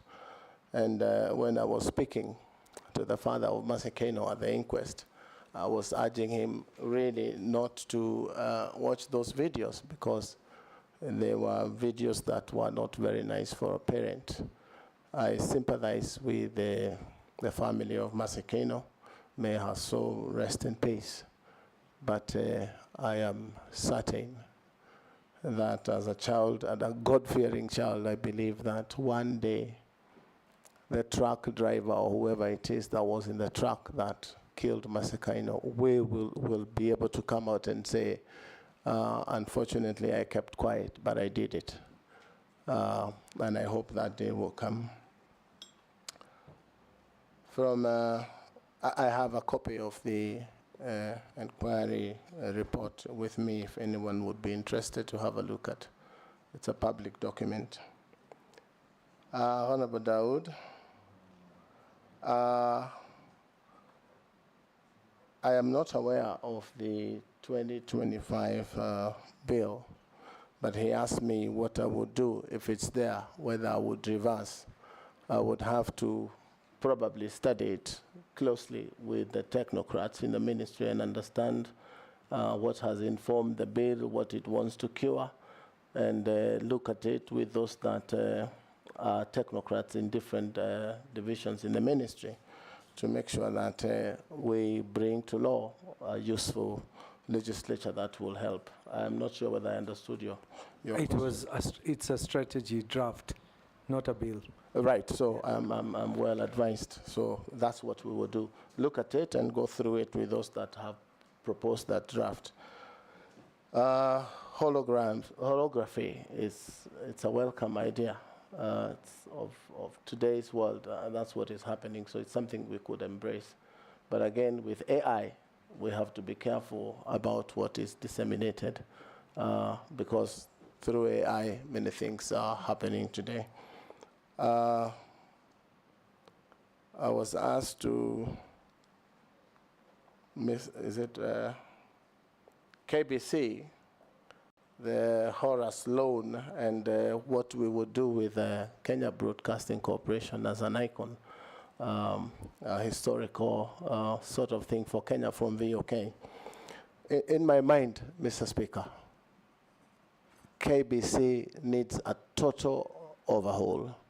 It needs to be reassessed, how it's operating, so that if you look at BBC and other, Al Jazeera and others, they have a contribution from state that funds public broadcasting, so that KBC may have a wing of public broadcasting and the commercial division that takes care of its commercial entity.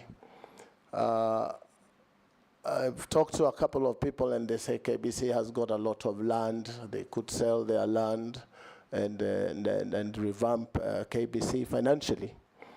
From the school of thought, Mr. Speaker, when you sell the first parcel and sort out the employees' emoluments and pension and statutory deductions that have not been paid, and probably buy a few cameras and things like that, they go back to the same hole a year later, they will pick the next plots and sell until the 8th one is sold and they have no plot to sell. We should be able to go in and reassess the viability of KBC as it stands. I have come across during briefing something that says they want to borrow from, I think it's Spain, a tune of 12 billion to revamp KBC by buying new equipment, broadcasting equipment, etc., etc. And that, to me, sounded very worrying. Because you will look at other broadcasting stations like, for lack of a better example, like Citizen. And if you assess the sort of money they have used to make their broadcasting stations what it is, 12 billion is completely exaggerated. I should be able to go in there, send out a team to the world online, and find out what sort of equipment KBC requires and how it needs to be brought back into a world-class broadcasting station. If you put your TV on this evening, Mr. Speaker, and you put KBC, and there are young men and women in that house, you will almost get a bashing. What are you doing in that station? I want to be the one who sorts KBC. If you put it in your house, people will want to watch because it's got the right content in terms of broadcasting, entertainment, and things like that. You'll find a radio station from KBC. If you drive up the mountains, any part of Kenya, you will keep losing the wave because they say the equipments are obsolete. There is also a situation in the world that is happening now, Mr. Speaker, where you don't have to buy equipment. You can lease equipment. And the lessor of equipment is responsible for managing and keeping the equipment running. And if it fails, they bring in new equipment. That may be cheaper. Because if you buy equipment today and they say the life of equipment is about 5 years, so does it mean KBC should spend another 12 billion shillings in reorganizing KBC? I believe it can be a world-class broadcasting station with support from government for public broadcasting in public interest. But the other division that is commercial should be able to sustain itself. That is something that I think we can do fairly quickly as a quick win. You talk of a debt. As I was receiving briefs, Mr. Speaker, there is debt to Telecom, debt from so-and-so, debt owed to CA. There's so much cross-debt in government sagas that some people say we will not pay because we are owed.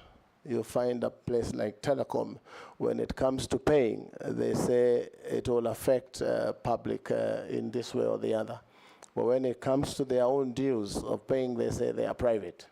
So these are some of the things that we need to be able to deal with so that Caesar is given what is Caesar's. There's a lot of money out there owned across these agencies. And probably we need also to find whether we can legislate on how debt across government agencies can be controlled, like in any business. Mr. Speaker, we are talking about debt owed from one agency to another. Through this ministry, if I'm confirmed, Mr. Speaker, we should be able to digitize entire government business so that information is available. Even the issue that is very dear to the public in general in terms of pending bills is a very big issue in the country on pending bills. And you realize, Mr. Speaker, that Kenyans don't look at pending bills as a very serious concern, because in my mind, pending bills, Mr. Speaker, is money borrowed from public. When a governor takes roads and gives contract of roads to Kenyans, for example, and he has not budgeted how those roads will be paid, a commitment is done, and a Kenyan entrepreneur will put in their money and do the roads and never get paid. So there's a lot of borrowing. You will find this to the tune, I think, of 150 billion owed to Kenyans by government agencies. So this is something that we need to deal with as a country. But if we have a system, like what I would want to propose, if we have a system that captures procurement and payments, at the same time, the controller of budget will be able to see in real time and to stop some of these things. But because we wait for a year or 18 months until the audit reports come to the House for people to be invited here for questions, we should be able to digitize government business so that information is available to everyone and sundry for action to be taken to stop some of these things. So I imagine at some point in 2 years, Mr. Speaker, if I'm confirmed, the Speaker of the National Assembly should be able to see exactly what the MPs are doing wherever it is they are on legislative business. The President of the Republic from one dashboard should be able to see what is happening in development programs in Kenya. As we did in Kiambu, I could tell that from my office, what is happening in every ministry, 10 ministries in Kiambu, and would make decisions on time.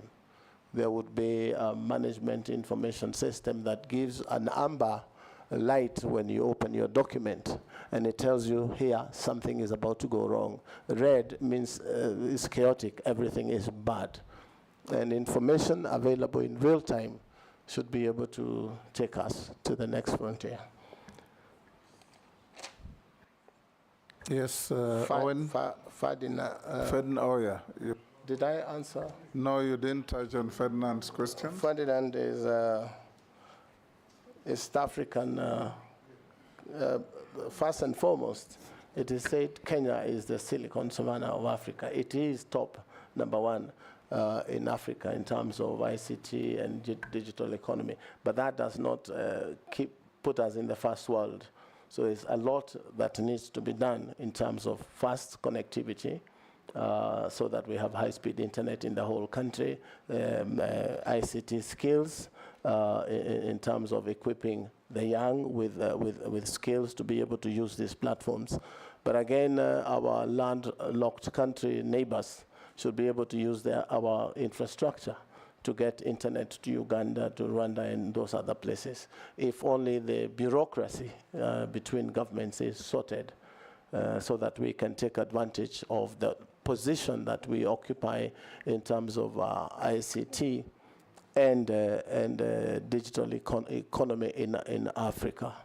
So we stand quite up there, but that we could take advantage. Owen Bayer. Huduma number, yes. What happened to Huduma number? Yes. One thing, Mr. Speaker, there's a lot of skepticism in the public about their information.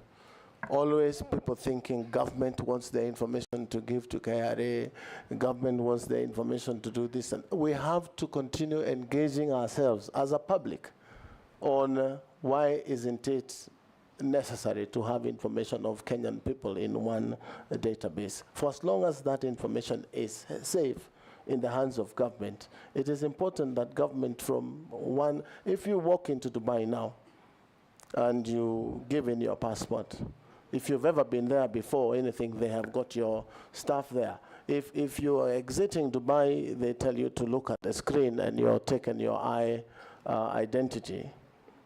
The time you're kicked out of Dubai, you will never go back to Dubai again because your information is right there. So I think myself it's a myth that we need to deal with in terms of educating ourselves and having this open dialogue that government is not always bad. Because, you know, that is a sort of general feeling I have now. But it's working, it's something we can work on. So I believe it's important for any state to be able to know its citizenry, right from birth all the way to the death certificate. So I have nothing against Huduma number myself. But we need to go in there and find out, are there other things that are being done that look like Huduma number? Because every other time this is changing, that is changing. I believe we can have one document that suffices for all services and avoid spending public money on some of these things. Owen Bayer. Thank you. This is the fourth time Take you're calling the next round. The fourth time you're calling my question now. Yes. Thank you very much, Honorable Speaker. Honorable Speaker, I would like to ask the nominee this question that touches on collective responsibility as a binding note for Cabinet. You're aware recent events have shown that a CS could actually call a press conference to complain about and seek questions for government he serves in based on a personal issue or personal matter. And if you are given an opportunity, Honorable Kabogo, how would you handle this issue of collective responsibility? And that would you have the discipline to really stay in government and say this collective responsibility, or will you just, as a politician, you know you're a politician, go the political way and seek public sympathy? Or would you handle it differently? Secondly, Honorable Speaker, our question on expired data. You know, when you buy data, you don't use it, it expires. And I see on my phone a lot of data that I can't use. You know, a lot of it I can't use because it's expired, but it is there. But when it comes to consumer protection, why would I be forced to use data when I don't want to use it? It's my property, I bought it. Why would a telco want really to control how I use it? And how are you going to bring in policy and regulations on the same to ensure that Kenyans are not robbed by telcos in terms of expired data? I think there are millions of expired data out there. And Kenya are suffering. They have it, they can't use it because somebody decided they can't use it. You know, and lastly, Konza Metropolis was a great idea. We see it when we pass going to Mombasa and we see the development that is there. But the idea behind the Konza Metropolis is that we're going to have cutting-edge technology coming out of it. Cutting-edge technology, that we are Silicon Savannah. And that was the base for the Silicon Savannah, that we would see a lot of things, apps and all that coming out. But what we see a lot is buildings. We see they come out to install internet, simple things that would have been done from Nairobi. But we have a whole lot of a metropolis, and we would like to see it work. If appointed as a Cabinet Secretary for ICT, what would you do different to ensure that the Silicon Savannah that President Kibaki envisaged then and the Konza Metropolis would come to fruition as soonest for Kenyans, for the many young people who are looking for jobs and getting disturbed on the internet and, you know, on phone? They would be there producing high-end technology, but now they're not there because we haven't actualized what President Kibaki wanted us to have. I thank you. Robert Bui. Thank you, Mr. Speaker. First, you know, recently we had an international company that was also taking advantage, like these other big techs, and mining, data mining. You know, we found queues at KICC of young people lining up to have their irises, I think, you know, copied. And it took the intervention of the National Assembly, actually, to stop that. So what will you do to ensure that this kind of thing doesn't happen again?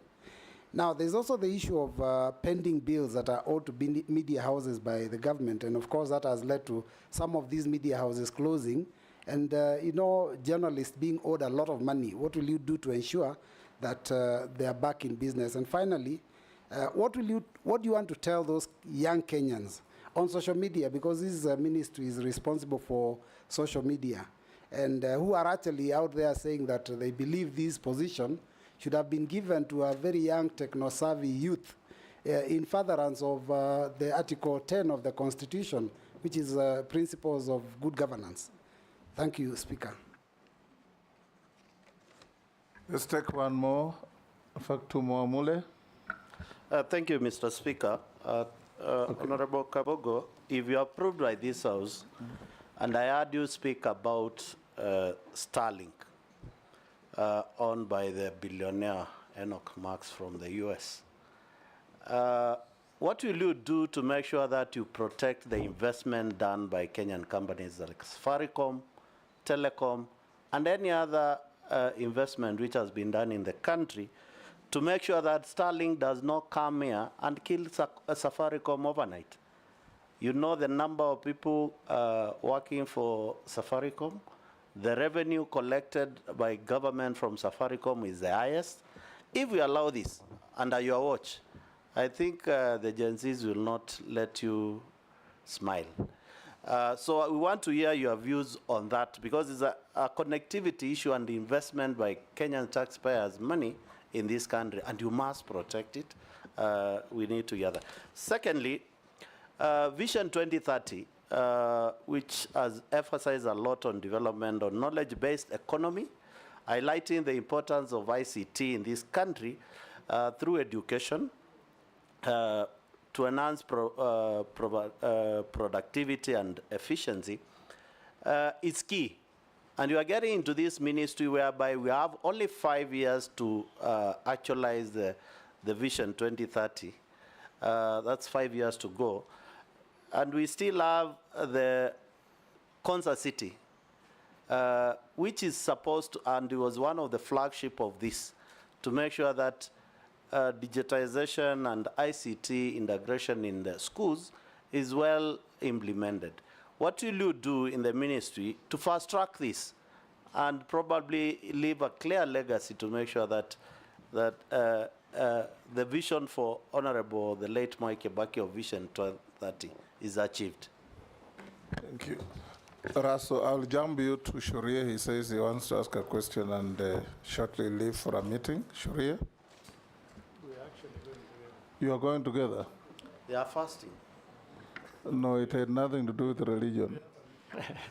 Thank you, Mr. Speaker. Mheshimiwa Kabogo, there was a recent public notice issued by the Communication Authority on tax compliance for mobile devices in Kenya, which has raised concerns among consumers and stakeholders regarding its implementation. To your knowledge, what is the intention of this notice and its relation to the government agenda on telecommunication security? Thank you. So, Raso, if you are going together, then I'll give you the opportunity. Mr. Speaker, he seems not to have gotten the question. He wants me to repeat it, is it? Okay. Through the chair. Through the chair, okay. Thank you, Mr. Speaker. There was a recent public notice issued by the Communication Authority on tax compliance for mobile devices in Kenya, which had raised concerns among consumers and stakeholders. To your knowledge, what is the intention of this notice and its relation to government agenda and telecommunication security? Thank you, Honorable Speaker. Okay, Raso. Honorable Raso. Thank you, Honorable Speaker. Honorable Speaker, I walked in late. My name is Dido Raso, MP for Saku. Honorable Kabogo, if the House approves your nomination, your ministry will be mouthful: information, communication, and the digital economy. The world has moved there. Actually, you will be sitting at the center of the world. The problem in Kenya today is about cyber security, about cyber bullying, and cyber attacks, and cyber crime. Currently, we have 20,000 services on e-citizen. If those, if those sites actually are attacked, it means Kenya will be closed for a minute, for a day, even for a month. If you'll be given this position, there's the balance between securing Kenya, but also opening the digital economy for business. How have you placed yourself that Kenya runs, but at the same time, Kenya is secure? Thank you, Honorable Speaker. You can respond to those four. Thank you, Mr. Those Speaker. five, actually. Yes. The first one was from, I think, Honorable Owen Bayer. About collective responsibility. That is the issue, the whole world, where collective responsibility is supposed to be. Excuse me, Mr. Speaker. And you talked about a recent situation where a minister of government came out and broadcasted dissent or his dissatisfaction on the issue of abductions. And I simply, from where I sit, and you said I'm a politician, I'm more a leader than a politician, because the politician thinks about the next election and the leader thinks about the next generation. So I belong to that other side. But from where I sit, that was very irresponsible of the Honorable J.B. Muturi, if I may say so, Speaker, without saying more. If I was, or I were, on his position, or in his position, I would have taken my dissent to the appointing authority. And if I was afraid of facing the appointing authority, I would go to cabinet and air it there. And if I'm not satisfied, tender my resignation. I resign because I don't believe in what the government is doing in terms of abductions. But politicians, that's what they do. I hope I have answered you. Then there was a question of expired data. Mr. Speaker, I personally have been a victim of buying data. And the next week or so, I was told my data had expired. And if you go to my Twitter handle, I did express my concerns to Safaricom. And I said we should stop now using Safaricom. At that point in time, that was my belief. And I explained that you cannot go to a shop, Mr. Speaker, and buy sugar, and then come to my house and tell me how not to use or how to use that sugar. And I think I want to inform the member, since then, I really had a back and forth with Safaricom. Now they give you an option of buying, I'm not speaking for Safaricom, but they have an option of you buying data without expiry or data with expiry. So ujitume, ununue, whatever it is that you feel is good for you. But that is, it was very disappointing for me that day, and I believe for most Kenyans. Mr. Speaker. Yes, Owen? I mean, I think we need a policy, because if you make expirable data more expensive and data that does not expire cheaper, then what you're doing is you're robbing citizens. So I think we need a policy to stop this daylight theft, because there's something called consumer protection in this country. And I think the Minister of ICT owes this country a duty of care to protect consumers of data, to just have non-expirable data. Thank you. So Mr. Speaker, I agree entirely with the member. And if I'm confirmed, I'll fix it. I'll fix it. Go ahead, Robert Mbui's question.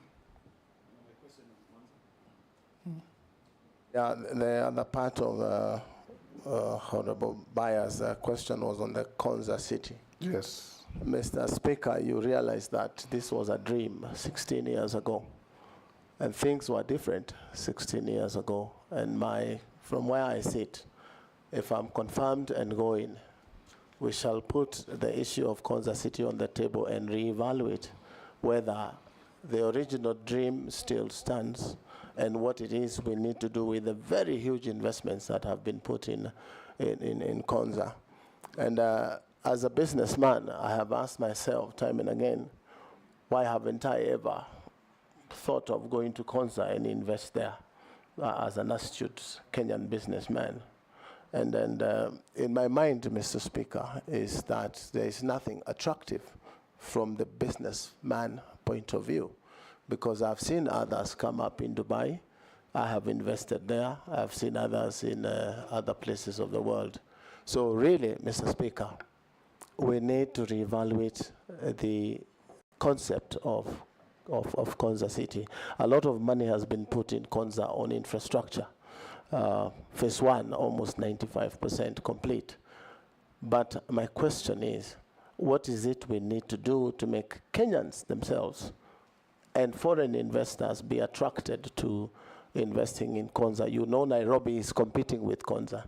So we must have an incentive scheme that sends people and international investors into Konza, like tax holiday, duty-free status, land available at almost zero rate so that they can put huge investments, is to create the demand and the need of people to invest in Konza. And that would be a game changer. And there's something in the world that is happening now called tokenizing.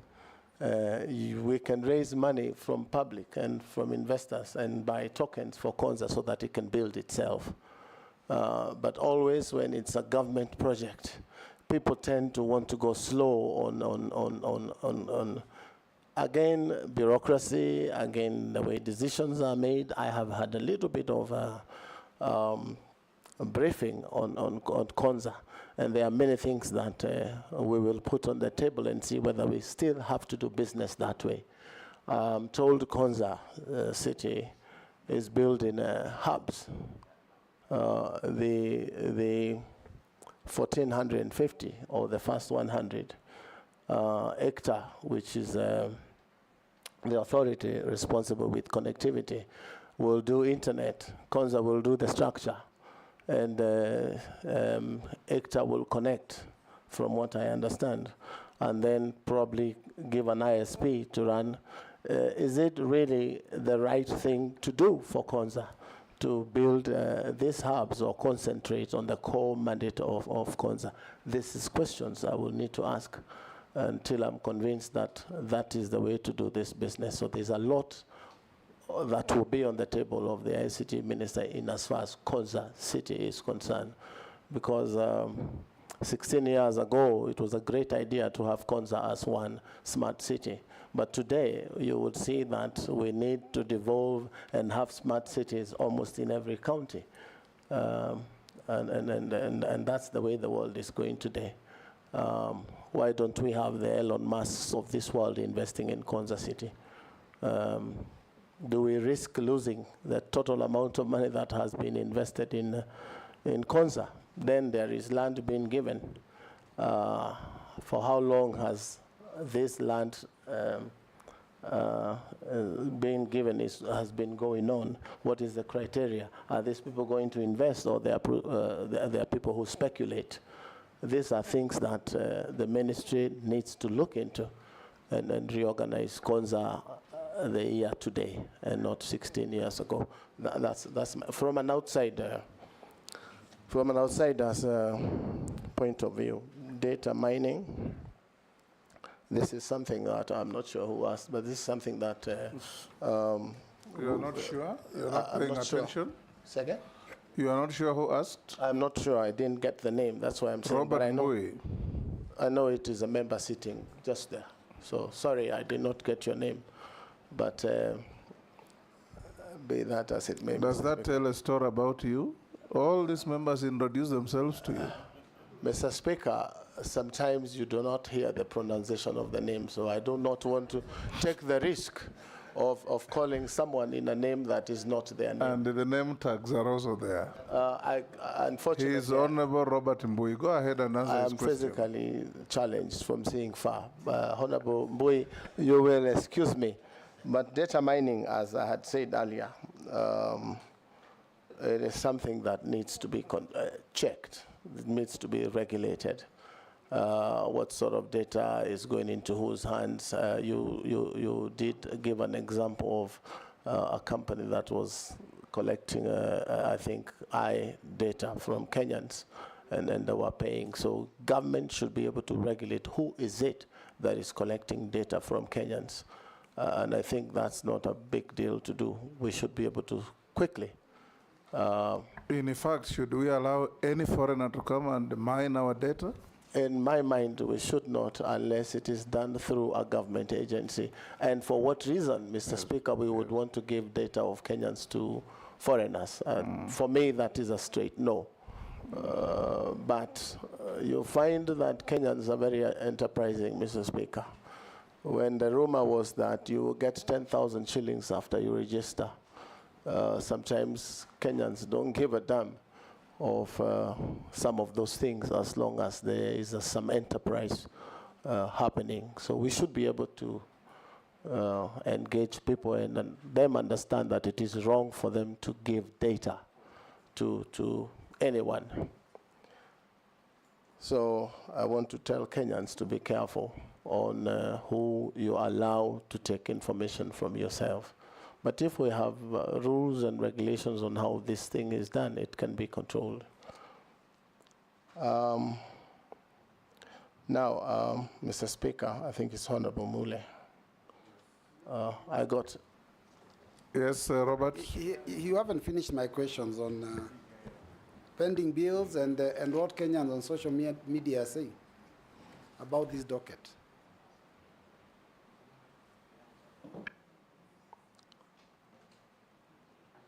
I didn't get the question on pending bills, what it was. Yeah, it was about pending bills that the government owes to media houses that have led to some of them collapsing and journalists not being paid so much money. So what will you do when you get into office?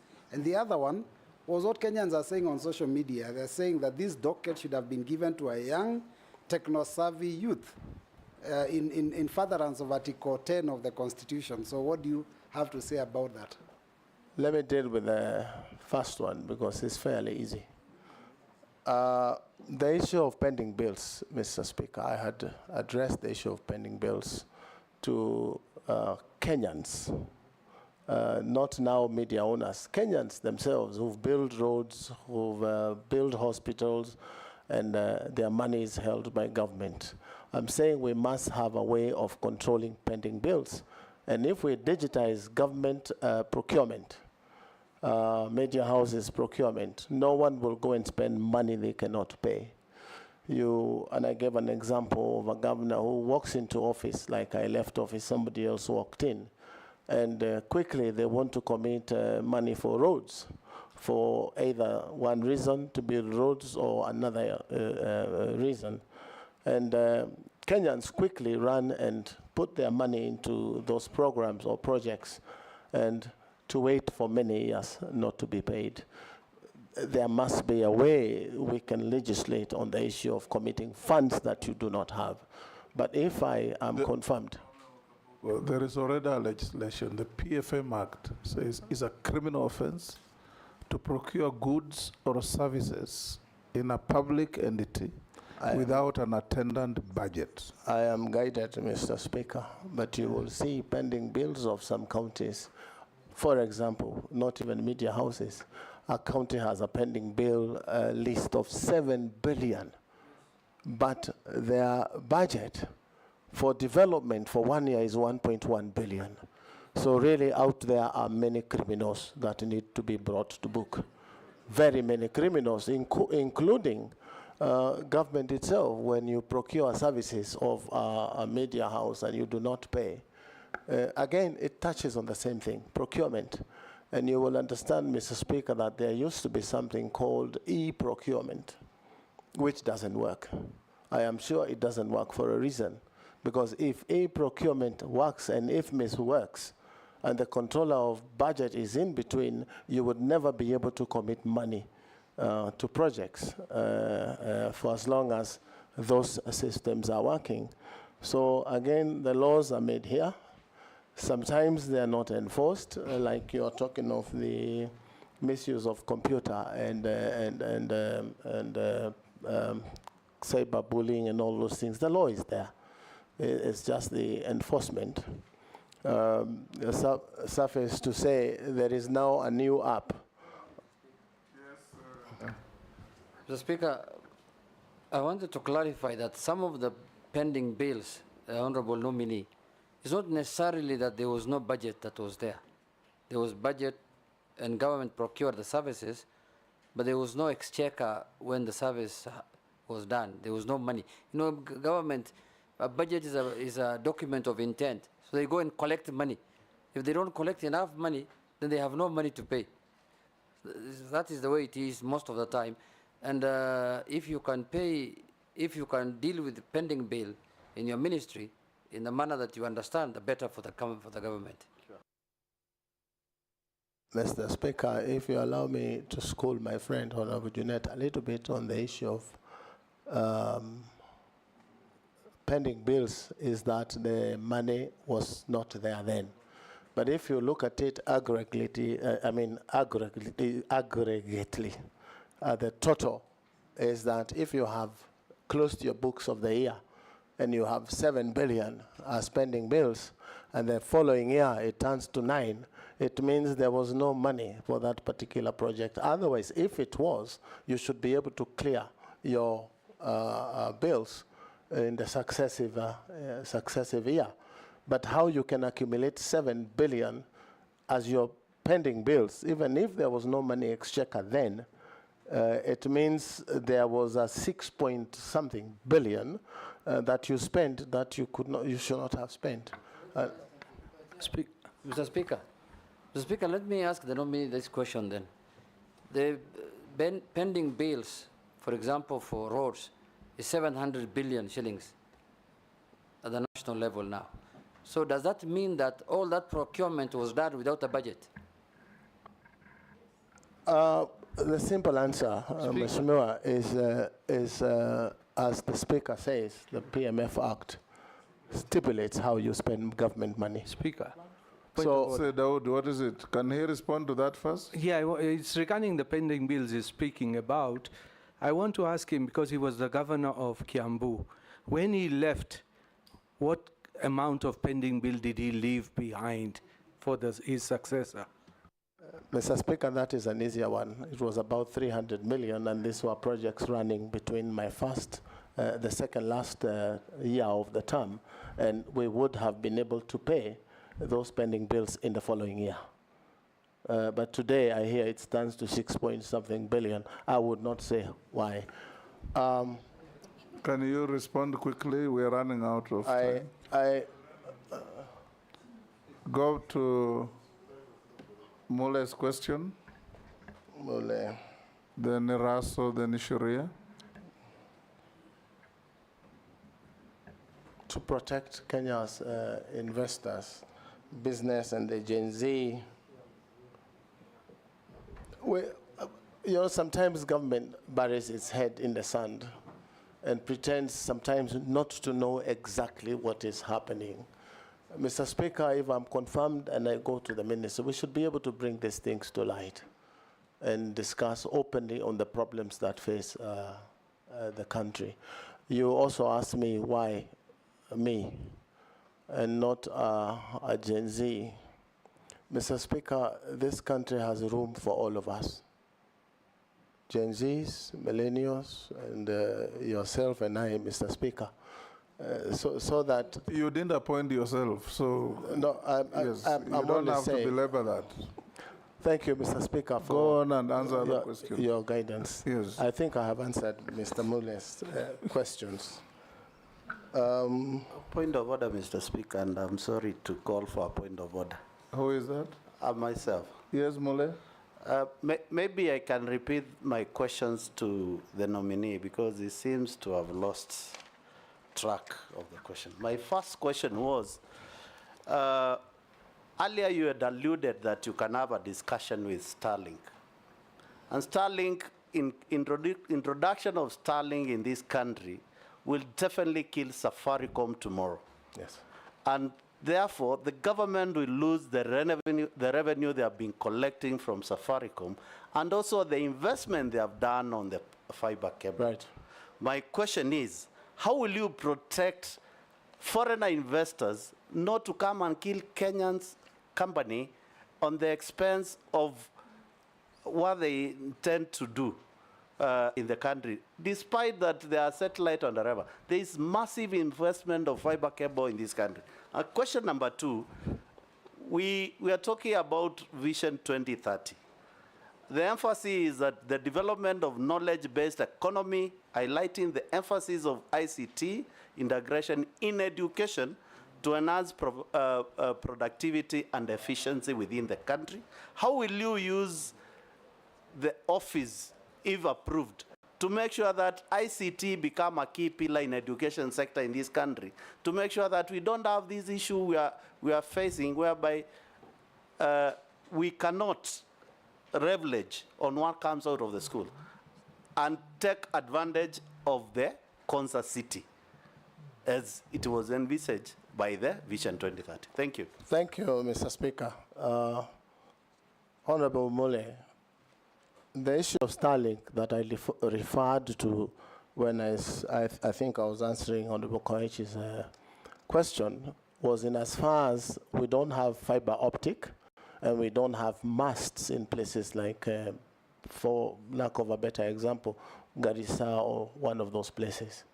And masts of aerial masts of Starlink are available. And as we speak now, today, Kenyans are using Starlink. I am told by CA, the regulator, that they are in talks with Starlink on conditions that they've been given to work in Kenya. And I'm sure those conditions will surface in the matter that you raise. It's also important to understand that most of the investors in this field are also foreign, and they are private businesses.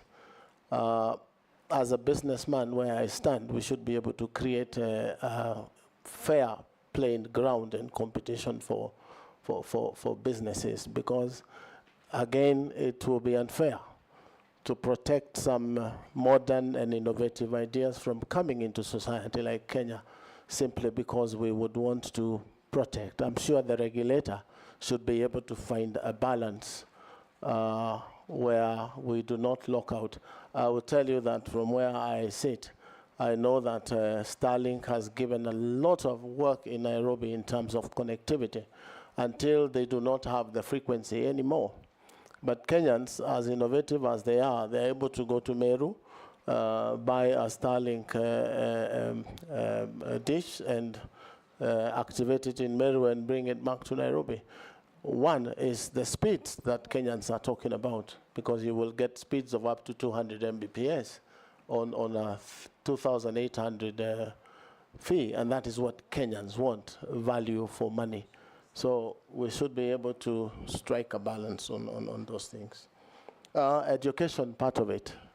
I'm sure that if I am confirmed, we should be able to set out a curriculum that will be used in TVETs, used in the constituency hubs and in the ward hubs as training centers for Kenyans to acquire the necessary skill as one of the pillars in the master plan for ICT and digital economy, and then use the young innovators, the young Gen Zs and others to be able to start their own small hubs where every corner of the country a Gen Z will be involved in digital enterprise for their own good. So that's my take. There was a question from Shuria about the CA tax compliance. I'm not sure exactly what. that was, if I can get, yeah?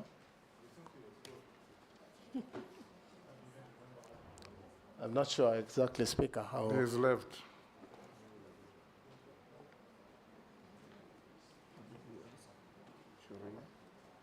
Go to the next by Yes, there was Russell. a question by, I think, Mheshimiwa from SACCO. Problem of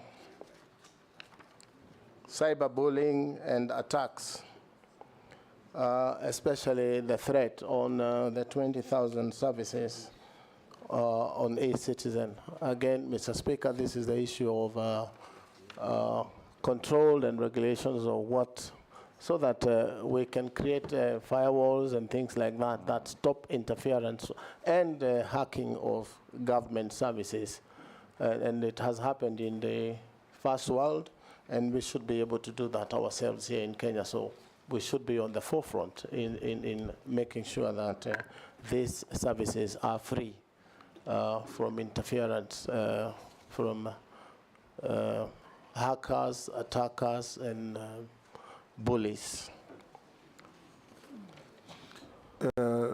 Rahab, you'll pass. Mishi?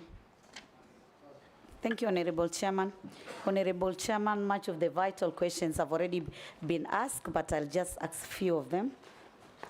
My first question is on the internet outage by service providers, which often disrupt businesses, education, and access to critical services, leading to significant consumer losses.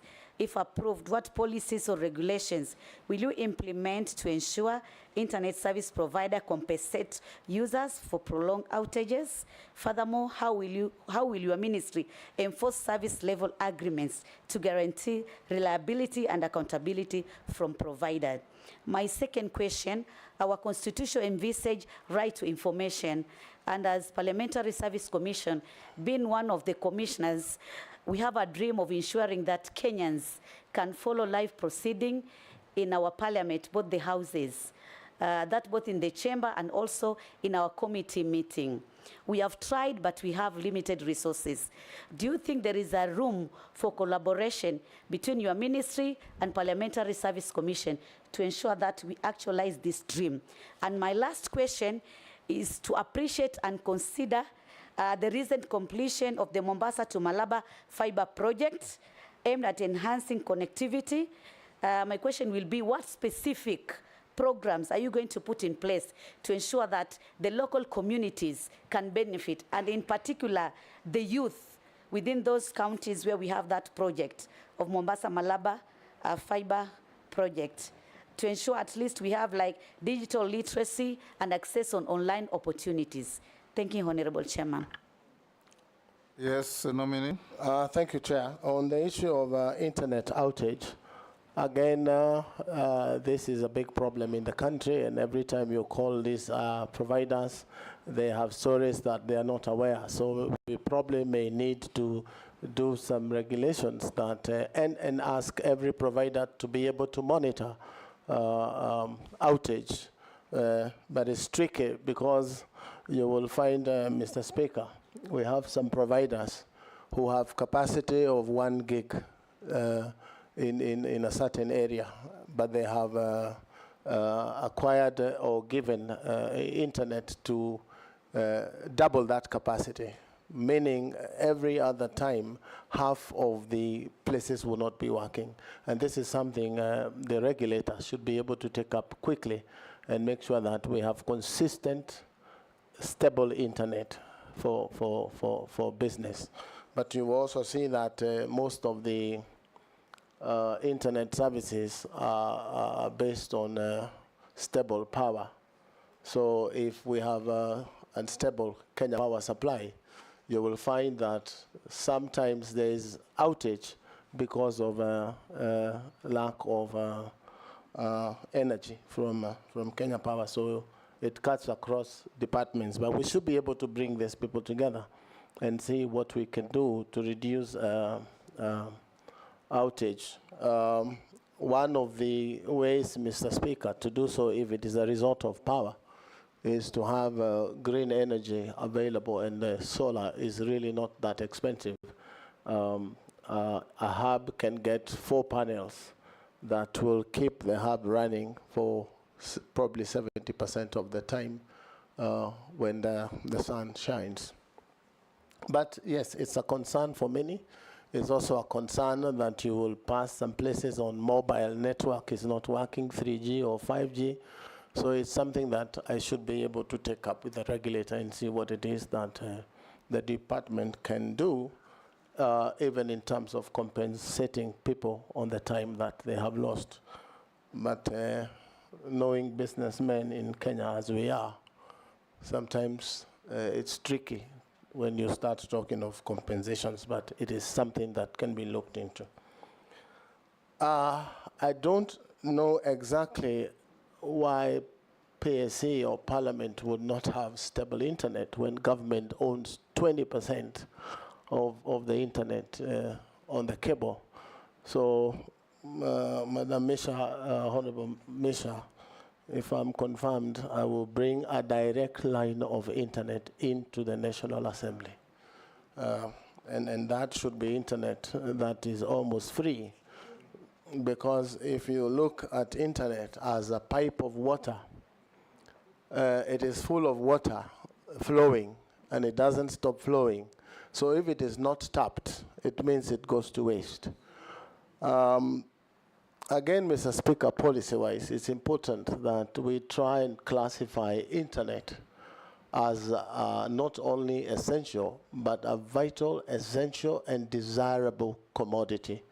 You will find that water is a utility, power is a utility. I would want to drive the ministry, if I'm confirmed, Mr. Speaker, to classify internet as a vital, essential, and desirable utility, so that the issues of way leave, etc., and the fees that are charged by counties become a thing of the past, so that we can move internet to the whole republic and people enjoy high-speed internet.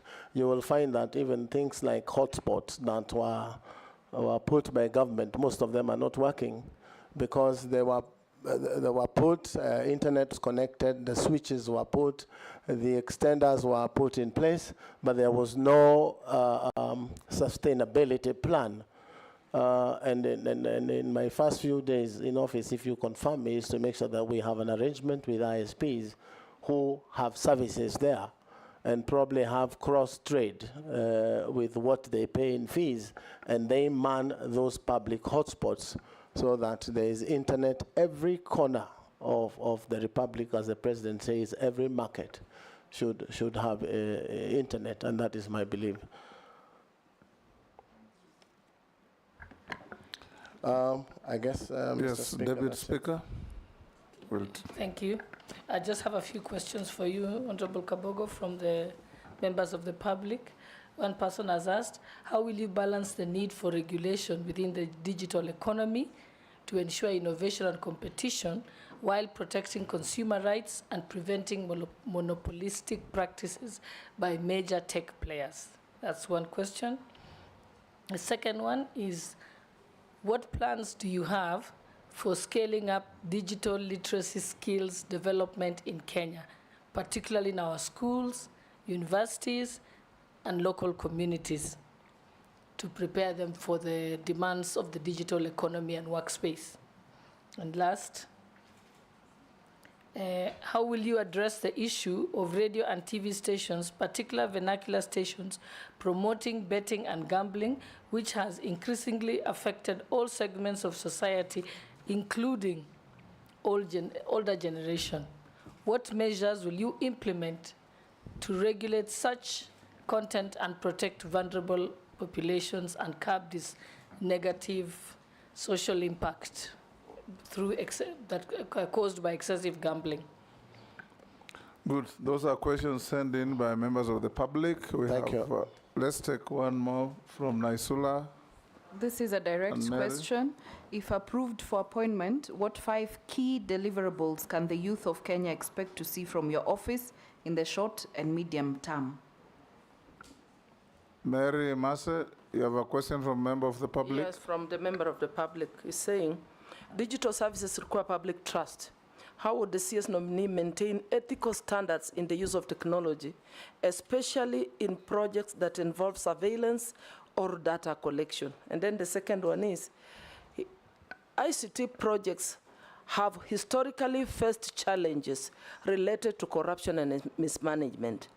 What specific measures will the CS nominee implement to ensure transparency and accountability in ICT procurement processes?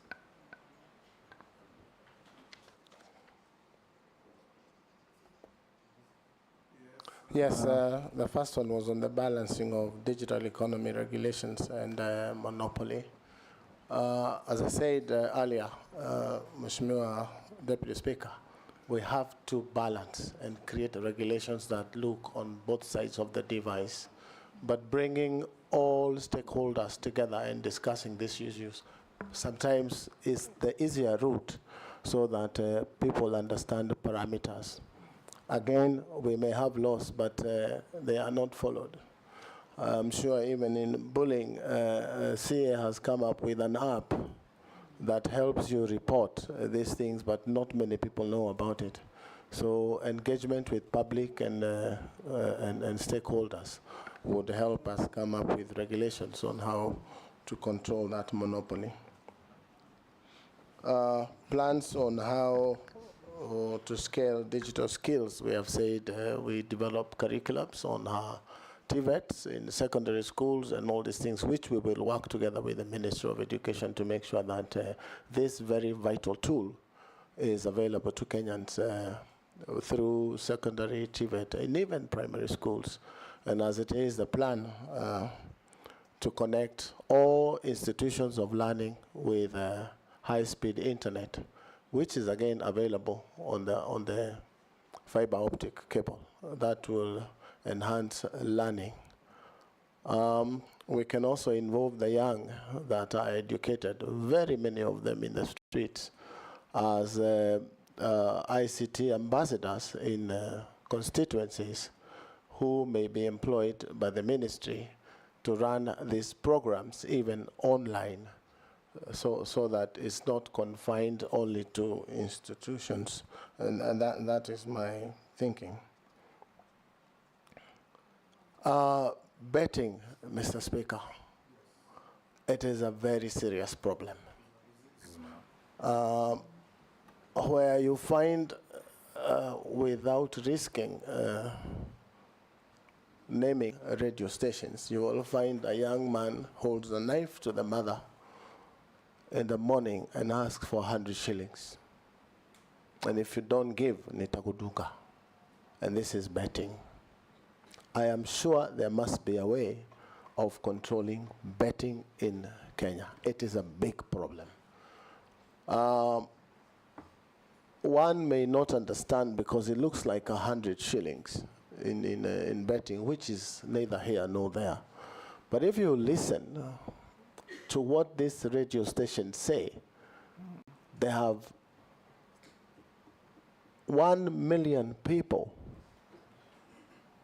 early morning putting 100 shillings and hoping to earn 100,000 shillings.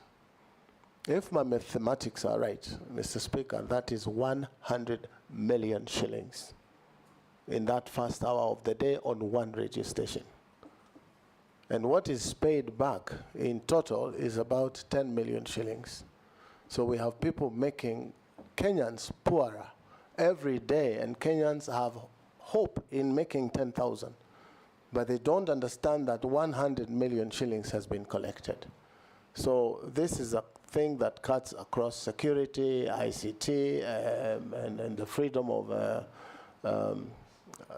radio broadcasting, etc., that the government needs to come together and stop. We have governments out there that have stopped gambling completely, at the risk of getting in trouble with these cartels because they are there.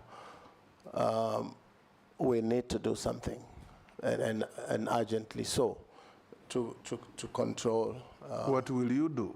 You know, I will call the ministry in charge of security, and this is a security concern. I should be able to move even in cabinet and say, do we think we need to deal with gambling? Because in my view, this is what is happening. It requires a concerted effort of government, Mr. Speaker, my belief. Single-handedly, I will not be able to handle. We have to do this together. Again, talk to members of the public. They have never understood this as a business that helps certain people and not them. They believe that they have a chance of putting in 100 and coming out with 10 million shillings or 10,000 shillings. Also, we could use an approach, Mr. Speaker, where people use token of 100 shillings to buy into government programs like Konza, so that every Kenyan who puts 100 shillings, in a month or so, it has 8% in terms of ownership of 8 shillings from 100, sorry, to 150 over 2 or 3 months, so that instead of getting 10,000 from gambling, you're getting 10% of your investment at the end of the month. And this is happening the world over in terms of tokenization. People invest in shares. So if we can encourage Kenyans to invest in shares of places like Konza City, you will find that they are putting the gambling money into useful savings in the future. But this is also a culture that, Mr. Speaker, has really grown in Kenya. The gambling culture is a menace, just to say the least. Honorable, I should ask for deliverables for the youth. We are saying we want to involve them to come to these cyber cafes, learn, and engage them to take loans of government. I will be proposing a loan fund for the young, the youth, and everyone, ICT loan fund for startups, where we will lend them LPOs to buy computers, to buy routers, and to have rent to pay. This will move the 1450 burden of building a class in a ward, as opposed to building. They will get the rentals, get skills from government, a planned curriculum skill for them, and then we will win them out to be on their own and make money on their own, because the digital platform right now, I'm told, is contributing about 10% of our GDP. It should be moving to 50%, because that's where the world is. Again, if we can deal with the exploitations that the Honorable Ichongwa talked about, where people find digital jobs can be done, HBOs in Kenya, very cheaply. If we regulate that and make them get a good share of their contents, you will see content creators right now are crying that music played on radios, etc., that money never gets to them. We should be able to quickly deal with that so that they get a good share of the YouTube runs that their content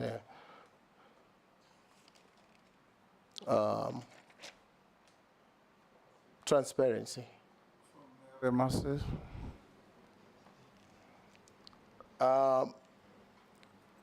Mr. Speaker, in my mind, where I sit, corruption is a problem again, a problem talked about all over.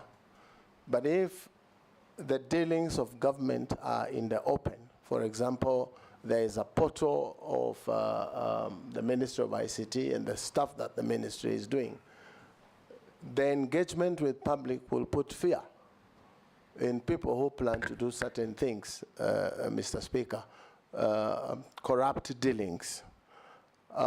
Information is power in the hands of the public, and creating discussions openly.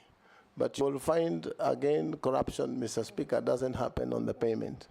It happens from inception. So if these things are brought to the open, it will minimize corruption in the public affairs. So as a ministry, if I'm confirmed, I should be able to say, I will make sure in the next 6 months, if I'm confirmed, Mr. Speaker, that the Ministry of ICT and Digital Economy is completely digital, and hoping that other ministries, because we now have officers, I'm told, Ministry of ICT directors in every ministry, we should be able to get Kenya government services digital completely. There's a lot of talk out there of e-citizen not working. I've been a victim myself, Mr. Speaker, trying to pay discharge fees for land.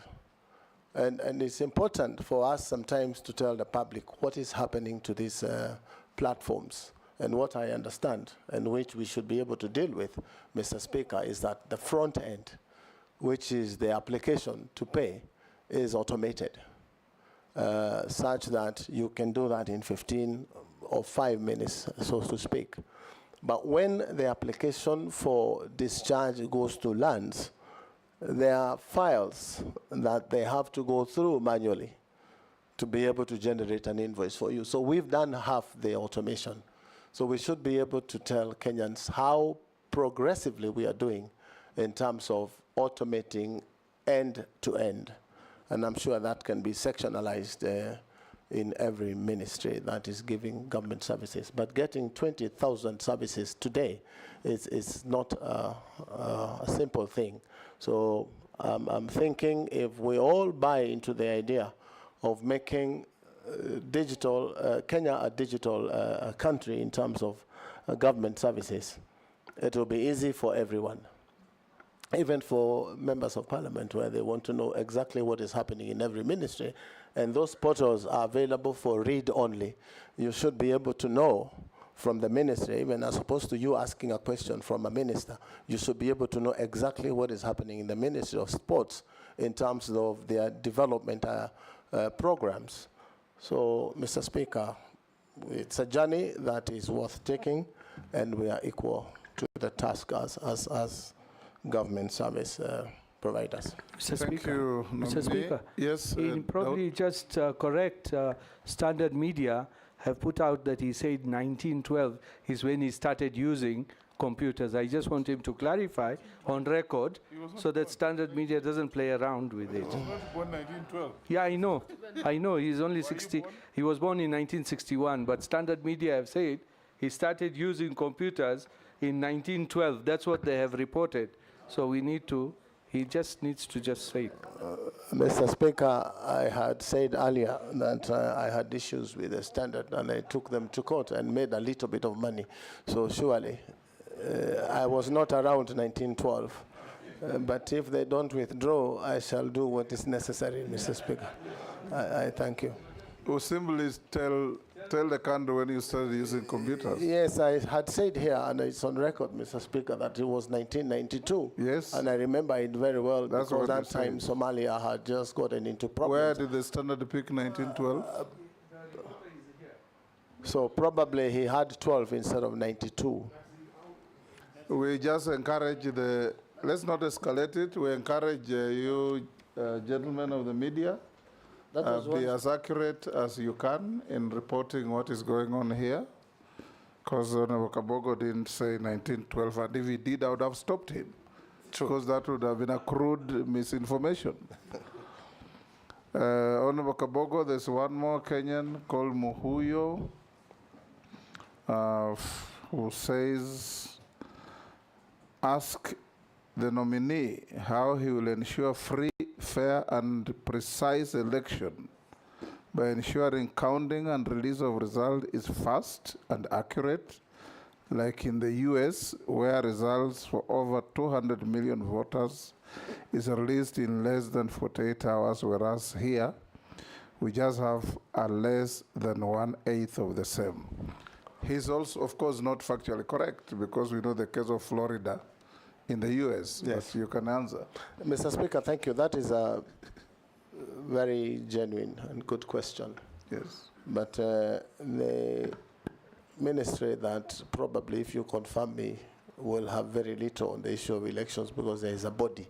But as a Kenyan, Mr. Speaker, I would want a situation where I walk into a ballot room where elections are being held, I am identified digitally, I vote digitally, and my vote is counted that minute. That is a dream that every other politician who has suffered things like I have suffered on issues of elections, it will be a thing of the past, but it's a dream for many countries. Before I come to the final issues, Honorable Kabogo, as a Kenyan, and if you are confirmed, you've been repeatedly asked here about cyberbullying, pornography, and dirty material on the net that's accessed by our children. We were in Australia in October, and the Prime Minister of Australia was moving a bill, the Prime Minister himself, to curtail access to social media by under 16s because of these kind of reasons. I'm not saying you need that kind of drastic action, but from where you sit, what ideas do you have in protecting children under 16s from access to filth material that is all over?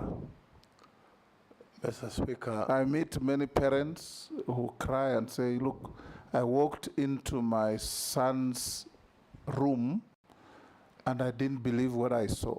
How old was your son? 7. I walked into my daughter's room, I didn't believe what I saw. How old is your daughter? 10. Mr. Speaker. And remember, the state has a duty to protect and guarantee and guard the morals of our children. Mr. Speaker, as a parent, from where I sit, I don't think what you saw in Australia, if we did that here, would be a drastic move. It may be the first step towards curtailing such dirty players on the internet.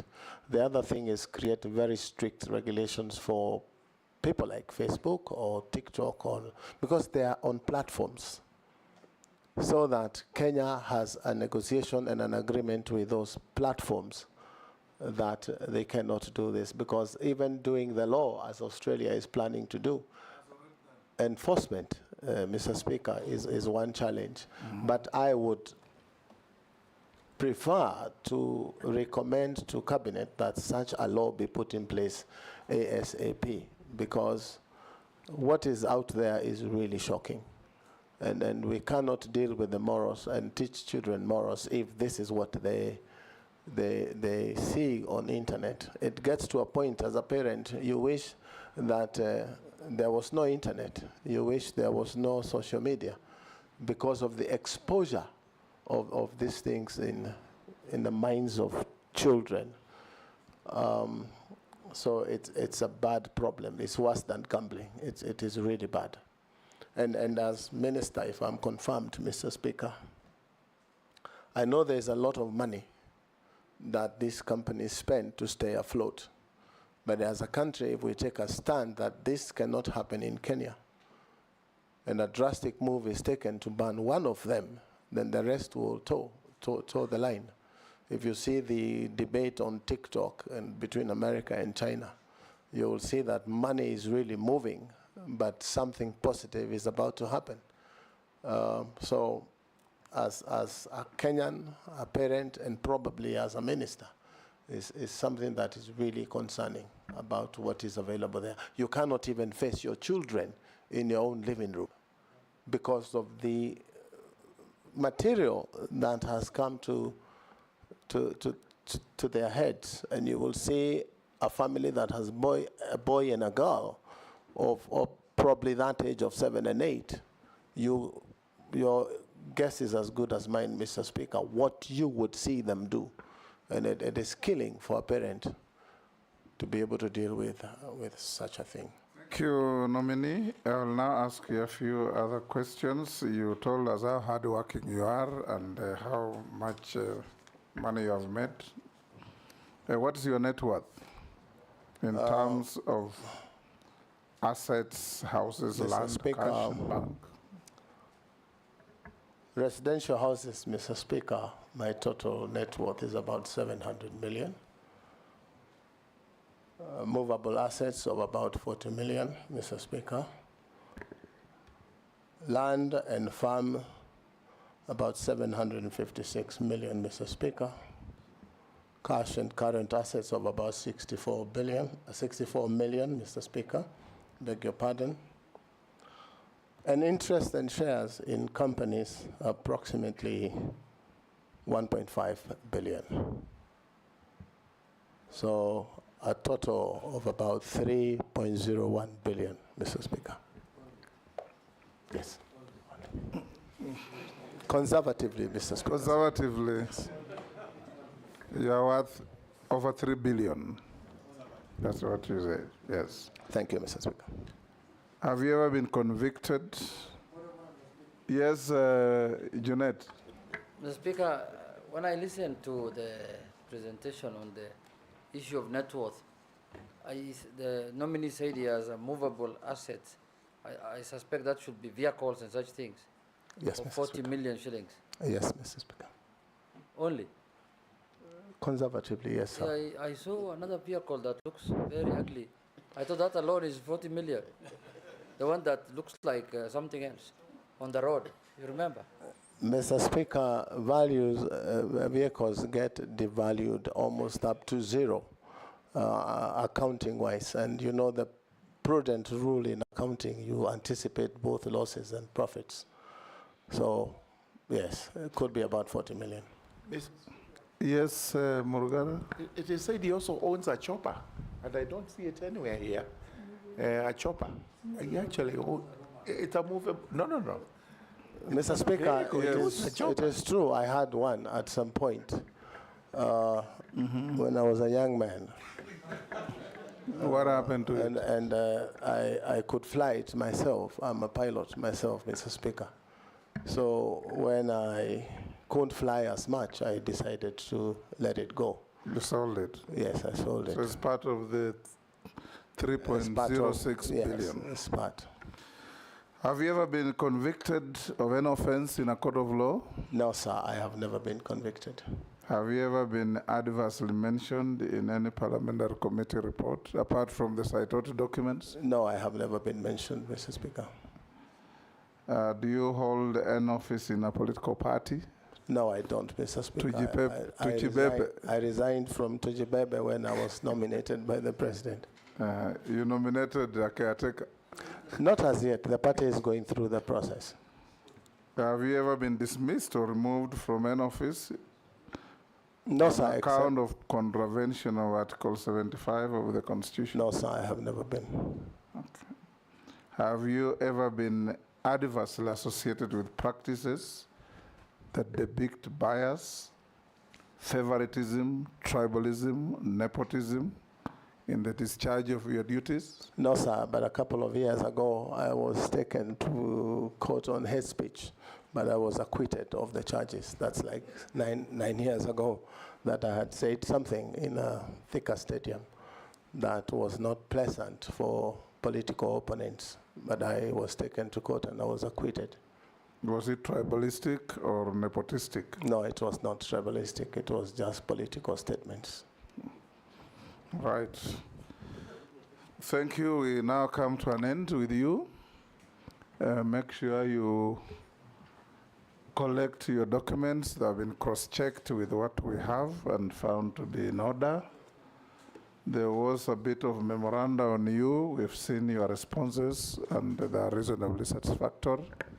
So unless you are lawfully held, thank you so much. You are discharged to thank go you so back much, to your Mr. Speaker. businesses. And, members of the National Assembly, asanteni sana.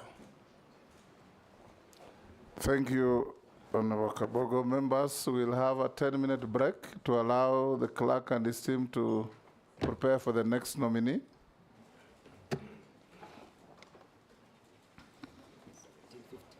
Yeah. So we resume at 5:50, 10 to 6.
Your name is Lee Kinyanjui.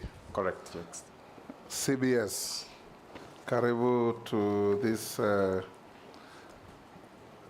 evening proceedings in the matter of confirmation hearings or vetting to establish your suitability to act as a CS in the position to which you have been nominated. We'll start with oath taking, and the oath is either by Bible, Quran, or the Holy Book of the Hindus, depending on your religion. Which one do you prefer? The Bible. So take the Bible in your right hand, raise it, and recite the oath that the sergeant will show you.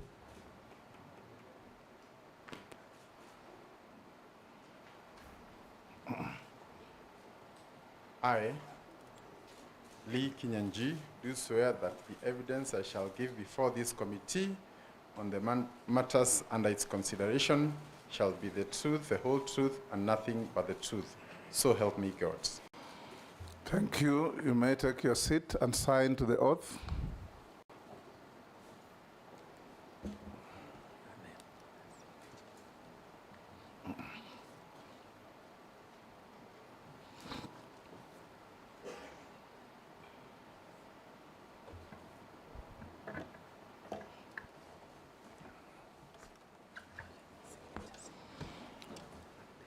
This is a committee on appointments.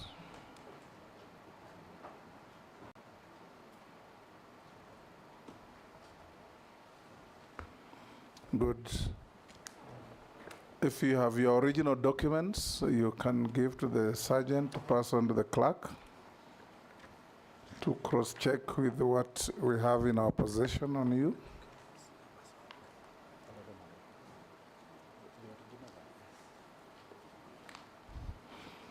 Thank you, Honorable Lee. This is a committee of the National Assembly on appointments.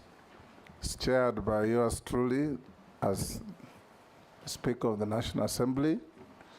I'll invite honorable members to introduce themselves, starting with the Deputy Speaker on my right.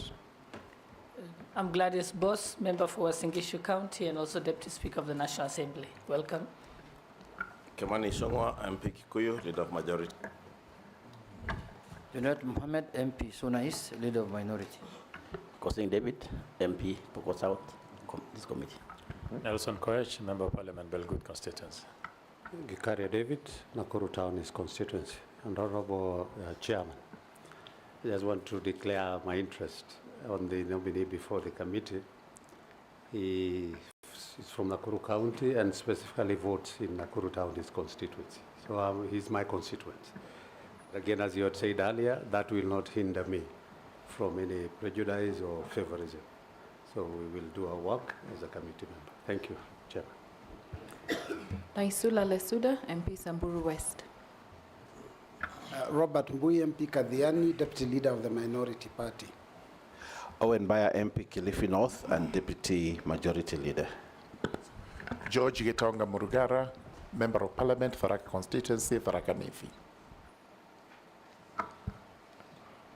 I'm Ferdinand Wanyonyi, Member of Parliament, Kwanza and Trans Nzoia County, member of this committee. Abdul Rahim Daoud, MP for North Imenti, Meru County. I'm Mase Mary, MP Teso South, member of this committee. Rehab Mukami, County MP Nyeri, member of this committee. Stephen Mule, MP Matungulu, Machakos County, a member of this committee. Honorable Speaker, I am leading a team of 23 dedicated officers who are serving this committee today. My name is Samuel Njoroge. I'm a clerk to the National Assembly. Thank you. Honorable Kinyanjui, as you are aware, you've been nominated by His Excellency the President and placed before this committee to assess your suitability to hold the office to which you have been nominated. So we will ask you questions, and it will be your duty to answer them as precisely and concisely as you can. Don't engage into any arguments with any member. Even if the question is provocative, just answer the question. Leave the judgment to us. You also address the committee through the chairman of the committee. Don't have personal engagement with members, even if it is Honorable Gikaria who accelerated your departure from your last office. Honorable Speaker, that is that is not true. It's common knowledge.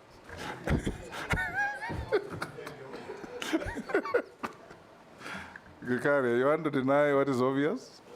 It's with a light touch, but you know where the facts lie. So we'll start by inviting you, Honorable Kinyanjui. I also declare, I know Lee very well. We were in Parliament together, and we have been good friends. That notwithstanding, we will ask you every question that is relevant to establish your suitability or otherwise to hold this office. Start by, in 5 minutes or less, telling us your name, your educational background, your professional background, your work experience, any key competences in your life that make you feel and believe you are suitable for the role as Cabinet Secretary in the portfolio to which you have been nominated. Before you start, I invite Honorable Mishimbogo to go on record by introducing herself. My apology, Honorable Chairman, I was praying. My name is Honorable Mishimboko, MP for Likoni, Mombasa County. Thank you. Go ahead. Thank you, Mr. Chair. Allow me to take this opportunity first to express my gratitude for the opportunity to serve my country, or to be nominated to serve my country by the President. And I really want to say that I take this as a very solemn moment. We don't always get time to serve our country. So I come here in that context, and also wish to confirm that you have conferred me the title of CBS. I hold no such title. So thank you for that. Quickly going to myself, I want to say I'm a graduate of Kenyatta University, and I studied education, English and literature. I'm therefore a proud graduate of one of our local universities, and I say through my experience in Kenyatta University, I have come to see the value of education, especially education in our universities that prepared us to meet and conquer the whole world. So I think that's about my study at the university. When I got to work, I have not worked for government for long. I taught briefly and then went to the corporate sector, where I worked in the oil industry before venturing into private business. In the year 2006, I vied in a by-election in Nakuru. I did not succeed, but the following year, which was a general election, I vied, succeeded, and was elected Member of Parliament for Nakuru Town. Then included East and West was one constituency.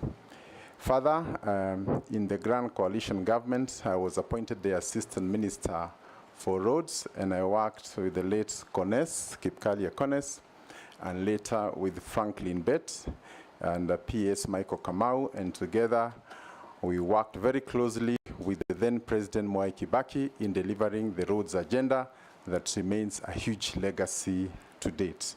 During my time at the ministry, I attended many postgraduate trainings, including in PPPs, transport management, privatization and outsourcing, procurement, and many other areas relating to the docket that we are working. Mr. Chairman, allow me also to say that during our tenure, we undertook some of the biggest infrastructure projects that are seen to date, one of them being the Thika Road.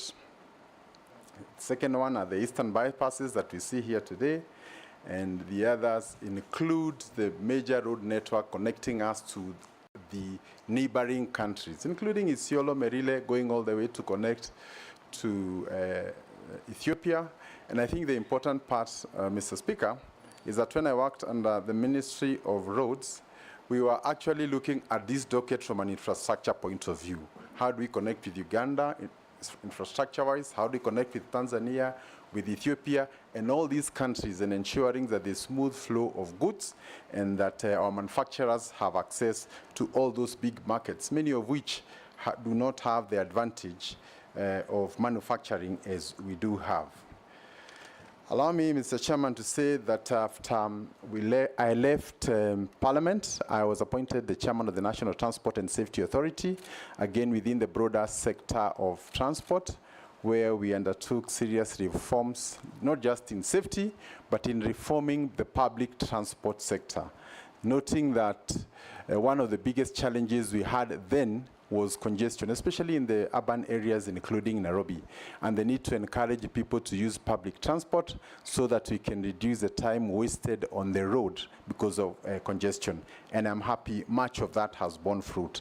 The digitization, including the smart driving license, including other measures we brought during that time, remain alive to date, and I'm very proud of our time then.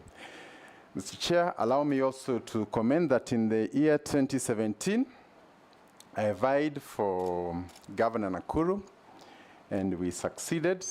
And between the year 2017 and 2022, we were Governor Nakuru, together with many others. I was not alone, including my deputy, Dr. Eric Korir.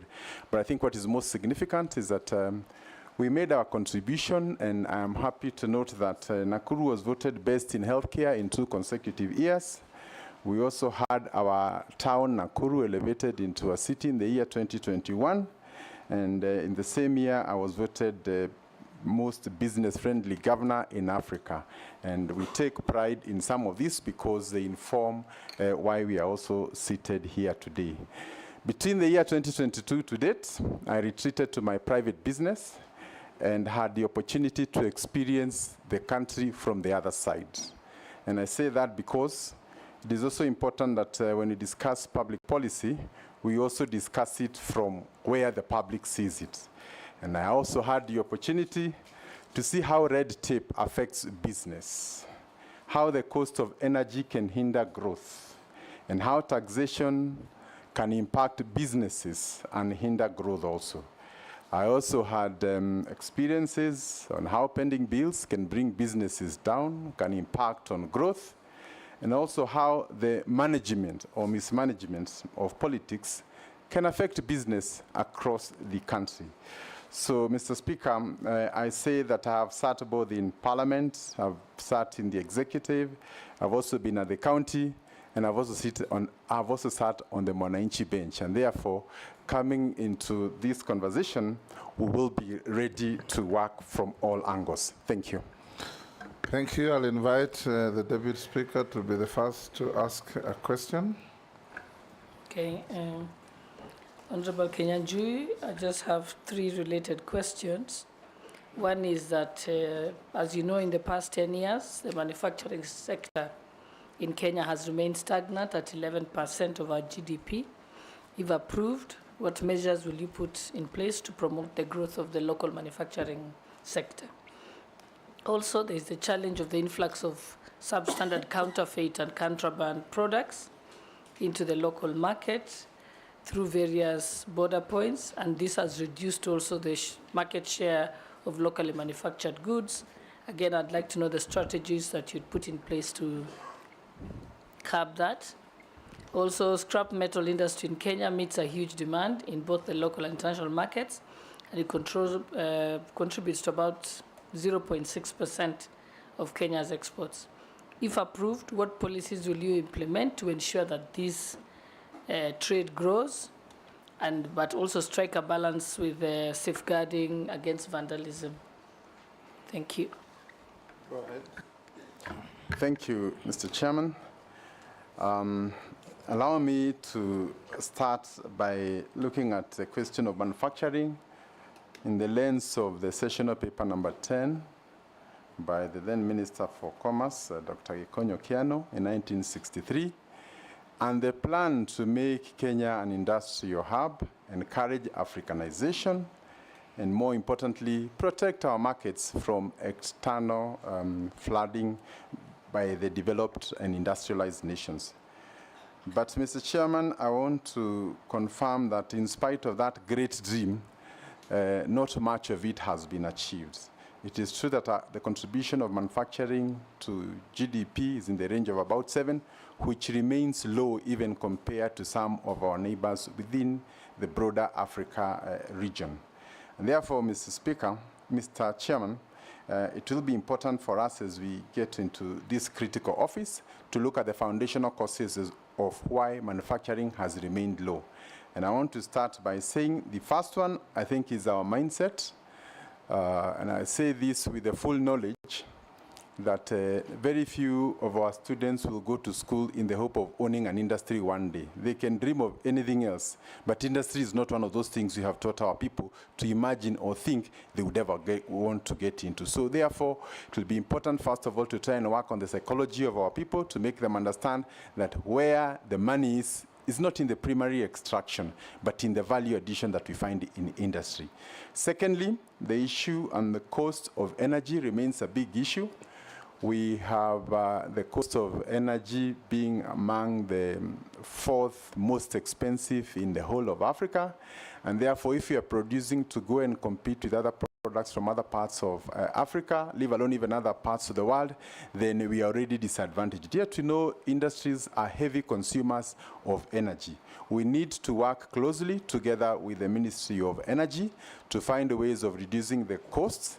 But I think more importantly, Mr. Chair, is to look at the elephant in the room, which is basically energy agreements that were signed a long time ago that continue to put our energy at extremely irrational levels, thereby making manufacturing in Kenya very difficult.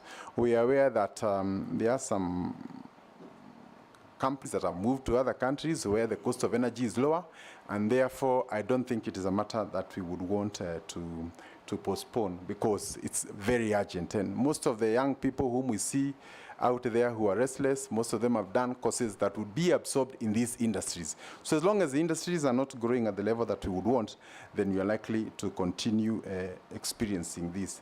Then lastly, our trade agreements and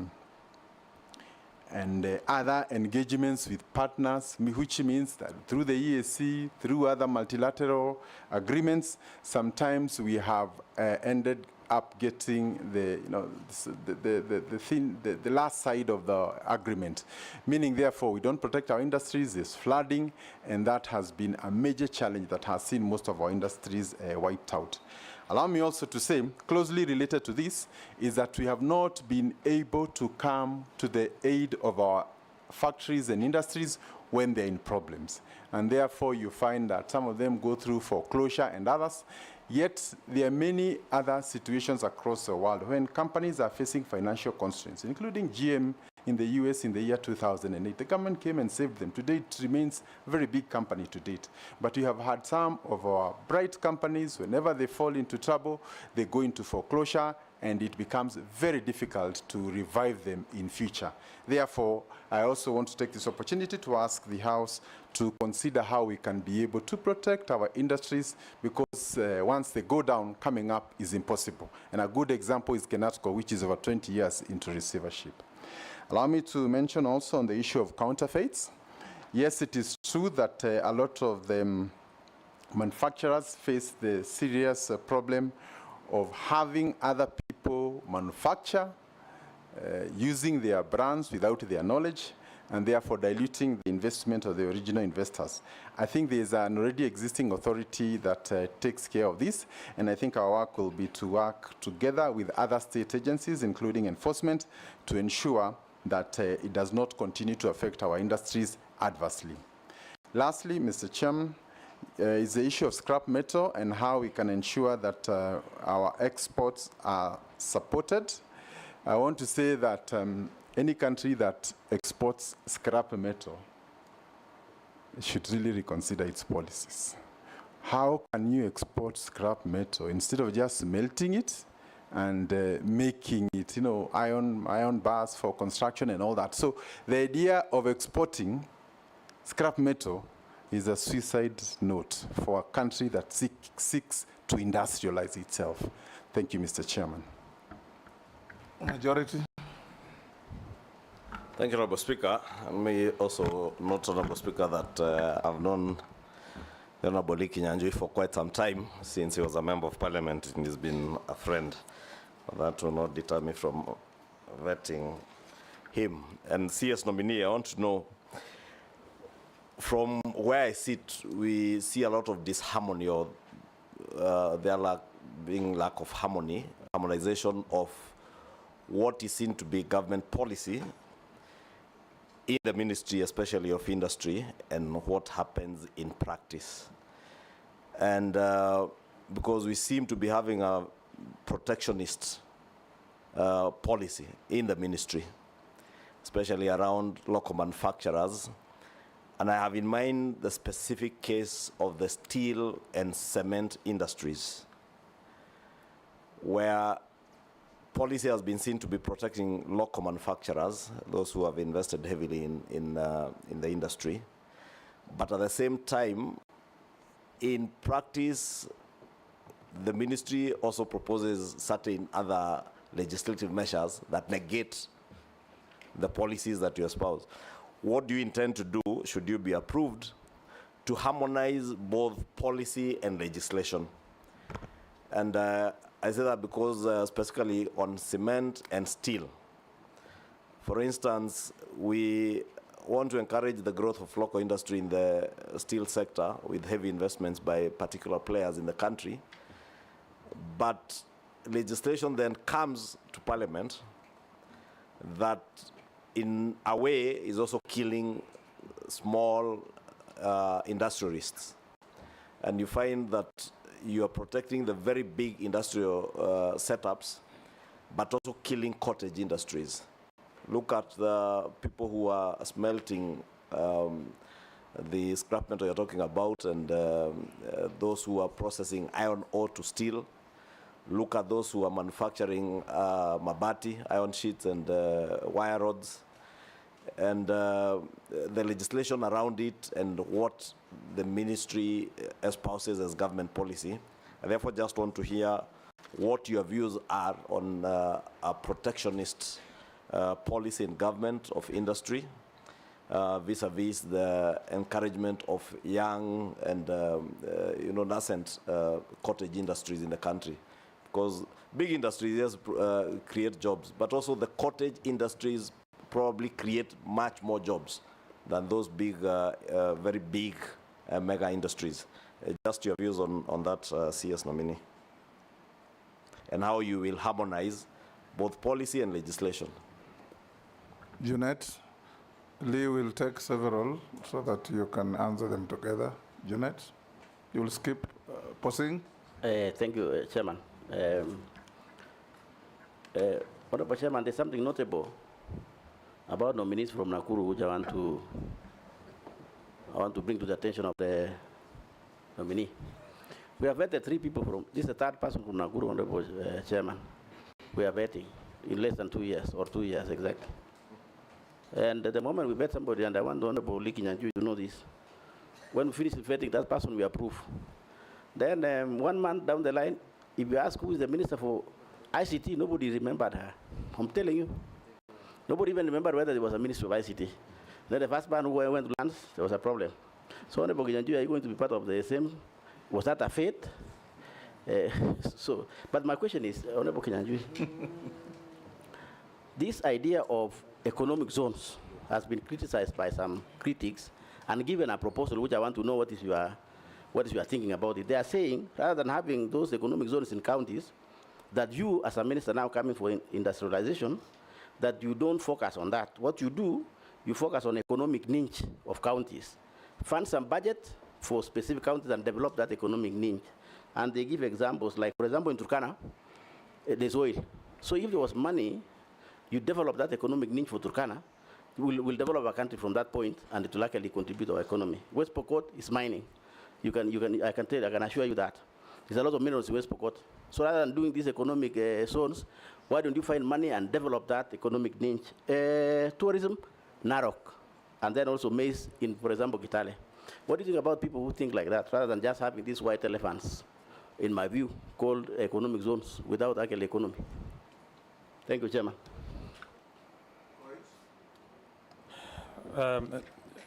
Honorable Lee, as a student of literature, you've always expressed that literature on your online platform, and most of it actually fairly has been, in the last few months, has been very critical on this administration. Number two, your party Ubuntu had its manifesto. Now you're joining, assuming this committee approves you, you will be joining the Kenya Kwanza government, which has also its manifesto. How do you want to use, how do you think you will work with this administration, considering that you've been extremely critical of this administration and its policies, and now you have to sit with the same team that you've criticized and used words against? Thank you.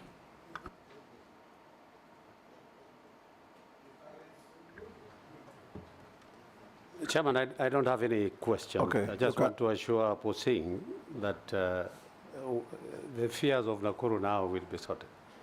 I hope that the positive development... Lee, you can proceed to answer questions. Posing is not being vetted here.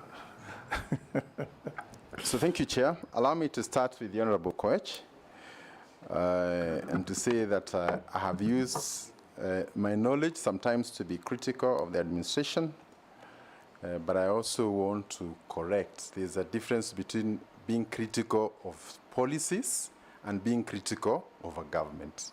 If, for example, we say pending bills are affecting businesses, that is not an affront on a government. It is a plea from the business community to try and ease cash flows so that businesses don't fail.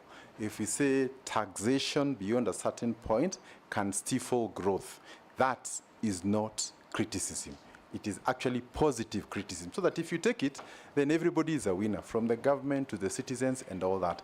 And I think it's really important for us to also embrace that even when you're in office, including myself, it is not possible that I'm the only one with ideas. There'll be people from out there who will think I can do something better. And the right thing is to give them that avenue. And possibly, if they have better ideas than myself, also to listen to them. And I think, personally, I consider that as my role as a patriotic citizen. Whenever I see something that I think is not right, to raise it, and possibly hope that the policy makers, whether in Parliament or in the executive, can also take it up. With respect to a political party, it is true I have formally resigned from Ubuntu, but my heart is also very connected to the Ubuntu philosophy, which simply talks about I am because you are. And therefore also in government, whatever policies we make must not just be about me, myself, and I. There is a bigger community beyond yourself. And I think really this is what we need to really get out there. When you see poverty out there, it's not something we can ignore. And I think the opportunity to work in government also means my thoughts, I will share them to colleagues through Parliament, also to the President, and give the best advice that I consider necessary for the country. The Honorable Kosing, he has said that nominations from Nakuru, I am not aware. I still remember those two gentlemen. I'm not the appointing authority, and therefore would hate to discuss them in their absence. Chairman, was it gentlemen? And a lady. You don't know your citizens in your former jurisdiction. Gentleman and lady. Yes. And I think maybe also what is important is that even when a new person like myself comes, it's not a very good tradition to belittle anybody else who's been there before you. I think acknowledge whatever contribution they've made, whether big or small. Actually, it was just a preamble to a question. Don't belabor that. Answer the well said. The relevant With respect question. To the economic zones, I think every county has a story. If you go to Pokot, you know, I mean, the situation will be very different from Mombasa. If you go to Makueni, compared to Nakuru, therefore, to make a generic template for all the counties may not be right. And I think, therefore, some of the considerations we need to make is to look at the economic opportunities existing at every place and ensuring that the economic zones we are creating are responsive to the needs of that particular place. For example, in the pastoralist areas, the issue of beef and cattle and lamb is really in huge demand, especially in the Middle East. So we don't need to go competing with other places that could do horticulture. So how can we empower areas like Isiolo and some of those places, Kajiado, Samburu, and the other places, so that they become our best practice examples when it comes to bee farming and these other things. So I think it is true that there's a need to rationalize, and I think more importantly also, is to, some of these counties are very close to each other. So sometimes to have sufficient raw materials to run all these economic zones may be a challenge in future. Therefore, the need to rationalize and also ensure that we prepare the public. The issue of it turning out to be white elephant is not particularly new in Kenya, where government invests millions and millions of shillings, and I've seen it even when I was in infrastructure. We are told at a certain point there are very many accidents. We go and budget for a footbridge, and nobody ever uses that footbridge, in spite of all the money being pumped there. So there's a need for us to educate the public, in this case, the investors, so that they know what is coming up, where there are challenges of funding. We can look for linkages with banks, including banks that are funded by government, to ensure that there's a close-knit loop. And I think that should be going on now, so that by the time these special economic zones are complete, then you have uptick. And I also want to say that sometimes you have these special economic zones, they are here, but the investments by the local, the indigenous Kenyans, has remained low.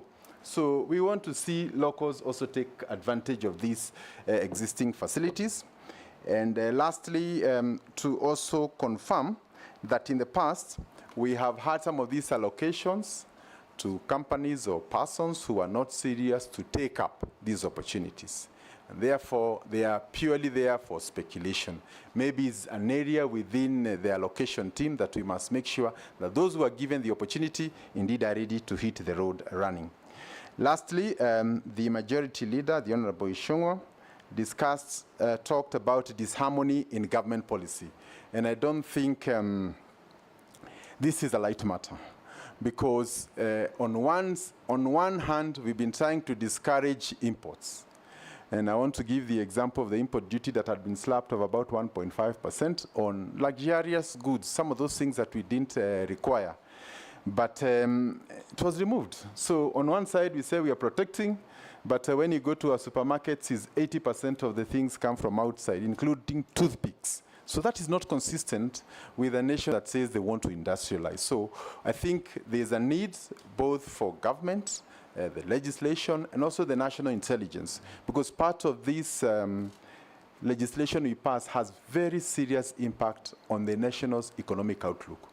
We are talking of a balance of payment deficit that is growing by the year. So for us to be able to overcome this, it will be extremely important that we harmonize our approach and ensure that everybody understands the implication of every single policy that we put and what it means to the larger national interest. Thank you.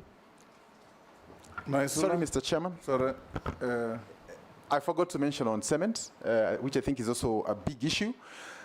The President has pronounced himself on the issue of affordable housing, and it is obvious that affordable housing cannot be restricted only to the government projects. It also means that if I want to build myself a house, it is within the affordable agenda platform. But the cost of cement and steel has gone up by approximately around 30% in the last 2 years. And I think that can be attributed to some of the monopolistic regulations that were brought during the same period. And therefore, once vetted and finally approved, our first duty will be to try and get up a team to interrogate the impact of some of these policies and whether they are for the benefit of the country or they are reversal to the gains that we already had. The issue of cartels within the industry is also very important. And again, there has been mention of quality, and therefore KEBS and other regulatory agencies will be empowered to ensure that indeed we live up to our duty. Thank you. Honorable Speaker, if you allow me, just one follow-up question in relation to that, the same question I'd asked. Because CS nominee, what I would really want to hear, 20 years ago, the Kenyan state was the leader in manufacturing in the region.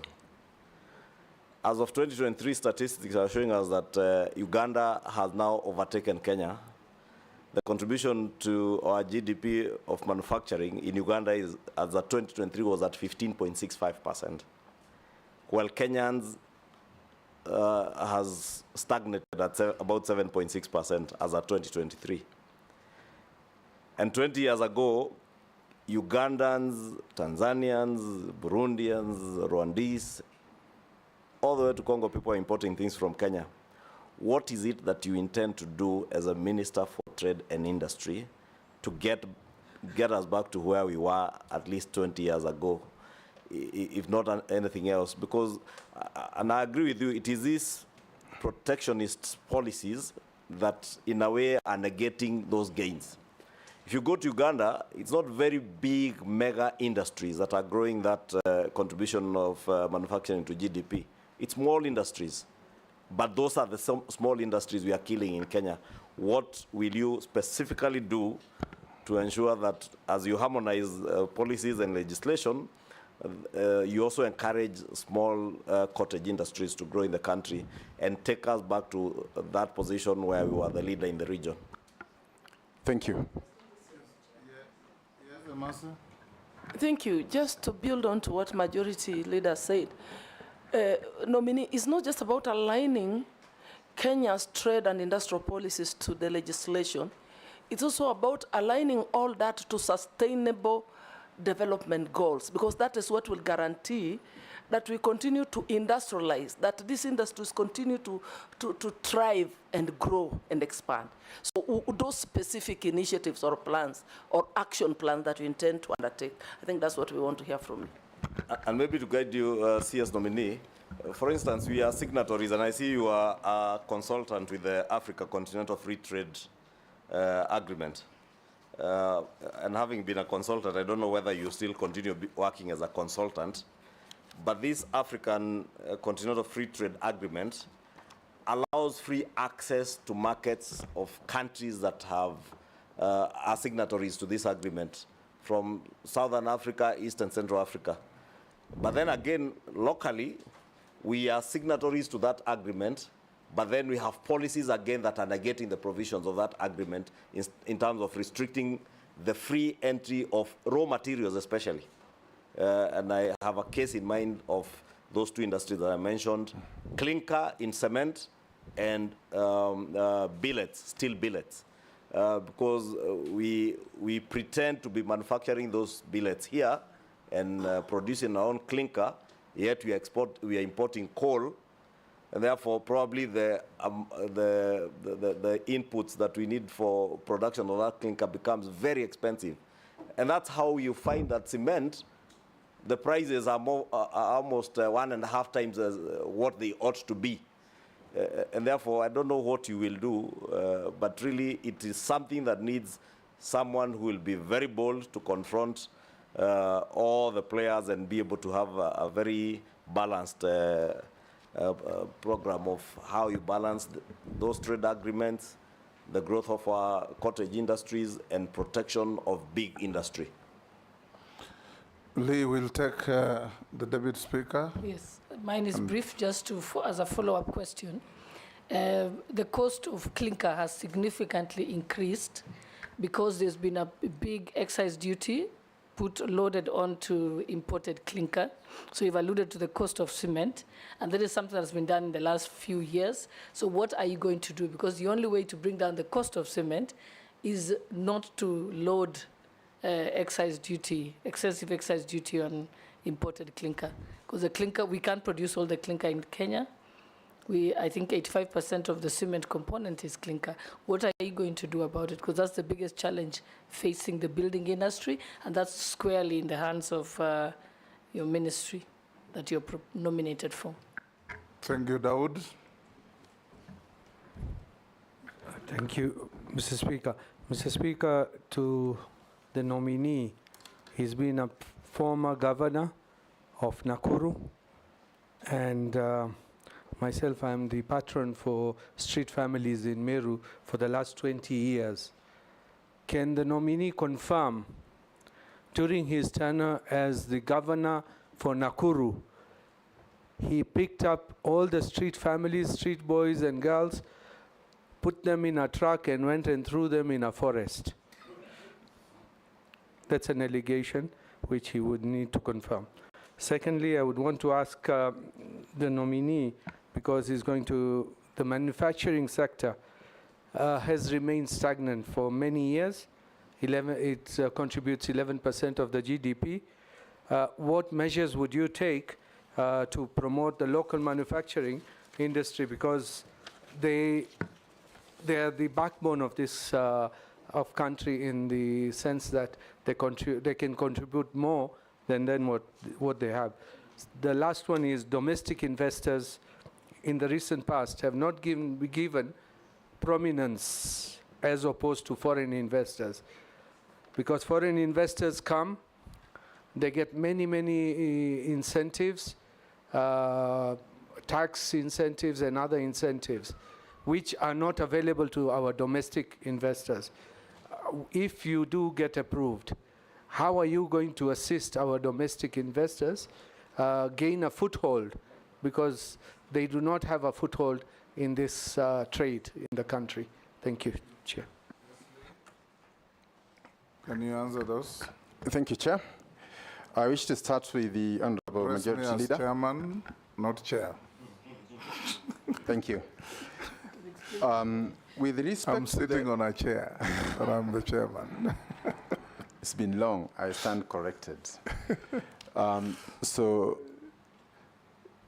ahead.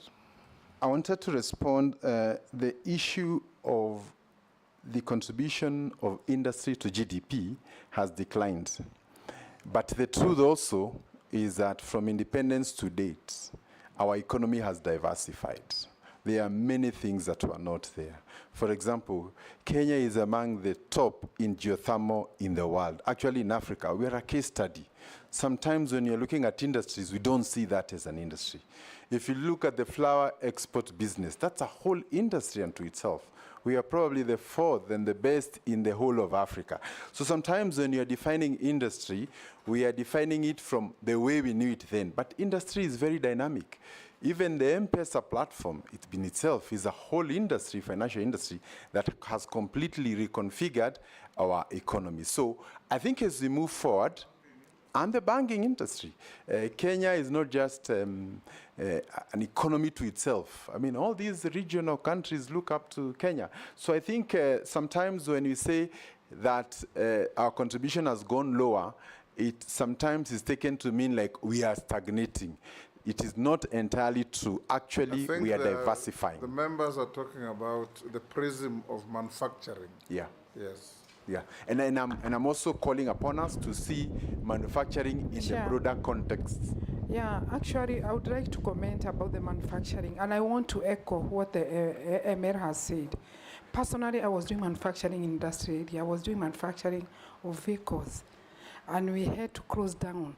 And if you go to industrial area today, you'll find that all the godowns are closed down. So I think it's good to accept that there's a problem, and then we sit down, we involve all the stakeholders, and then we see what we can do so that we can now open those industries. Go on. That's a personal testimony. Thank you, and I appreciate. Yes. So I think the point is, do we have a problem with the growth of industry? I said where we started in the year 1963 and the session of paper, and where we ought to be today, there is a clear challenge. The issue is how we can unlock that challenge. One of them, I said, was the cost of energy. The other issue is also getting into agreements that allow flooding of goods into the country, thereby disadvantaging our local people. The issue of taxation sometimes, without looking at the broader impact of that on the industry, becomes another bigger problem. I also wish to cite the issue of financing. If anybody wants to start an industry today and you go to a normal commercial bank, the period they give you is normally not more than 10 years. At an interest rate of 18%, you cannot survive. Again, we do not have banks that are aligned to industry, ones that appreciate the whole value chain of industry that can help our local manufacturers to work together. And therefore, I invite the members as we try and reconfigure how we can move from here forward and encouraging local investors, those who are there to see how they can grow, and I think also more importantly, encouraging the younger ones.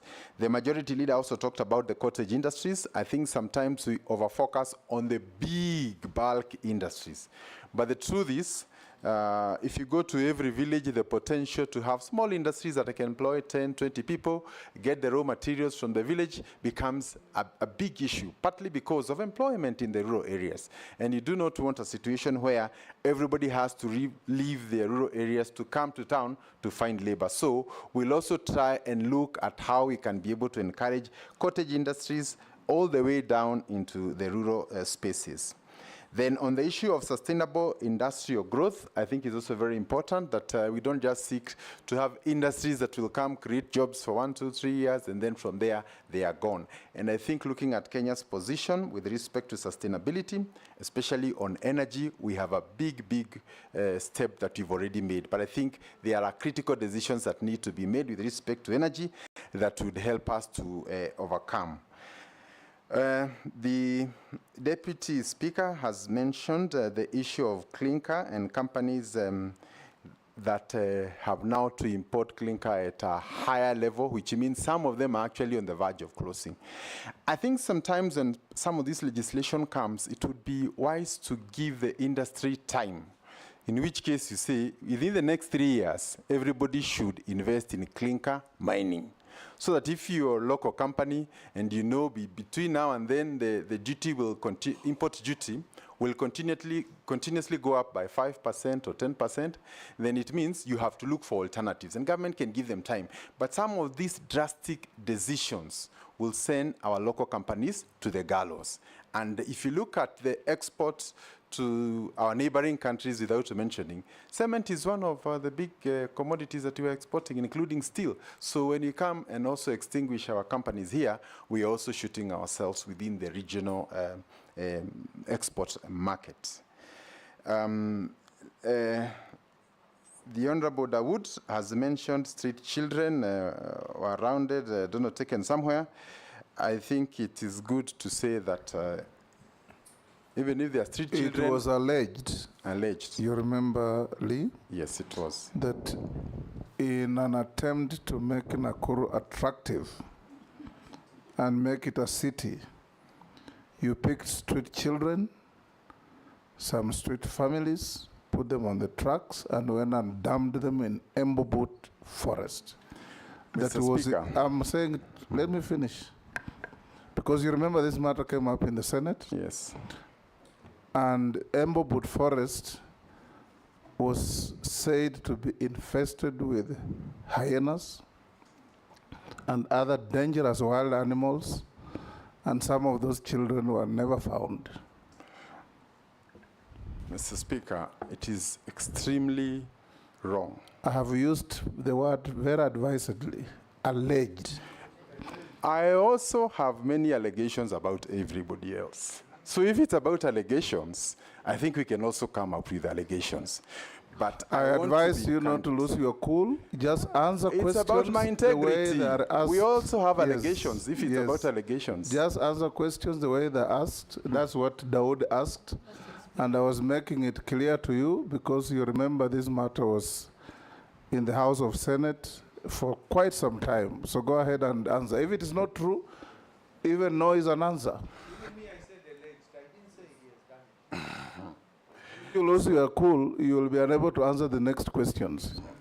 I have faced worse situations, but I just wanted to say I have my conscience, right? I can never do that. And the unfortunate thing, including at the Senate is politicians who are there. And the people who are sponsoring it today, I think let's also be fair. You can't call a governor to come and answer to allegations put by their opponent who have intentions to go to an elective position, and then use that allegation later against him. If there are people, this country has the best intelligence in the region. We have never said even one name. So I think let us also respect the institutions we work for. And I would say for Kenya and for posterity, the opportunity to serve in these institutions should not be personalized for gain. Because I was there, Mr. Speaker, throughout that period. How come only those people are known by politicians? Which family has ever come out? So I think it's good to be fair and also respect the positions we have. So in short, Bwana Dawood, that is an act of fiction. Bwana Chairman, I don't have any interest in Nakuru. So I'm not a politician from Nakuru. It is alleged, that's what I said, we wanted a clarification. Governor should not feel offended. Should not Don't feel apologize. Lee, an opportunity like this is very good for you to clear some of those things, not to feel slighted, because nobody's slighting you. You're being asked questions in good faith. Well taken, Speaker. Yes, Ferdinand? He has not finished. No, he has finished. Mr. Speaker, there was a secondary question. Yes. Mr. Chairman. Yes. There was a secondary question from Dawood. From Dawood. With respect to local investors feeling slighted, and sometimes when you talk about investment, we are largely perceived to be talking about foreign investors. And I think I want to identify with that. There was a situation where some local investors were looking for an appointment with an office, a big office in government, in the county governments, and they kept on looking for that appointment for 6 months until one day they changed and said they are from another country. They got the appointment the following day. So I think we must agree. The first investors must be you and I, the people who live here in Kenya. And even if the foreigners are to come here, they will make a call to those who are already here. So good referrals mean everything. So Mr. Speaker, Mr. Chairman, I want to agree with Dawood that a lot must be done to encourage local investment. And maybe while still on the issue of local investment, allow me to say that there's a marked difference between the attitude of Kenyans about Kenya and the attitude of foreigners about Kenya. And I think this speaks a lot to what he's saying. If you look at the investments that have happened in the country in the last 3-4 years, from GTC here in Nairobi to other major foreign direct investments coming here, it is huge, and it is a testament of the confidence in largely the country and the region, for that matter.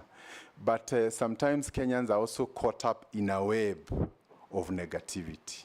So foreigners will see what we can't see. So we need to come up together. The jobs that are being created are for us. And if the owners of the country think different from foreigners, then before long, they will come and invest everything, and we'll have nowhere to go because of our attitude. So one of the areas I wish to engage in, further to what the Honorable Dawood has said, is to also engage in the attitudes. And maybe also to request Kenyans, when you're looking at your country, don't look at it in the lenses of your politicians. This is your country. You can change your MP, you can change your MCA. Point of order, Honorable Chairman. Honorable Chairman, this word of politicians has been repeated severally.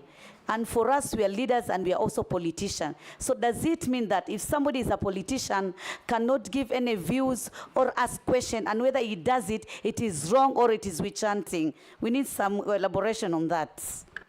Well, proceed on the basis that a politician is not necessarily an irrational person. Irrational people are found everywhere, even out, and you are a politician too. Yeah.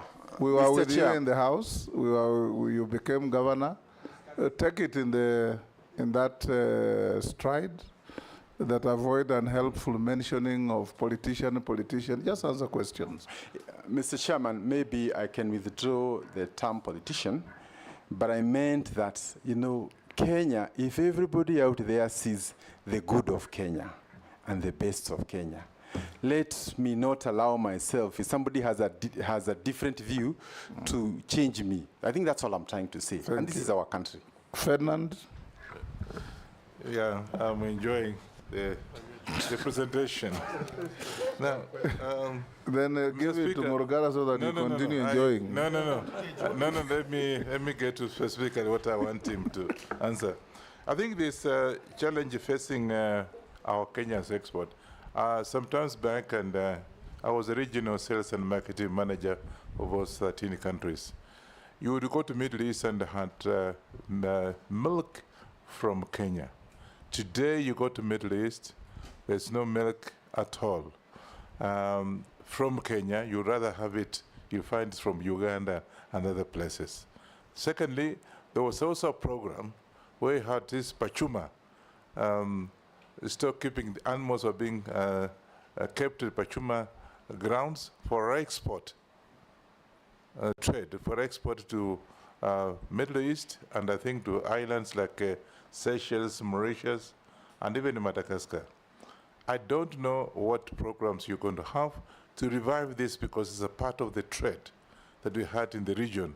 And I can tell you there was a lot of eagerness, because I went around to those places, in importing, or rather exportation of livestock from Kenya. And Pachuma ground is still, in the coast is still actually there. And if you work to the Ministry of Agriculture, you do a lot of exportation from there. What programs would you have? What would you do to be able to revive this? Thank you. George Murugara, you'll pass. Owen Bayer. A quick question, Honorable Speaker, to the nominee. There's information that many factories or manufacturers are leaving the country. Okay, a lot of information now is that. Why do you think they are leaving the country? And what would be your plan to retain them in the country so that we can increase opportunities for young people, create more jobs, and also increase our GDP? The second one, KEBS, Kenya Bureau of Standards, is squarely in trade. There's also another organization called Anti-Counterfeit Authority also there. Why do we have issues of products that come into the country, still counterfeit, still fakes, and still substandard goods that are denting Kenya's image? Thank you. Yes, Robert. Yeah, thank you, Mr. Speaker.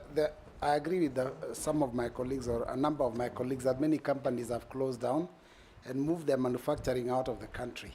And I'm happy because I've heard you, enumerate some of the reasons why. One of them, which I want to add, is obviously the harsh business environment caused by the harsh taxation regime, and sometimes even the unpredictability of our tax policy. Maybe those are some of the things you'd like to look at. But I want to go to that issue you've just been talking about of a politician. You are a politician, so are we, all of us here. And politicians many times focus on the next election. I'm aware you are governor of Nakuru, and you didn't complete the 2 terms. So there is a possibility you might be interested in that seat again. Now, can you give Kenyans an assurance that as CS, you will not spend your time in Nakuru County campaigning for 2027 at the expense of serving Kenyans? Mole. Thank you, Mr. Speaker. To the nominee, Honorable Lee. Kenya recently ratified the EU-Kenya Economic Partnership Agreement, which seeks to create and enhance market access to Kenyans' exports to European Union. I want to hear from you, what will you leverage on this agreement so that we can protect the local markets and also increase our exports to increase our revenues from the European Union. Secondly, Mr. Speaker, Kenya is also in bilateral agreements with major partners like US, whereby the United States, through AGOA, is coming to collapse, actually, to be precise, September this year. And you know, the relationship between Kenya trade and the US is quite massive. As the minister, if approved to come to this space, what will you tell Kenyans on their face who have been benefiting from business between US and Kenya, and what should we expect from it? Lastly, but not least, Mr. Speaker, is a question from public, whereby when you are the governor for Nakuru, we had the tragedy of Solai Dam. And it really exposed, and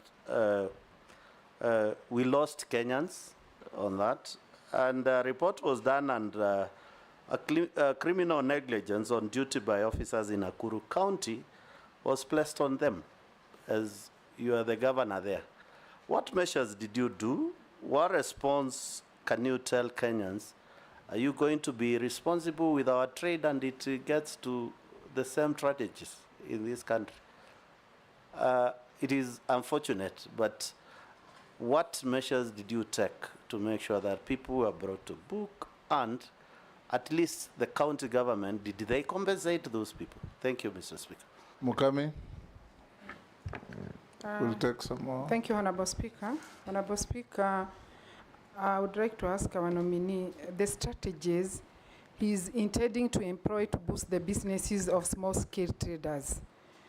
Honorable Speaker, if you go to Kirinyaga Road, Nyamakima, majority of the small traders have closed down. I would really like to know, I would really like to hear from him what he's going to do so that we can bring those young people back to their businesses. The other question, in your view, what are the challenges that negatively affect the growth of exports, and what should be done to improve the visibility of Kenyan export in international market? Thank you. Yes, Lee, you can answer those. Thank you, Chairman. Allow me to start with the last question by the Honorable Member of Parliament for Nyeri. The issue of small-scale business people, I think, is a huge concern, both in Nyamakema and across all our urban areas. And I think, as I mentioned there earlier, the issue of cash squeeze, where a lot of suppliers have not been paid by government, affects the cash in circulation. And because most of them sell consumables or those things you buy on the go, then it means when people do not have money, then that affects. So one of the areas I hope to be working together with the cabinet and the cabinet together with the CS for finance is to be the champion for paying all suppliers in government. If that money was to hit the accounts of the suppliers, there will be an immediate party in all these places we are talking about. People who are about to face foreclosure will be saved. So, and when the money is in circulation, there's more trade, there's more tax, everybody benefits. So I think we need to agree that, again, the other issue is for banks, because it is very lucrative to put their money in treasury bills and treasury bonds. They don't want to lend to the small people. So again, there's no money in circulation. So let's agree that the small business people are suffering from the cash squeeze that is currently there. And everything must be done, even also by this House, to help us unlock that challenge so that we can give hope. On the issue of funding, I would strongly recommend that we need to find a sustainable way of funding our small businesses, although it is also not right to call them small. People tend to live up to the titles they are given. So I think we need to find a better way of calling them, because it's like confining them to the smallness in which they are. But in short, government must come up with a way, or even if it means the commercial banks must set aside a certain percentage of their money for a certain category of industries and so on, that can help us avail cash flow to the businesses. And the Honourable Member has also asked about growth of export and the hindrance. I think our first biggest export is tea, and I think we've been doing fairly well in spite of the current challenges. But more importantly, also in the area of horticulture and flowers. And I think the biggest challenge you're having there is the availability of air freight, because most of these fresh produce would require to go by air to Europe, to the Middle East, and other places. So the constraints within the national carrier and other cargo airlines from Nairobi to all these destinations means that we cannot be able to expand that area. And therefore, I will be seeking to work with the Minister, the CS for Transport, to see how we can expand our cargo handling capacity, because that's an area that can grow within a very short time. Mr. Chair, allow me also to mention on the issue of the European Union Economic Partnership. I think one of our biggest destinations is actually the Netherlands, where we take our flowers and to the UK for vegetables and others. And again, the issue of there being good agreements that protect us, and secondly, the air freight, the cargo, that will help us to unlock. And also maybe giving specific funding to these sectors so that we can increase. We have a lot of land, we have many people who are willing to invest, but because of the heavy capital required, sometimes it has not been very easy for many to venture in. On AGOA, we are at the final end of the AGOA agreement, and once it collapses, many of the industries, including the textile industries, that heavily rely on the AGOA would be at risk. We are hoping to be able to conclude once there's a change of government, but there's talk of an extension of 1 year as we negotiate the next agreement. But I think the bigger request, Mr. Chairman, would be when these negotiations are happening, they have very huge implications, even 10, 20, 30 years from now. Maybe our teams need to be the best sharpshooters you could ever think of, because those small little commas mean a lot. And when a small country like Kenya is negotiating with the US, which is of 1,000 times its economy, we need to also be careful, because if we open all the doors, our industries are all going to shut. So I think there's a need to have a very strategic team to ensure that these negotiations are done and that national interests prevail at all stages. There was also the question of the Salai Dam and whether there was criminal negligence.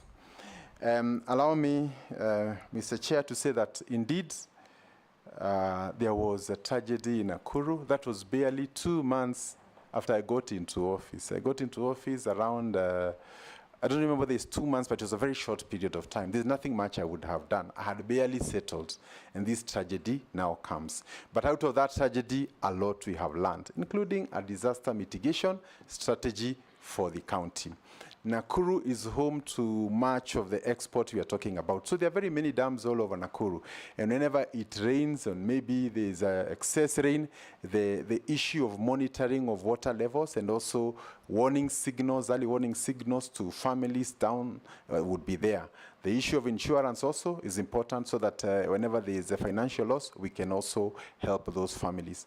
But Mr. Speaker, Mr. Chairman, allow me to say also this matter went to court, and they settled out of court on their own volition between the victims and the owner, and for now they are happily working together, and the farm employs over 1,000 people. Without that farm, that whole community would not survive. So they have a good working engagement, but the safety precautions must be upheld at all times.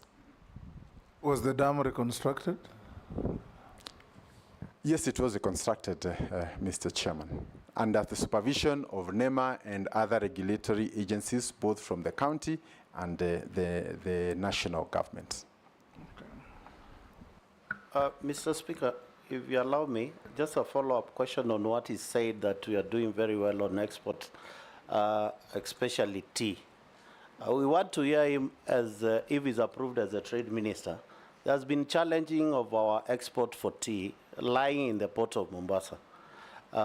What probably, if you have any recollection or you have been briefed, you'll do better and different than what has been done to make sure that the tea farmers in this country cannot continue waiting for their tea to be sold to get the benefit of the sale without any further delay, please. Thank you, Mr. Chairman. I wish to say that I do not have the full information regarding the current state of you the actually stock. said tea exports are good, but there are challenges. Yes. Yes. So it is our best export for now, but it is experiencing challenges. But I want to confirm that our best run crop in Kenya is actually tea. The farmers can deliver their tea, go home, get their money at the end of the month, and get a bonus. So the challenge we are having right now, I think, will be sorted, and I want to say that will be my first agenda. But beyond that, even though Kenya is a key producer of tea, if you go to the Western world and say you want Kenyan tea, you won't find it anywhere. So it is blended and lost in the world flavors. Yet it is the best. So that which we are best for, nobody can go to the capitals of the world and say, I want Kenyan tea. So again, it's a challenge to us. I mean, today it is possible for me to open a shop in New York, another person to open in Amsterdam. We create this network so that we don't over-rely on the auction in Mombasa. Over-reliance on only one source of selling will create challenges in future. So we need to look for multiple options of selling, including direct sales in UAE and many other places. Thank you, Mr. Chair. No, you've not answered about milk export to the Middle East. Oh, you are silly. Yeah. Mr. Chairman, we have talked about, the Honorable Robert talked about companies closing and what we need to do. I think you've already mentioned the issue of cost of energy, but the President, His Excellency President William Ruto has already initiated a process to try and understand on a case by case these companies that may be going out, what is the issue? Is it something we can be able to solve? And I want to assure this House that as soon as I get the opportunity, I will sit, and even if it means looking for some of them, those who have not completely exited, to see how we can reverse that. But I'm also troubled because it is also true, in recent years, we've had local companies that have also closed, including Mobius, our vehicle manufacturer that would have given us pride and nationalism as we venture out there. So I want to assure this committee, I've already sent word to that company because Kenyans hold this very dear to themselves, and we would want to see some of those things as much as possible, how we can be able to work with them. The unpredictable taxation and policies by government. Again, there is a thinking that every year we have a finance bill, it changes excise duty on something, import duty on another, yet this is a company that just came to set in Kenya, has a lifespan of about 10 years before you can return your money, but you cannot do your projections on profitability because it depends on factors way beyond yourself. So the current thinking is to try and come with a tax regime for a minimum of maybe 5 years, so that as you come to invest here, if you are in livestock, if you are in food processing, you can know for the next 5 years, this is what I expect. And stability in the tax regime. And I think this will be a very important card because most of the investors will be citing this as a challenge in terms of, because they have obligations with the banks, but you have no idea what kind of money you will make because it's not entirely in your space. The Honorable Robert also asked me whether I will be returning to Nakuru. I want to confirm that Nakuru is my home and I will always be there. Because if I want to promote Kenya, unless we annex Nakuru, you know, it's part of here, and there's a huge industrial base. And I am here also courtesy of the people of Nakuru. If they had not elected me, nobody would have known me. So I would be the last person to say here that among the many goodies I have for Kenya, Nakuru will not be there. But I'll also cooperate with the leaders who are there. That was not the question. The question was, you served one term as governor. So your eyes could be on another term. Are you going to spend government time as a CS rotating around Nakuru, trying to get a re-election for a second term, or you'll go around serving Kenyans as expected of a CS? I think, Robert, that was your question. Yes. So, thank you, Mr. Chairman. I think for the last 2.5 years, I have given my support to the county in a way of prayer. And Actually, it's good to acknowledge that there's a member of the public who has sent in exactly the same question. So just go ahead and answer. Yes, so I've said I support my county and I would want it to prosper. The choice of what would happen in 2.5 years, including for all the members who are here, I'm not too sure you have the answers yourself. So I think these answers will come as we move forward, and I will be well advised by including the appointing office, including the people of Nakuru, but I think it would be suicidal for any person, including yourself, Mr. Chairman, to say bye to the people of Bungoma. You'll never want to see them again. It is for them that you're here. Yes. Point of order, Speaker.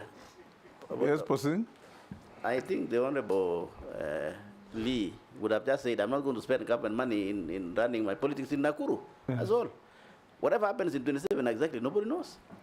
But you cannot spend government money, Minister, to run your politics in Nakuru. That's what Kenyans were concerned. Oh. Thank you, Speaker. Okay. I'm well guided. I have no intention of that nature. Chairman, I've not asked my questions. You did. What I did was just a follow-up question to it was an intervention, Honorable Chairman. I will go straight. He has not finished. He has not answered Owen Bayer's question, and Ferdinand. We have not finished. Yes. I was going up. So, okay. speed it up. The point is that we will not spend inordinate part of our time doing local politicking, but we will benefit Nakuru as much as any other part of this country, and we will forever be grateful to the people of that place. The Honorable Baye, the issue of people leaving the country, I think much as it is true that there are some people or some companies that have left the country, I would always want to see, I mean, it's a door. There'll be always somebody coming and another one going. If we over-focus and create a perception, people are leaving Kenya, and the people who are saying that are Kenyans, we are also participating in creating a negative attitude about our country. So we need to say, 2 came, the 3 went. I mean, GTC was not here the other day. All these big Chinese companies that have come, and many other buy locals that have started. So I will not sit on the side of saying companies are leaving Kenya. I will say some are leaving, others are coming. We have many pharmaceutical companies, including from the US, that are setting up at Tattoo City. Many others are coming towards our economic zones that we have already set aside. So I would not say that's not an entirely correct statement, but you have tended to focus on the exit while giving a blind eye to those who are busy coming to bring money and bring investment to our country. Then, so the issue is also to come up with a retention mechanism, and we plan to make Ken Invest, which is the main agency responsible for attracting investment, to equip them so that you have a one-stop shop when you come. Because you don't want to come and you're told, go to Kiambu County, the next day you're told, go to NEMA, the other day you're told, go to this agency. So we should have officers who can hold this new investor. Remember, they don't even know the country until maybe 1 year, and then you can file a report. If they have an issue, we can look into it. But while still saying this, it would be important to say the issue of governance remain a key issue.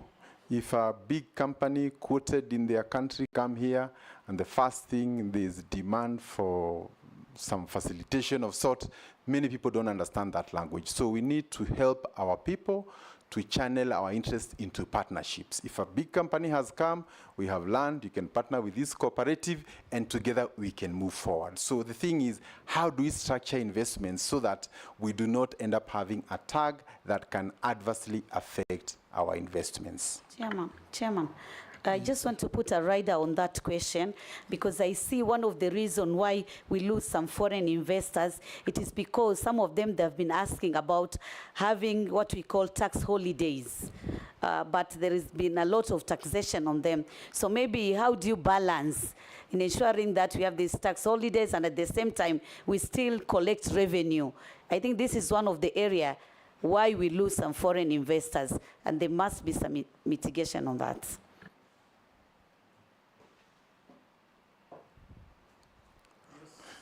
Thank you, Mr. Chairman. So while getting to that, there was the issue of KEBS and counterfeits. I think one of the biggest challenges we have with KEBS is that the standards are there, but enforcement requires support from other agencies. So I think moving forward, we need to look for a way in which we can give KEBS the teeth to bite. So for example, if they discover there's an anomaly with a particular product, they need to go through interior, get officers, and so on. So I think the issue of enforcing so that the steel we produce or the cement is to the highest standard. And this will help us to instill trust and confidence with investors, because some of the key areas where we require government intervention is in standards. No single company can ensure the standard across the board, but government can do that, and KEBS is up to the job. But we need to review its mandate, especially with respect to enforcement. Then there's the issue of tax holidays asked by the Honorable Mishi. It is true that there are companies that come and do not strictly fit within our special economic zones or export processing zone, and I think some of these things can be looked on a case by case. But I think we also need to look at what would they otherwise be getting in other countries vis-a-vis what we are giving them, and ensure that at all times we are competitive. And I think one of the most important things is to learn how some of the major economies in the world operate. They have big companies, say if you talk of Korea and the Samsung, and the Samsung has over 500,000 employees, but has another over 200 companies that rely on it. These 200 are actually SMEs. So also if you're able to empower some of the mid-level, they will also come along with the small companies, and together we can move forward. And I think these are conversations we should have. And closely related to that, especially for foreign investment, is that there's always been an old debate. Even as you bring foreigners, you need to direct them which sectors to go. Because you don't want a situation where they come and put a butchery and a hardware next to one run by locals. So I think within our investment policy, we also need to ensure that we don't just attract investment, we also direct it where it can be most beneficial and protect our local investments. Then, Speaker, may I ask a question?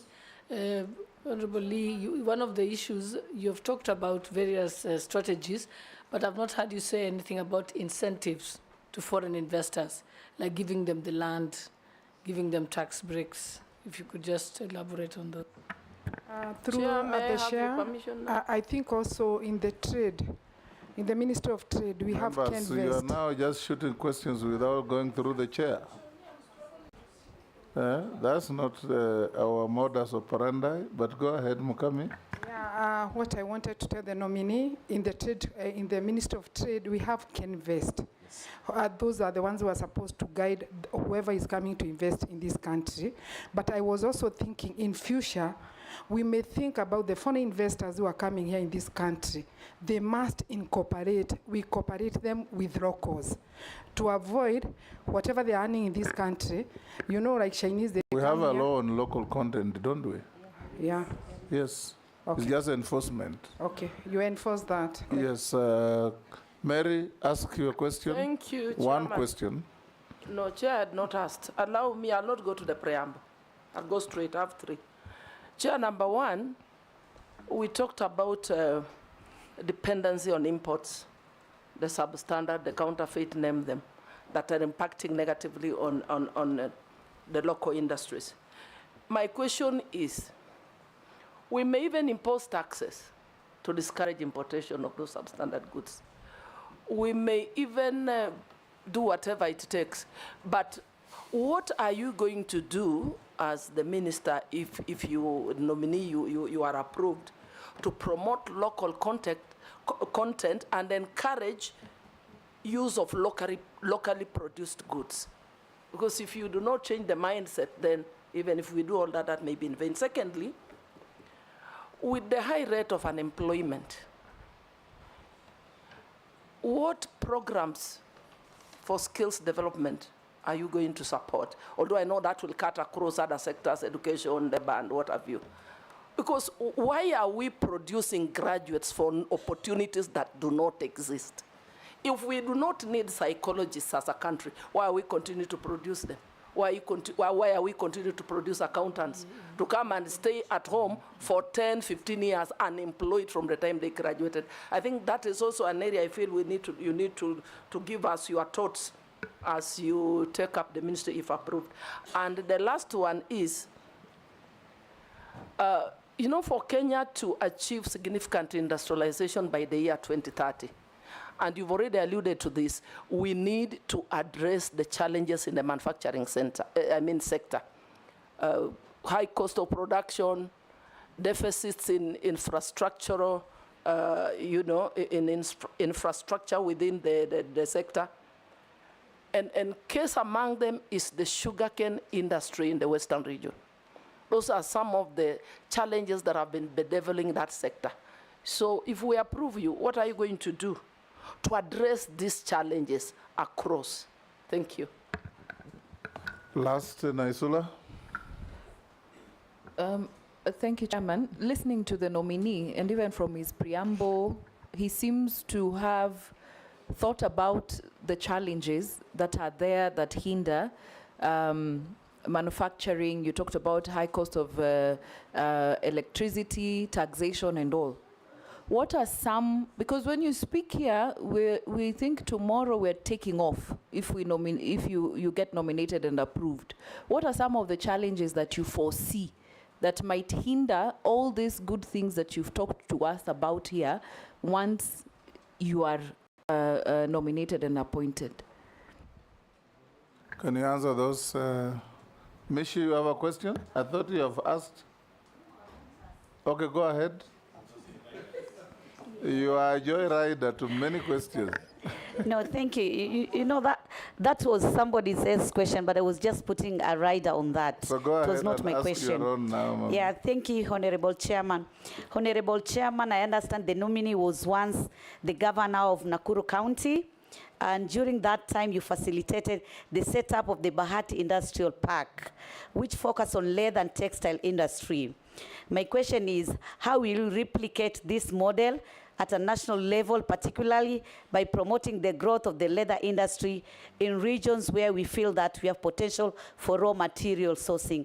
I'm looking at the area like the Ukambani and even Northeastern. My last question, you also successfully attracted investment in the Nakuru Special Economic Zone. We are having what we call Dongokundu Special Economic Zone, and it is been established in my constituency, that is Likoni constituency. This proposal has been there for the previous two regimes. To date, we are just hearing Dongokundu Special Economic Zone, but little has been achieved. What are your plans to ensure that we actualize this dream? And maybe, do you know the status of this project? Do you have the budget for this project, or it will just remain a promise, or rather public relation? Thank you, Honorable Chairman. Chair, can you answer one from the public? Just one. Let him finish that first. Okay. Thank you, Mr. Chairman. Thank you, Mr. Chairman. Allow me to start with the Honorable Ferdinand. And he had asked about our exports to the Middle East, and specifically beef and goat and the Bachuma Gate. Where we really used to do, you hold the animals before you send them out. And maybe to make a special plea also to the nation, we are about 5 hours by air to the Middle East, and by sea, maybe 10, 12 days. That is a region that has serious food deficiency. They can't grow food in the desert. However, they have a lot of money. They have a lot of resources. So Kenya is a natural source of food, including the beef, and I want to commend the MP for bringing that matter. So some of the issues that have been conversed previously, including hindrances to opening those markets, include diseases. So we send our beef, our goat, and all that, and when it gets there, we are told it has this problem. And the biggest challenge is that when a particular disease or traces of a disease are found, they will not say it is from exporter X or Y, they will say it is from Kenya. So Kenya is one source. So if we also don't clean our market, so that we say we need 500,000 goats every month, and that can keep all these pastoralist areas busy for the whole year. So I think we need a better communication so that people understand for what reason are we recommending. And then also for diseases, if I don't take care of my animals, and you take care of yours, as soon as they interact, the same problem will come back. So I think we need an honest conversation, and unfortunately, you have food coming from very far to the Middle East, and we are just next door. And our young people are living here to go and work there as house girls and other jobs. Yet they can work at home, stay in the comfort of a family, and be able to earn a good living. So I think there is a bit of need to change those dynamics.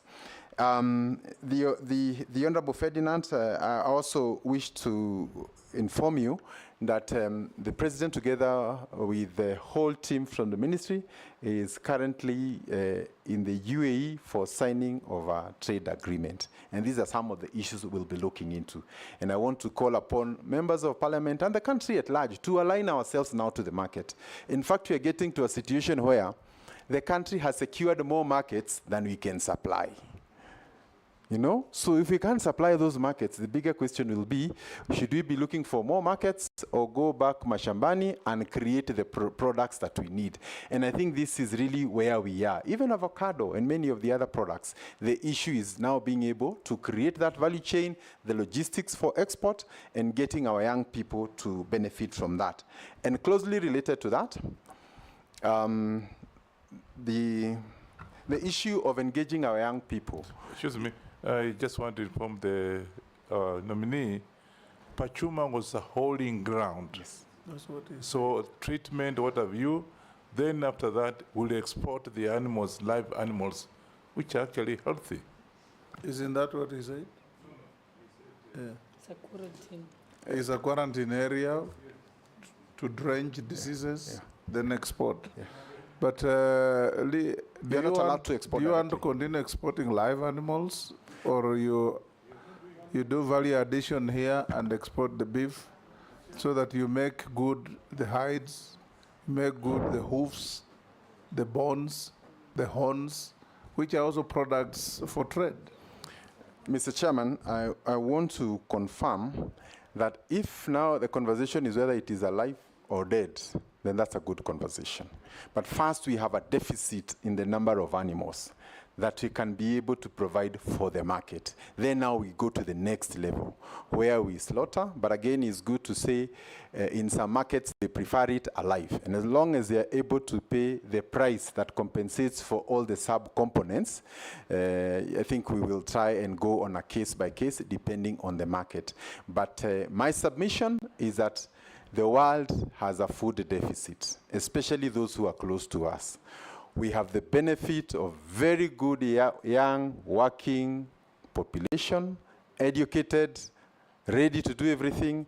In fact, some of the creativity we have seen in the social space, if it was converted to selling beef, to selling Masai Mara, to selling our tourism, to doing the next big movie about Lion King, this country would change. So we just need to reconfigure ourselves, but you have all that it takes for us to progress.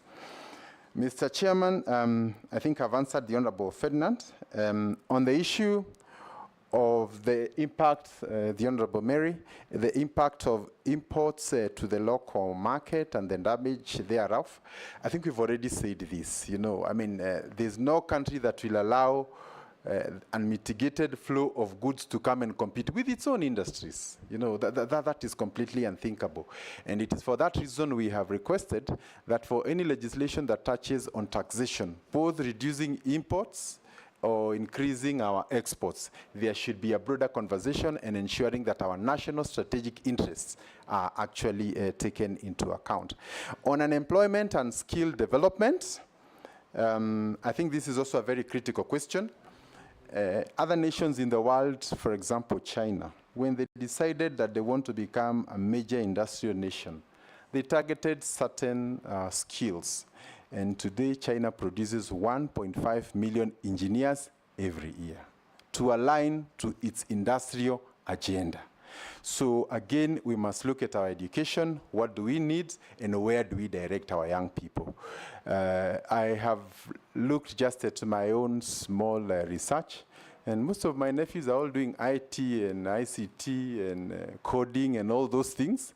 So expect a long season of coding by this generation. So I think it's also important we try and align our universities with the needs of the nation in the next few years to come.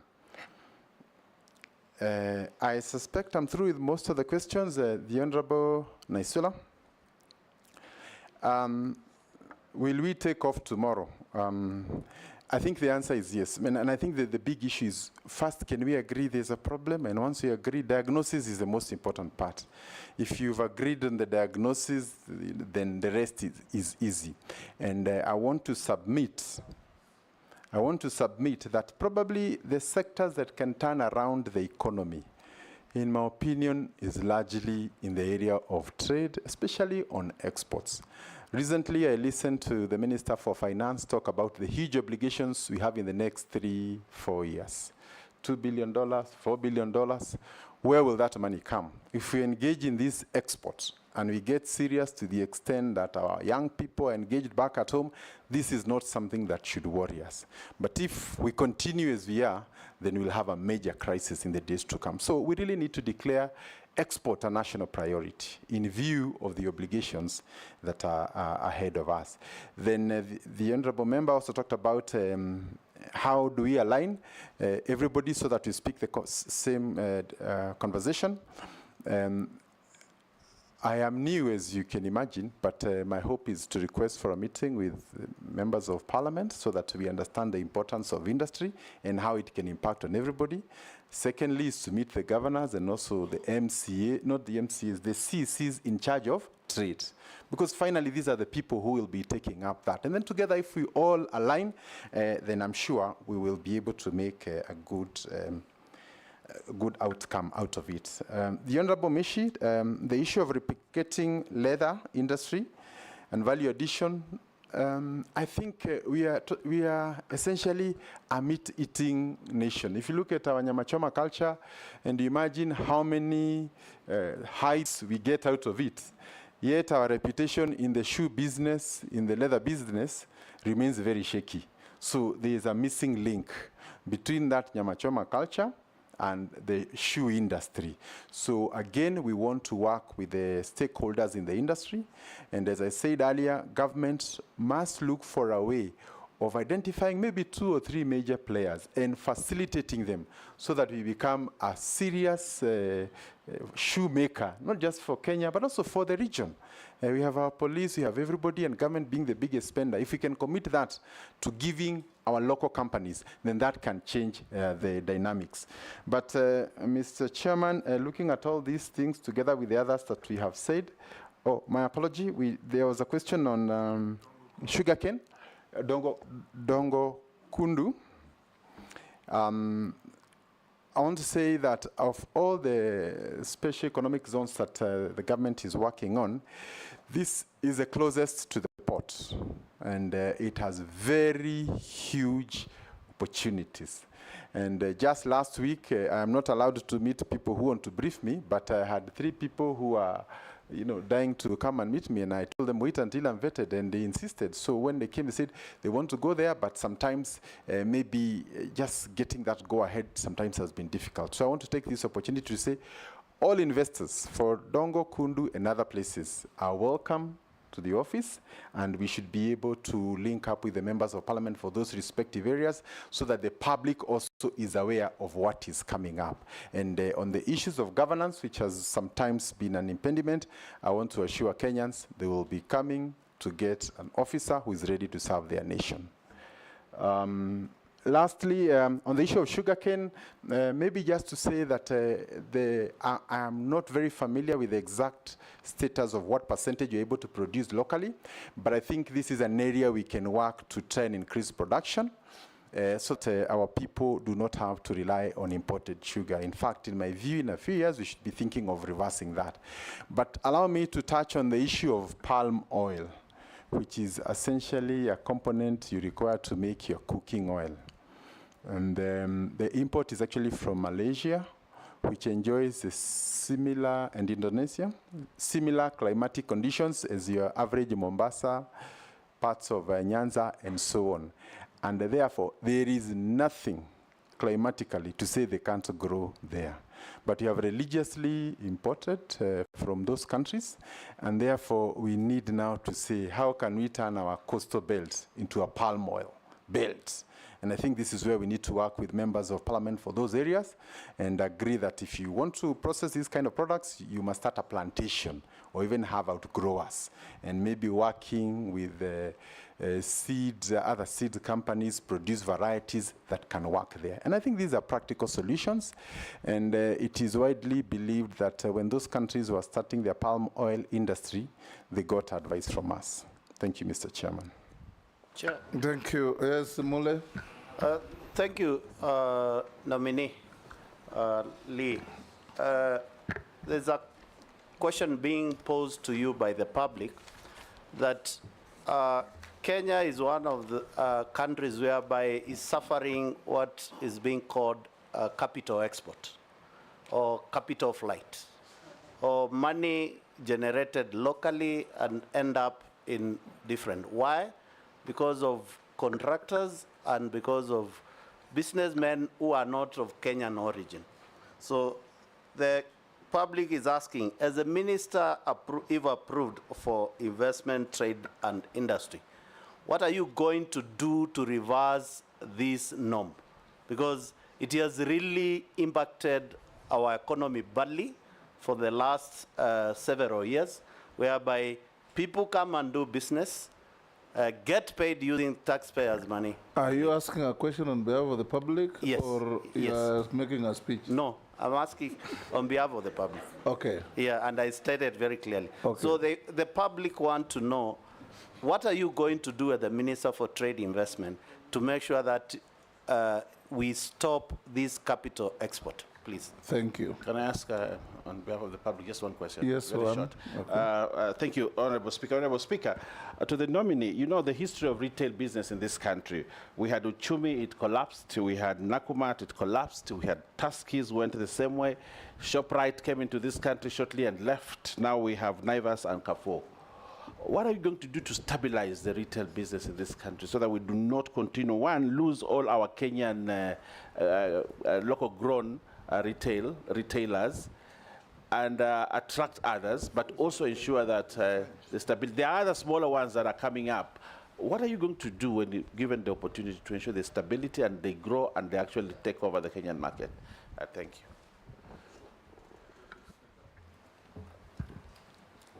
There are two questions from members of the public. One is that in 2018, during your tenure as the governor of Nakuru, there were concerns raised about your office spending 43 million on foreign trips. As nominee for Cabinet Secretary, how will you ensure a balance between conducting necessary international and regional trade engagements and maintaining transparency and cost effectiveness as you use public resources?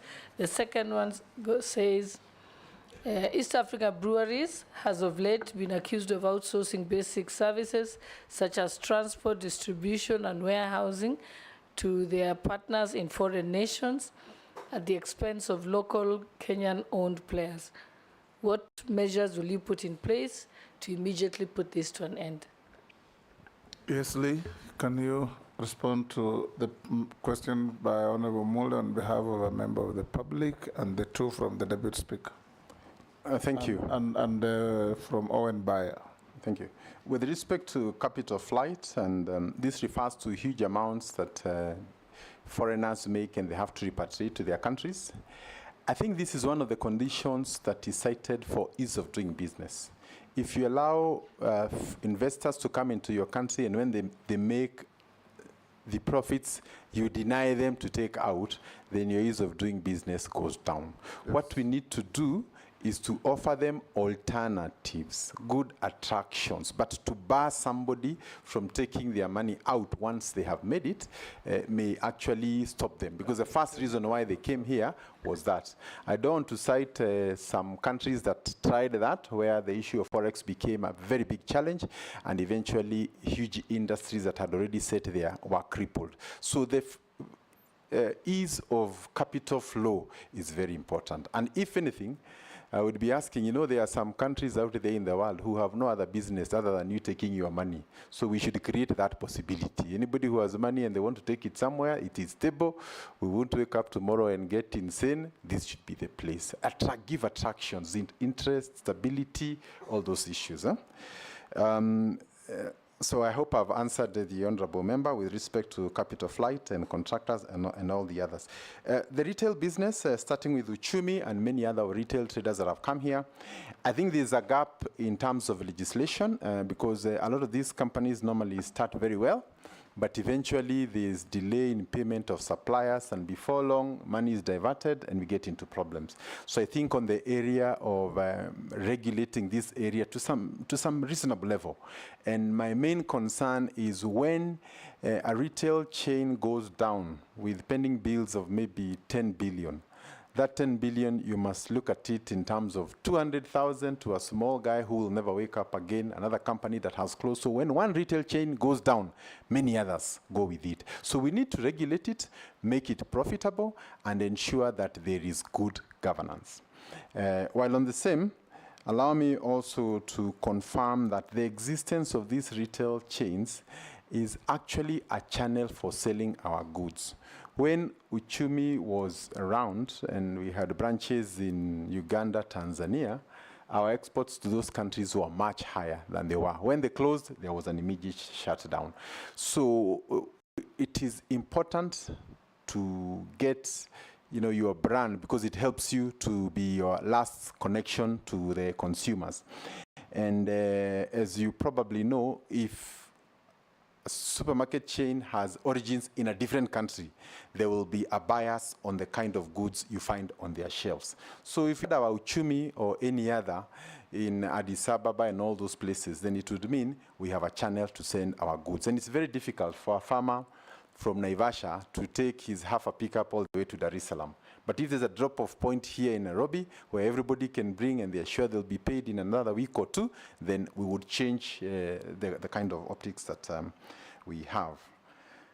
Then there's a mention of 43 million in foreign trip. I don't recall which year it was, but I would kindly request that a comparison is made with other counties. I suspect this is the lowest ever spent by a governor of a county of Nakuru's magnitude. I took over when it was 300, 400. So I think this should be a compliment. And I want to say in my last 2 years, I only went for 2 trips. And one of them was actually paid by the development partners. So I take that.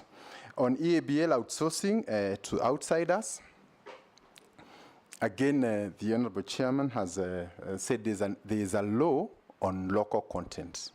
However, the enforcement is our weakest point. So if indeed, for example, the SGR, we enforced that local content, we would be able to point some 20 billionaires in this city. But because it is there, then you have foreigners who come, register locally, so they say it is a local company, so they beat the system. So we need to find ways in which, if government is investing in a 20 billion project, let there be an Onyango and a Kamau who have emerged out of that. And because we know they will still invest in their rural areas and places around, Kenyans will benefit from that. So there's a need to look at the local content aspect and how it can benefit. And I think this also goes to talk about EABL. I have no evidence as to whether it's happening or not, but just responding to that, together with all the other corporates in Kenya. Just from a member of the public. Yeah, from a member of the public. We are saying it's good corporate responsibility, If we outsource everything out there and our young people are out here paying for our blood, we are not doing justice to our nation. So I think maybe we should find a way of companies doing returns saying within this quarter or within this financial year, we are able to work with these companies and we can be able to verify. How this can be done, I am sure legislation can be worked around it. Thank you. Excellent.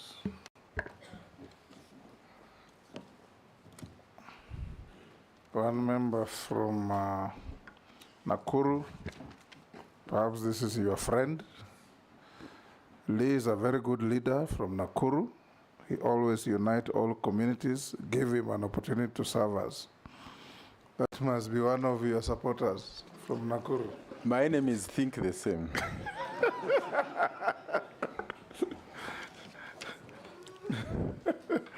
Now, Lee, we are coming to... No, we're coming to an end. And I'll ask you a few questions about yourself, then give you an opportunity to make some last wish to this committee. What is your net worth in terms of wealth?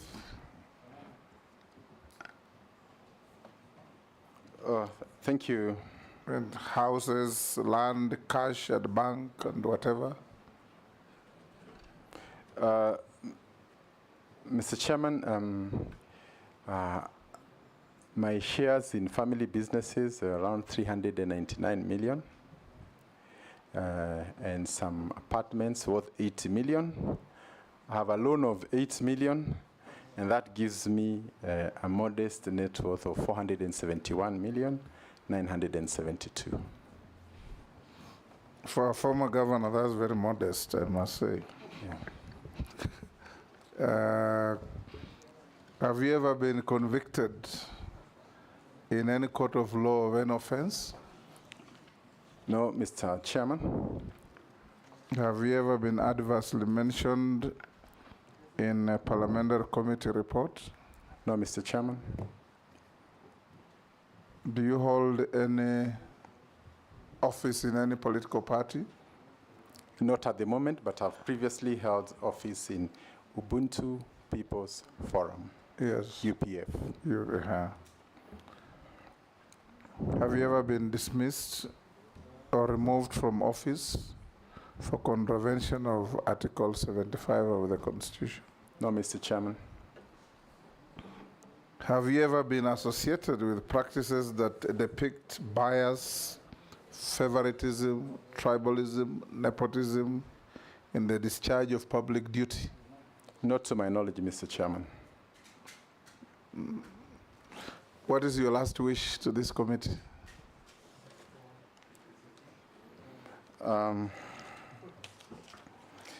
So, Mr. Chairman, first is to thank this committee and also the President for the honor of serving the nation, and to assure Kenyans that I will put my very best. And I know these opportunities don't come every day. And as a person who has been in public life, I am not one to run away from challenges. The more challenges there are, the more justification there is for some of us to make sure that we turn the tide and we have no other country to go into. So I'll be seeking support from Parliament on areas to do with the legislation and all leaders together so that we can move forward. And as I said, I worked very closely with most of the members of Parliament here, including those who come, and I know that teamwork is very critical for success. And therefore, I'll be calling upon many of those who are in office so that we can work together. And I pledge to do my best for Kenya. Thank you, Honorable Lee. I bestowed on you a CBS title. That's what my clerks had given me. If you are not, I'm sure if you are found suitable, you'll get some decoration soon. So unless you are lawfully held, we release you to go back to your other duties, and we wish you well. Thank you, Mr. Chairman. Much obliged. Thank you.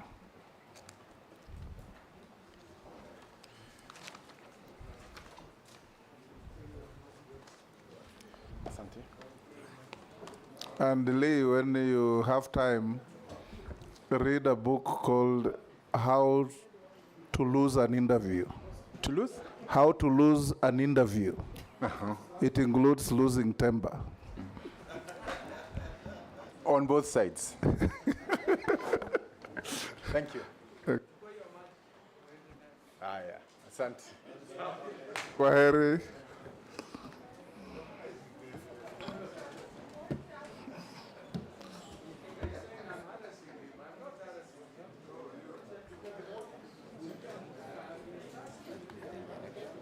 Yes. Yes. Honorable members, this brings to an end our engagement with the 3 nominees.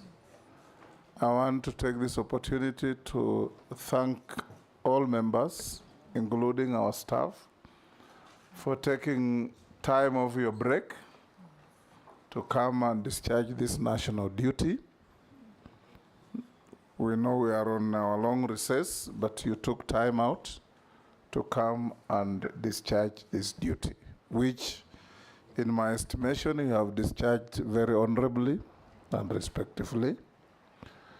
We will adjourn the sitting now and give the clerk and his team time to do a draft report based on the material placed before us.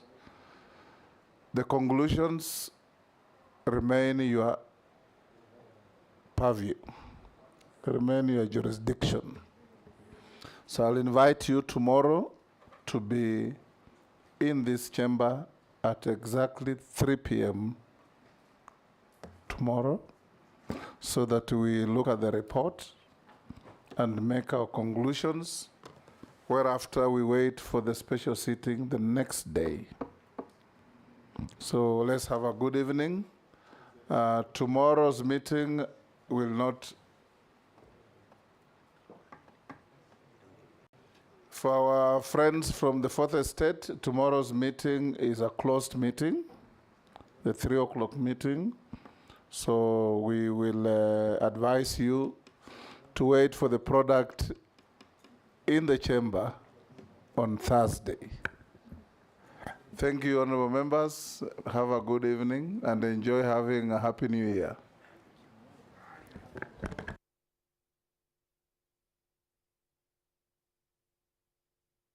You are free to leave your materials here. They will be protected until tomorrow. Yes. This two you carry. Now, kazi kwako.